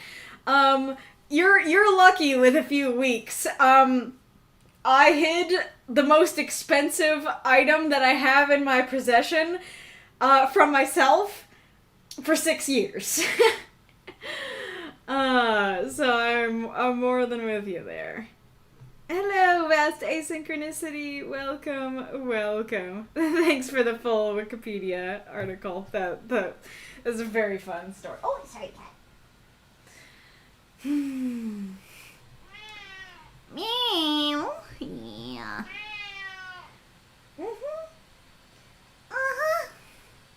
Lovely, lovely. Yes, exactly. Yeah, you baby. Yeah. Yeah. Let's see what Ghoulish's question was. Ghoulish says, the big one is what counts as a proper usage of a word bank word? Do similes, metaphors, and other literary devices count? The umbrella opened like a flower when the umbrella isn't important info. What about an establishing setting? I just saw makeup. We talking about turduckens? No, we're talking about much wackier things than that.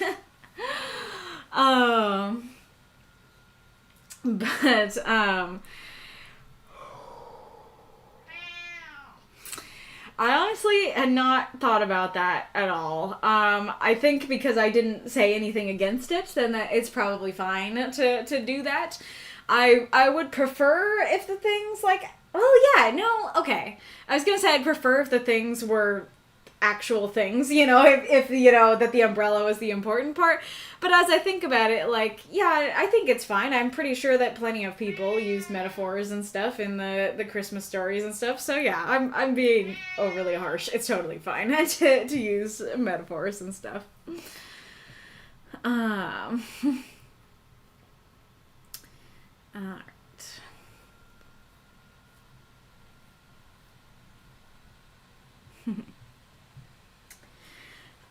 Okay, so. Yeah? Are you gonna make it hard? Oh, Baba Cat. So. This is an unorthodox stream. Yeah, we'll say. Do I have to hold you to make you stop mowing? It's so noisy sometimes. So this prompt is interesting because I first read it as defiant, as just this isn't how I die. I'm not dying today, kind of thing. Oh, my video seemed a little bit laggy. Anyways, that it's no, this isn't how I die. I'm not dying today. I'm not dying like this, that kind of thing. But I soon realized that there are so many different emotions that you could take this as. You could take it as fearful, no, this isn't how I die. This can't be. You could take it as more angry, kind of similar to defiant, but more of no, this isn't how I die. That could even be a villain dying in some humiliating fashion, and it being no, not like this, kind of thing.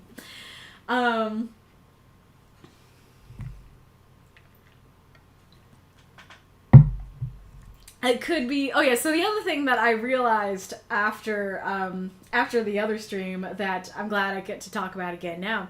This is one of those prompts that you can italicize each word and get something different. So this isn't how I die. That can be about the method, right? That it's I'm not dying by the sword, I'm dying by burning or the opposite or something like that. It could be, this isn't how I die. I guess that just kind of goes along with the defiance thing of it's very much about the no, I don't want to die, I'm not going to die like this kind of thing. This isn't how I die. So this isn't how I die versus this isn't how I die. This isn't how I die. This is when I die. This is where I die. This is why I die. This isn't how I die. That could be very interesting. Oh wait, I thought I was gonna die, but actually, somebody else died. I just see ghost poop. How is this related? And then, this isn't how I die. Could be, this isn't how I die. It's just how I get horribly maimed. You know, so something like that. So I think that opened up a lot of different avenues in my mind of ways that you can play with it. So yeah, you can write about somebody who is, you know, the hero who gets up and continues to fight. They're not going to die like this. They're not going to die today. It could be the villain humiliated. It could be somebody who's really scared. It's like, no, this can't be. It could be about the method, that it could be like, I am immune to swords, but maybe fireworks. It could be, you know, about like the timing, that somebody knows when they're going to die. And so they're like, no, this isn't how I die. I know that I die on the 15th of May, you know, in the year Shmoobadoo, kind of thing. I think people were talking last stream about the post about the princess who's like, oh, you're gonna die on your 16th birthday this way. So does that mean I'm immortal until then? I'm gonna learn to juggle chainsaws. You know, that kind of thing. That, you know, someone knowing how they die, and instead of it being something they try to prevent or something horrifying to them, they're like, oh, so that means I know I won't die until then. Like, I'm gonna live my life to the fullest. You know, kind of thing. Oh,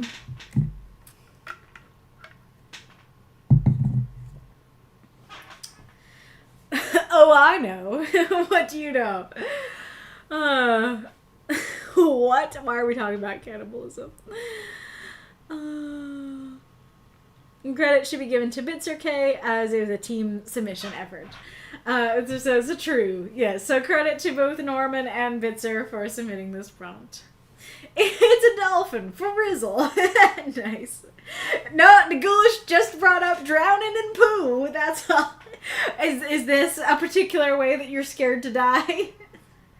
Oh, did I hear meow? I did hear meow.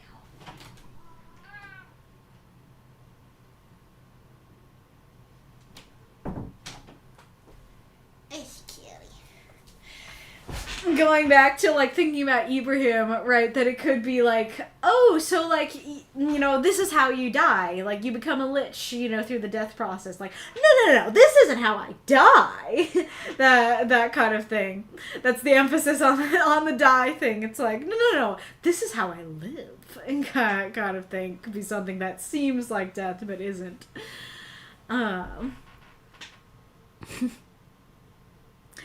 There's the cannibalism. Better than being eaten by your own people like the Dutch. And we return to cannibalism, indeed. About 241. It's a dolphin for Rizzle. Let's see. Any chat in the stream chat? Surprising nobody. I have a story for this prompt already done. Or maybe fireworks. I don't know if that was related. Ghoulish. Drowning in general, to be honest, but I'm also very repulsed by feces. Who isn't? Like, I feel like that's like top 10 worst ways to die, drowning in feces. Is anybody gonna be like, yes, I would prefer drowning in feces to being burned? The stress on eye would be interesting. Yeah, that could create some very tragic... I mean, it makes me think of how in Frankenstein... I guess spoilers for Frankenstein, but you know, it's a classic book. But it makes me think how in Frankenstein... the creature's like, I'll be with you on your wedding night, and then Victor's like, oh my gosh, I'm gonna die, let me protect myself, and then he is not the one who dies, it is in fact his new wife. So that totally works with that it's like, oh, this isn't how I die, whoops. You know. Yeah, you say this like this is being a shocking revelation, the drowning in poo thing. Yeah, for some reason when you mentioned a villain dying in a humiliating way, pictured an evil villain who dies due to being poked in the bum by a rebelling goblin. As a result, he dies from his injury due to sepsis. That reminds me of, like, oh, I don't remember the exact details of it, but, like, like when we learned about Arianism in school, do I remember what the beliefs of Arianism is? Not really. I think it has something to do with, like, not believing that Jesus was God or something like that. But you know what I do remember? Santa Claus punched him, and he died pooping. Or he died, like, from his bowels, like, falling out or something like that. Something that would be very horrifying to experience, but, like, is kind of, like, comedic to just hear about, you know, in passing. Reminds me of that kind of thing. I don't know, some people are into that. And I'm killing the conversation right here. Oh gosh. Is this a kink? Butterfly meme. Is this a kink? Drowning in poo? That's horrifying. I mean, I don't mean to kink shame, but, like, that is on the weirder side of kinks.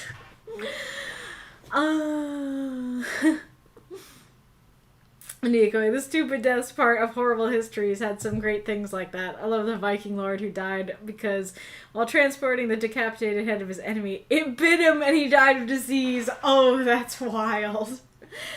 It bit him, or, like, he accidentally put his hand in its mouth or something. Like, he was reaching for the popcorn and he got caught in the dead guy's mouth.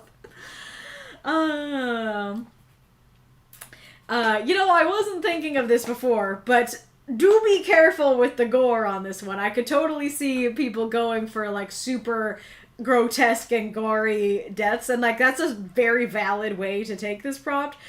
But, you know, if all the stories are gore, and more gore, I'm gonna have some trouble reading them on stream. So, you know, maybe take a look at what other people have posted and try and go for some variety if it's all gore. He was riding horseback with it, and I think the motions caused the jaw to shut on his leg. Fair enough. Fair enough.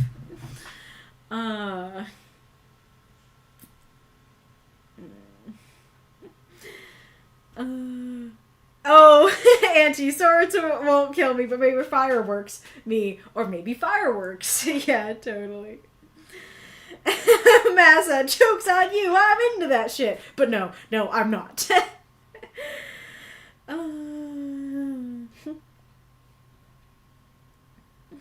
As the leading Republican of the Dutch States Party, De Witt opposed the House of Orange-Nassau and the Orangists, and preferred a shift of power from the central government to the Regenten.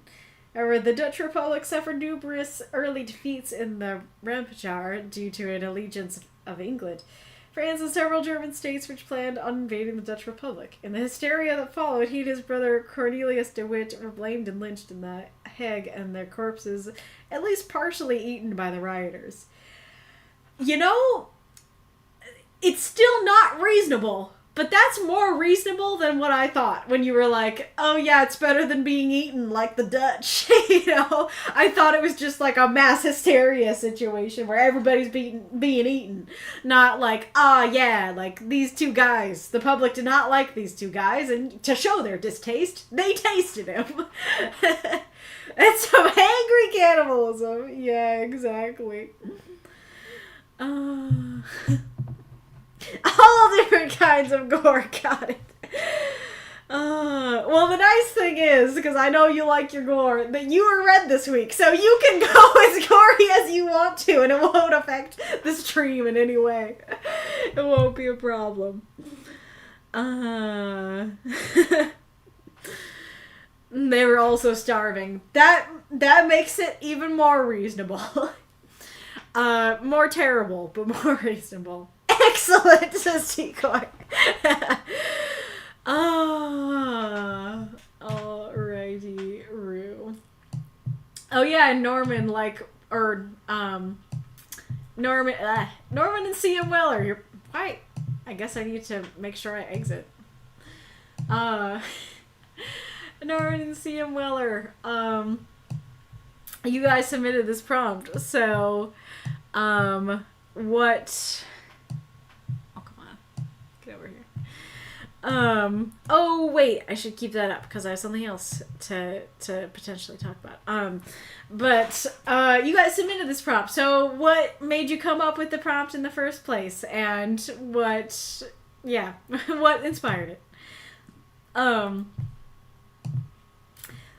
the other thing to talk about is over here. So as long as I want to make sure that we're on the same page here. So I did get a little weird that instead of saying just like yes and no, I really did want to hear like, okay, like how committed are people to writing stories? Is it that if people say, I didn't want to just say yes and no, because like if people said yes, I wouldn't know if it's like nobody's actually gonna write anything, but they just want to be nice, versus like, oh no, like people actually want to write. So if it was just like yes and no, then it seems like it would be 4, 5, 6, 7, 8, 9 yeses and 6 nos, and so this seems like yes is the winning thing to me, even though technically no won the poll. Are we on the same page as that, or are you guys like no won the poll, there shouldn't be one? Oh. Cannibalism. That makes it even more reasonable. Kaylee, 2025. Norman C. Weller's prompt, I merely proposed submitting it myself because I usually post prompts early and I wanted to see if that would make it more likely to get picked. Seems like it worked. Norman says, I got nothing for the spring contest personally. Fair enough. Said, I cite my record as evidence of how enthusiastic I am about writing. Yes, I don't know what you're referring to specifically, but absolutely.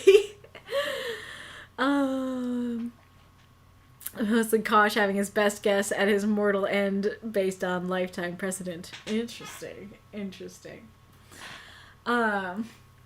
But yeah, so as long as there are no like objections to the ruling of there are more yeses than nos, speak now, there are any objections. Ghoulish says, I want to finish my piece because I feel like I've been stunted by writing 350 words for so long. Very fair, yeah. Hi, kitty. Yeah. Very fair. It does require a different type of writing, and so if like this is what you've been doing and you haven't been working on longer pieces for a long time, I can definitely see how it might stunt or otherwise alter how you write, you know, in both positive and negative ways. Definitely for me, I think it was a net positive because, as I've cited many a time, I could write stories with like 11 pages of just internal monologue, and now I don't do that because I know the importance of brevity. I know, or at least the thing about these stories is they make you recognize what's important, right? And so once you go back to longer things, then you can recognize like, oh, it's not important to go on for 5 more pages about this. I think 5 was enough, you know? But it could make that go into overdrive, right? It could make it go into like, oh, well, this isn't important and that's not important, when in a longer story, sure, it's not important, but it's still great to include, you know, that kind of thing. I'm at 345 words and just now introducing the conflict. Fair. I feel like I'm cheating as I never stop writing longer stories.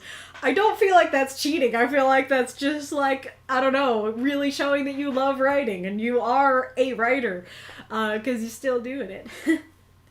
Norman, I'll admit I had to relearn how to write longer pieces. I don't know how I used to do it so easily. Oh no, that's too bad. I'm trying to think. Well, like it is earlier than usual, so maybe I'll bring it up and hope for the best. So be nice, be nice as you're saying. Like be gentle with me. I I am more fragile than usual, so just, like, say your critiques, but, like, try and say them nicely, or, like, sandwich them or something like that. But I did hear that people were very intimidated by the rules. And, you know, I totally get that. Because I did go on for, like, multiple comments and stuff explaining the rules. And then the sad thing about it is there's actually not a lot going on. It's just that it all required so much explanation. And, like, maybe it didn't require as much explanation as I thought. And I just, like, because this is just kind of how my brain works. I'm super detailed, and so I'm like, oh, people might be asking about this, and so I should address that question, when maybe that question doesn't need to be addressed. And so if you were someone who was overwhelmed by the rules, then, like, let me know, like, what I could do. I doubt there's anything I can alter now about this contest to make it less overwhelming, but if there is anything, let me know. And then let me know for future contests what I should think about to get people more into it, you know, to make it less overwhelming. Because the thing is that, like, a lot of it was explaining, like, how the prizes work and stuff, that it's like, okay, like, this is how you get them, this is how the themes work and stuff. It just, like, needed so much because it was a contest. Because the other ones have not needed multiple messages, partially because a lot of them were not actual contests. Though then again, the Halloween one was. And so I had to explain, like, okay, these are the themes, and this is how it works and stuff. But, yeah.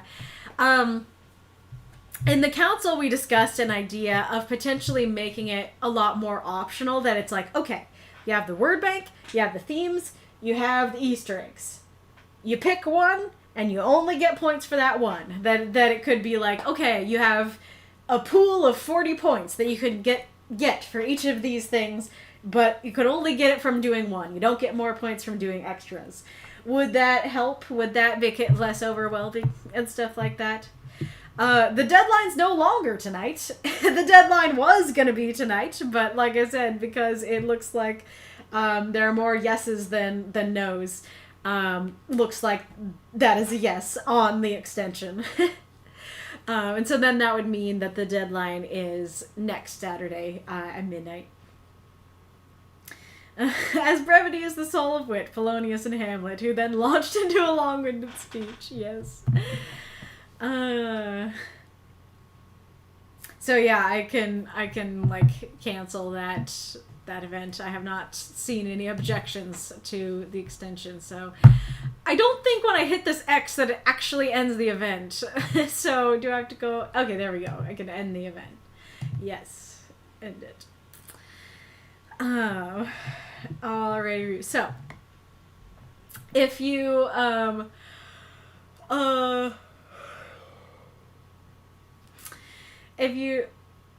no, I'm lagging now. Am I lagging for everybody or just Mako? Arith, I like the extension. I also like the optional design for future setups of contest.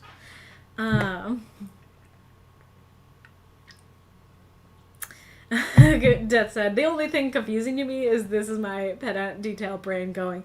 Is that when I think of theme, my mind goes to loss or growth or discovery, while Midnight, Goblin Core, and Sakura seem to be more like motifs. That's super fair. Yeah, I may have used the wrong word on that. Mm-hmm. I honestly get a little bit confused on the difference between between themes and motifs, because if I recall, the way that my English teacher described it is that, like, motifs are mini themes. But the more that I hear about it, the more it seems different.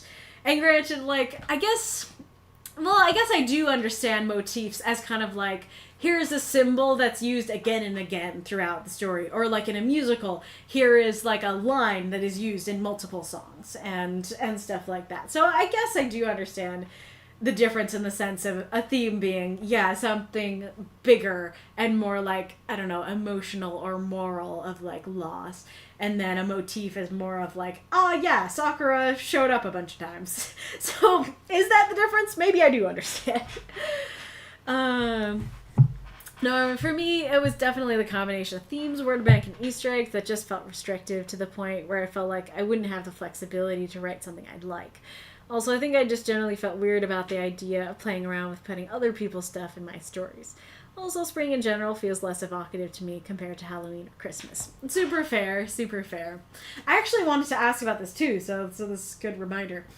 So I totally understand spring being not super evocative. Like, I think I've said before, like, it's my least favorite season, so, like, maybe if I were not, the stream master, maybe I would be, like, I don't know if I would be less interested if I wasn't the spring master, because I love writing too.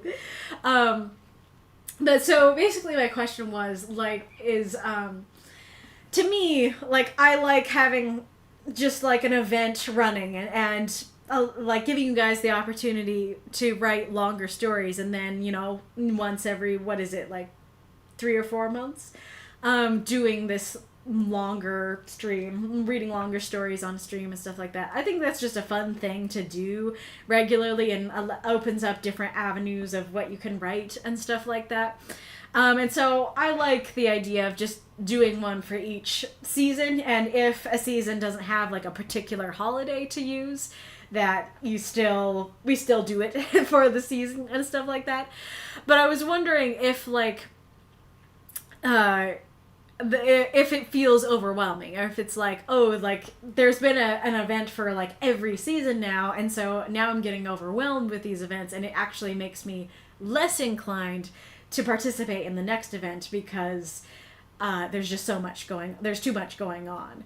If there was more of a break between the events, would that make you more inclined to participate in the next one? Because to me, like, I don't mind if you're like, I'm not about spring, this ain't my event, maybe I'll participate next time. Like, I don't have a problem with that. It's more of the question, and like I said, I like offering the option, even if people don't take it. I mean, and I like writing, so I like doing it, having a motivation to write something longer and stuff like that. That makes me think of that. I don't know if this would work, but that makes me think of like, oh hey, if less people are going to write for something, then maybe I should make the word count longer, that it's like, yeah, the people who are really into it can really be into it and really write something longer, but we would only have like 2 stories on the stream, if that, kind of thing. Anyway, so to me, I don't really see the harm of like continuing to do these seasonal events, even if folks are like, I'm not into that one, I'm not going to participate in that one. But I'm wondering if there is a harm. I'm wondering if it's like, no, this is too much. This is constantly having an event running actually makes me less interested in the events, stuff like that.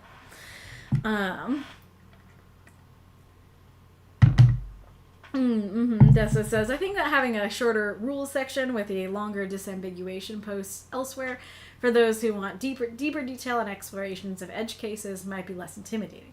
The rules themselves seem pretty straightforward to me, at least. Word bank, theme, add a reference or 2. Make sure you review the others. Yeah, exactly. That's a great point. That the core of the rules are extremely simple, but there's a lot of words here, and some of it is indeed like talking about like edge cases and explanations and stuff. So that could be a good idea. Yep. Not seeing any answers on the question so far.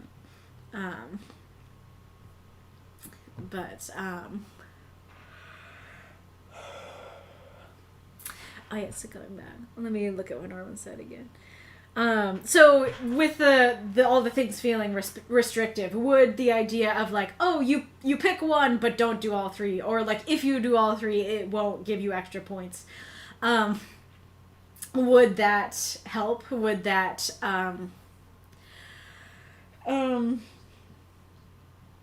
would that make it less overwhelming? Would that make it feel more like, oh yeah, like it's just the word bank, I think I could do something I like with this? Or does even just like the word bank feel too restrictive? And there is kind of like a question of I'm fine with quarterly events every year, says Ghoulish. That would be less overwhelming. The 3, like, just pick one, sort of thing.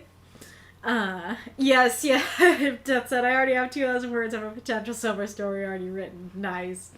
Yeah, I like summer as a theme, so I'm hoping to do. I'm hoping that it's not something that,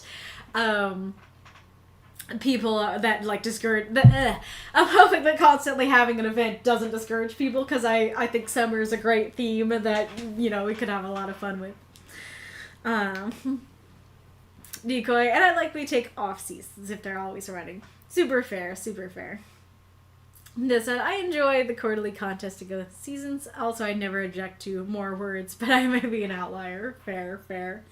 Another thing to ask or consider, like, would you want some of the events to be, like, free? That it's just like, summer is your theme? Good luck. That, like, no word bank, no challenges, no contest, just, like, some of them are just free, like, summer. Go. kind of thing. Because personally, I like the restrictions. They're challenging. They're fun to me. Because, like, here's the thing. I don't know. It's been a long time since I mentioned it, but I once won this contest. It's for the website's called Wow Women on Writing. It was the summer 2021 contest. But their theme is nothing. Their theme is like, yeah, we accept stories of all kinds. You can write about anything and everything you want. And I'm just like, I'm overwhelmed. Like, that's too open-ended. I want something to restrict it. At least a prompt, please. And so, to me, like, I mean, it kind of depends on the restrictions and stuff, but to me, the restrictions actually help me hone my creativity and make me go, oh, like, okay, like, one of the words is this. I can write about that. Kind of thing. But are more people in the group the opposite? Are more people like, no, I really want that open-ended summer, prompt. But I don't think off-seasons need to be mandated if folks are keyed on always on. Very fair. Aw, I should have reloaded the stream sooner. That's too bad. My unabridged Lobos Halloween story would bring about 7,800 words. Very fair. Norm, for me it wasn't so much that it was overwhelming. It was this feeling of the more I adhere to these rules, the worse my story will be. It needs to be that sweet spot of challenge people, point them in a direction, but give them enough leeway to tell the story they want. That's super fair. Like, especially because I can totally see how reading these, you'd be like, okay, I need to use these words. Like, the list might be a little overwhelming, but I think I can do it. And then it's like, well, you need to add a theme. Like, okay, that's a lot more restrictive. I don't know if I'll like that. Okay, and you need Easter eggs too. Now it feels like everything is the rules. Like, it feels like the whole story would just be the words, the Easter eggs, and themes, and I don't know how to... Where am I? Where's my story in this? So, like, that, I could totally see that. Ghoulish, to be frank, I need some form of restrictions. I have too much choice paralysis as is. That's when choice paralysis is a chore. It's choice paralysis. Decoy likes some restriction. Deathshead, I kind of dig the work bank since it makes the story like a puzzle to fit them in and make them work. I'm the same way. Plus, they've created a few scenes that might not otherwise exist, like Dorgu and Wallery gathering swarms of bees to rebuild the hive. Nice. Well, it's really interesting. And it's really too bad that me trying to work on stream went so badly. Because, like, I myself was actually really overwhelmed with the word bank because I focused really heavily on the themes because I was like, I want to put them all in there because I would be happy with any of them. And so I was like, okay, like I had to really figure out what the story was going to be based on the themes instead of the words. And so then I was like, all right, I know what the story I'm going to write. And then I was like, oh, wait, the words though. And I was like, how am I going to get these in there? And I was surprised to find it was actually a lot easier than I thought. And maybe this is just me, like, I'm saying this to try to encourage you that, you know, the words seem overwhelming, but they're actually easier to slot in than you think. But then again, there is a chance that maybe it's easy for me and it's not easy for others, you know, that kind of thing. And I honestly forgot about the Easter eggs, and then I was like, I've written the whole story and there's no Easter eggs in there. I need to go back and add them in. And actually, like, you know, that is something to consider, come to think of it, that it's not necessarily something I'd recommend, but especially if you already are, like, overwhelmed by all of this, that could be a strategy to go for, is to just write the whole story and go, okay, where would an Easter egg fit? You know, kind of thing. Arith says, I'd be interested in the freely open like you're describing. I've had the freedom engaging through at least a prompt in there to give a little guidance. I was pondering the idea of freedom for summer could be interesting. Very fair. This is so, like, maybe having one of the seasonal stories be just a supersized writing group story. We have a prompt to go off of. Oh yeah, do you mean like you could mean a lot of things. So, do you mean like, oh, there's like one normal writing group week, except the word limit is taken off, and there's just like less stories in the stream? Do you mean that it's a summer event just like the spring event, except the only thing is a prompt, like there's no word bank or contest or anything, it's just a prompt, similar to our normal prompts, but for the summer? I forget what the third option was now.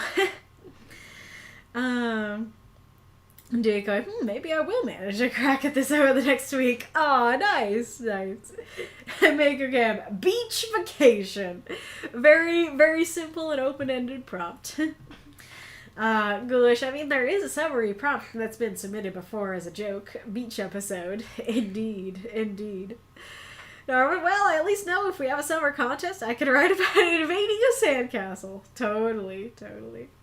That said, I think I could work with what I've already written into beach vacation easily. Nice.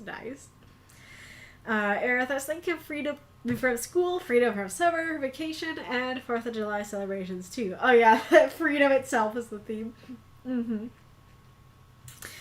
And does a bit more. The summer, the prompt is beach party, like Makokam suggested. Ghoulish. To be honest, I prefer a mountain vacation. Yeah, so, summer camp, for sure. So I mean, I can always do a poll later, but is that kind of where we're landing this time? Are we wanting to do, the summer event is just like, it's just a very open-ended prompt, and the prompt is beach episode or summer vacation, or what were the ones you said? Beach episode, beach vacation. I mean, I guess it could be, yeah, it could be, you know, beach episodes, beach vacation is your prompt, and then, so actually, you know, I'll show you. What's the harm in showing you? Where do we want to go? Okay, well, let's go over here.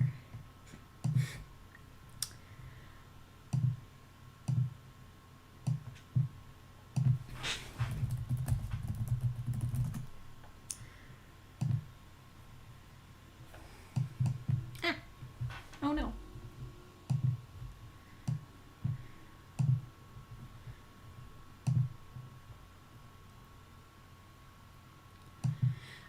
Okay, so, you can't really see it very well. This place is called Elegant Literature, and it's kind of confusing, but they're a magazine, I'm pretty sure. And they have a contest every month. And, this month's contest is Wishes and Warnings.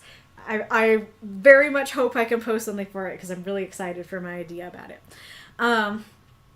And there are very good prizes for it. But what the relevance is, what they do is Their prompt is write a story involving wishes and warnings and a thread. So this is how their prompts always work. So last time it was ghostly gardens, and then the word was a watch. And so it could be like a pocket watch. It could be like the night watch. You know, anything involving a watch. We could do something like that. We could have it be like your prompt is beach episode or beach vacation or like both. And then your word is freedom, or your general theme. Is that one actually a theme? Your theme is freedom. You know, we could take a page out of their book. Do you like that idea? Would you want to go with that sort of thing?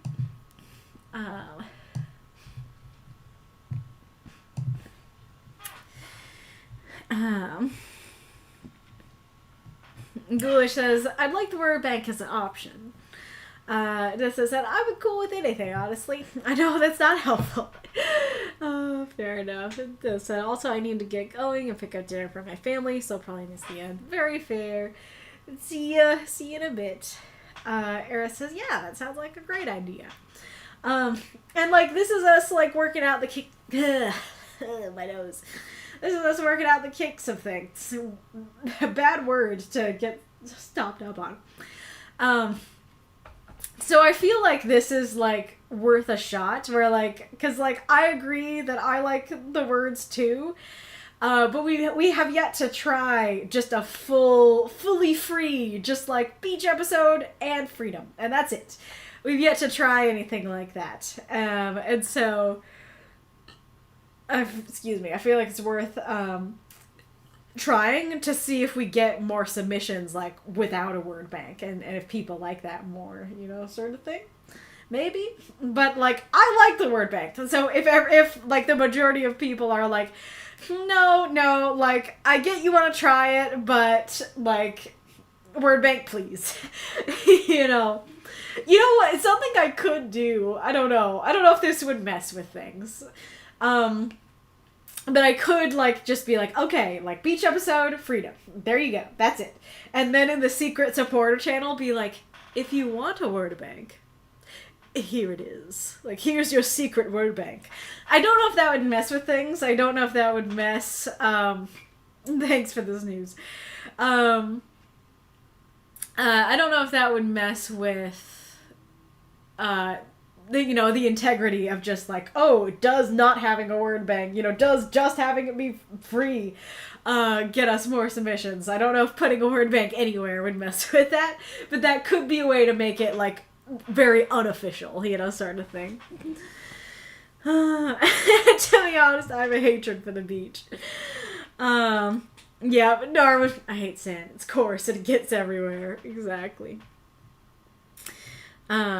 Norman, a prompt and a story element seems like an appropriate amount of stuff, or even a small handful of elements. Fair. Decoy says it would be fun to try. Mm-hmm. That is merely one aspect of why the beach sucks. Amazing. And like I said, I can always like do a poll to kind of check in and make sure like this is what we're doing, but I feel like we have a plan. We have a tentative plan for the summer contest, so excited about that. It also seems like somebody posted while we spoke. Azo posted as we spoke. It's not on screen.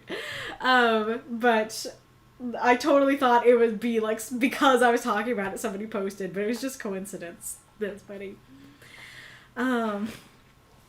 No, and the word bank didn't trip me up at all in my original attempt at the Halloween story. I only bailed on the story because it ran way, way, way long. For sure.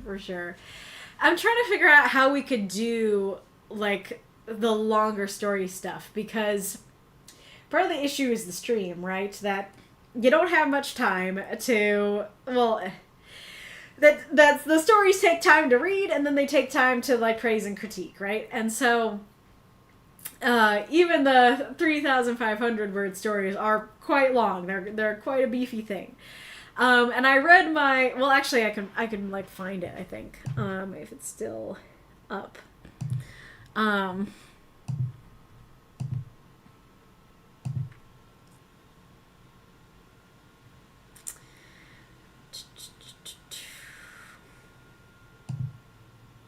There we go. Yeah. Oh no. Yeah, that's right. So I as like a special, more like unofficial stream, I read my Valentine's story on stream. Even though it was too long, and so it could not be officially read, for the event. It was exactly an hour long. It took exactly an hour to read it.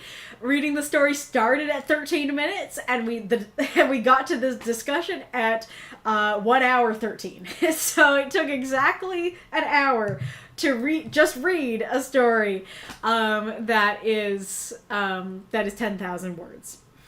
And so, like, I could open, like, that. This is the difficult thing, because, like, I could open things up for longer stories, but then that means that less stories get read on stream. So I don't know how to balance that, where I think, like, 3,500 is a good limit of, like, okay, we can do 3, but once we're getting into, like, 5,000 word territory, then it's, like, 2 or 1, and so that feels like very few are getting the reward for writing and posting a story. And so I don't know. I don't know how to do it. I want to be able to, like, open up avenues for writing longer stuff than 3,500 words, but I don't know how to, like, make it rewarding, make a balance.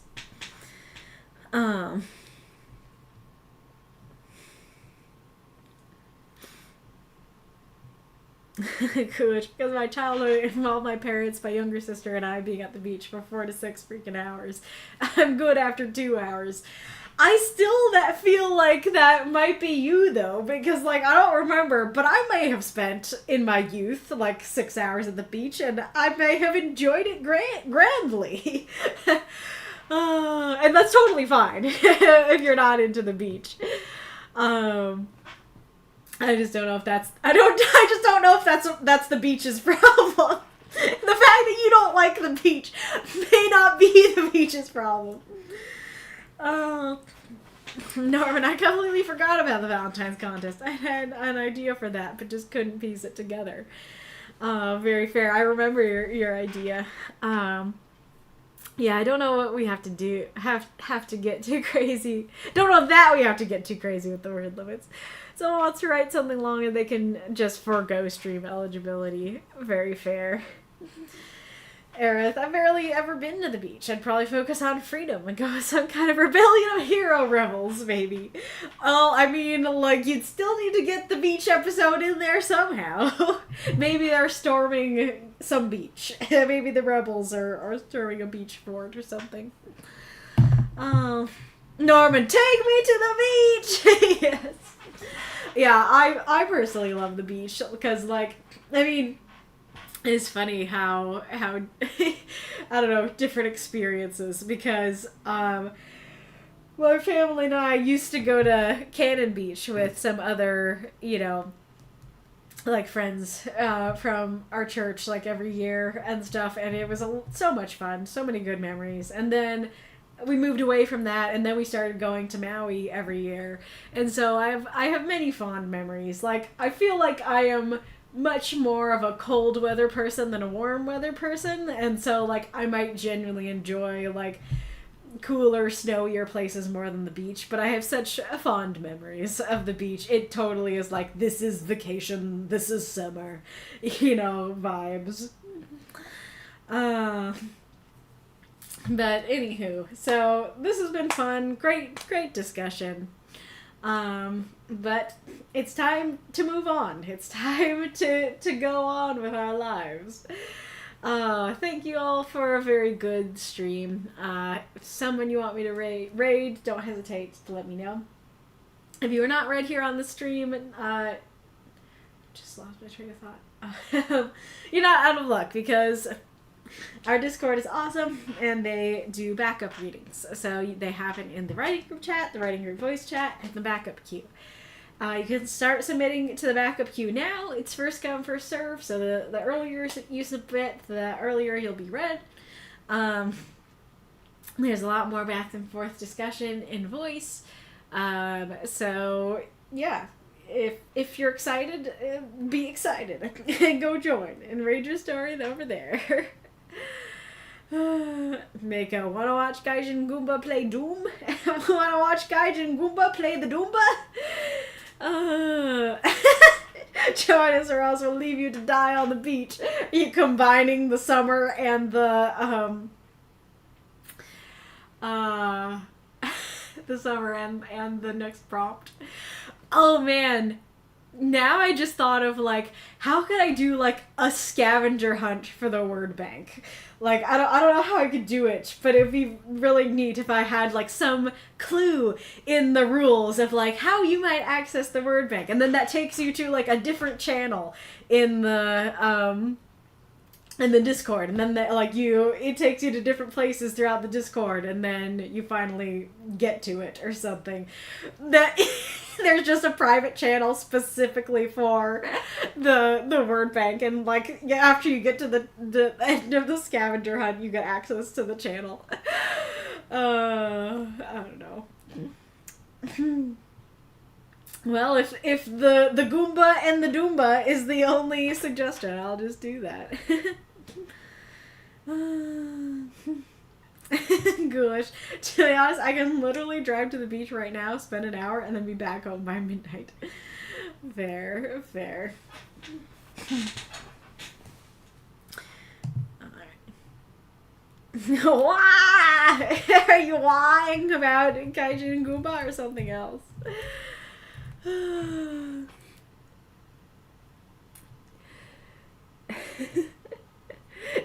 good? Okay. If you find someone in the writing and reading, then I will do that. Just, I don't know, let me know in the next minute or two. Wow, it's a 40k orc war cry. Nice. Gaijin is in orc mode, gotcha.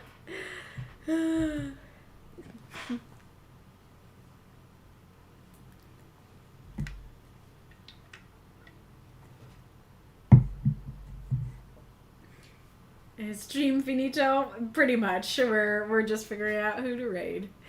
Well, the ad is coming, so you have like 50 seconds to tell me anyone besides Gaijin Goomba, otherwise we're doing them. Nope.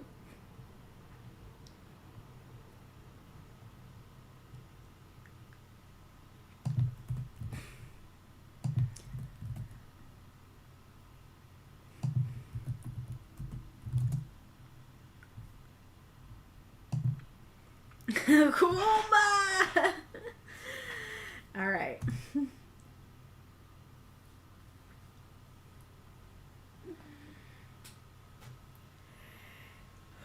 Yes, thank you all for the lovely stream. Look forward to seeing you guys next time. Pray for my Wi-Fi. I will see you next time, and I hope this isn't how any of us die. Goodbye. Oh yeah, I should get the prizes. I should remind you what the prizes are. But then the cat's gonna get up. Are you gonna get up, cat, if I do that? Come on.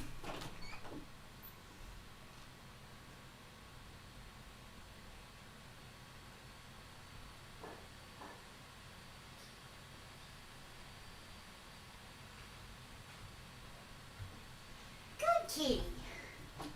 Good kitty princess. Gobloth, Sakharoth, and Midmoth.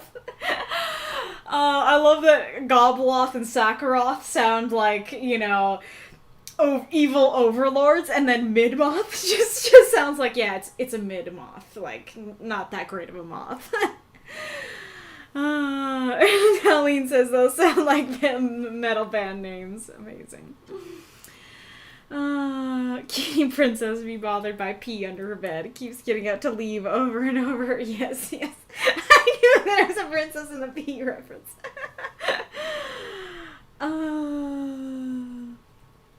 Sakharoth is just a name waiting to be used for a future female Final Fantasy villain. It's just Sephiroth, but gender bent Sakharoth.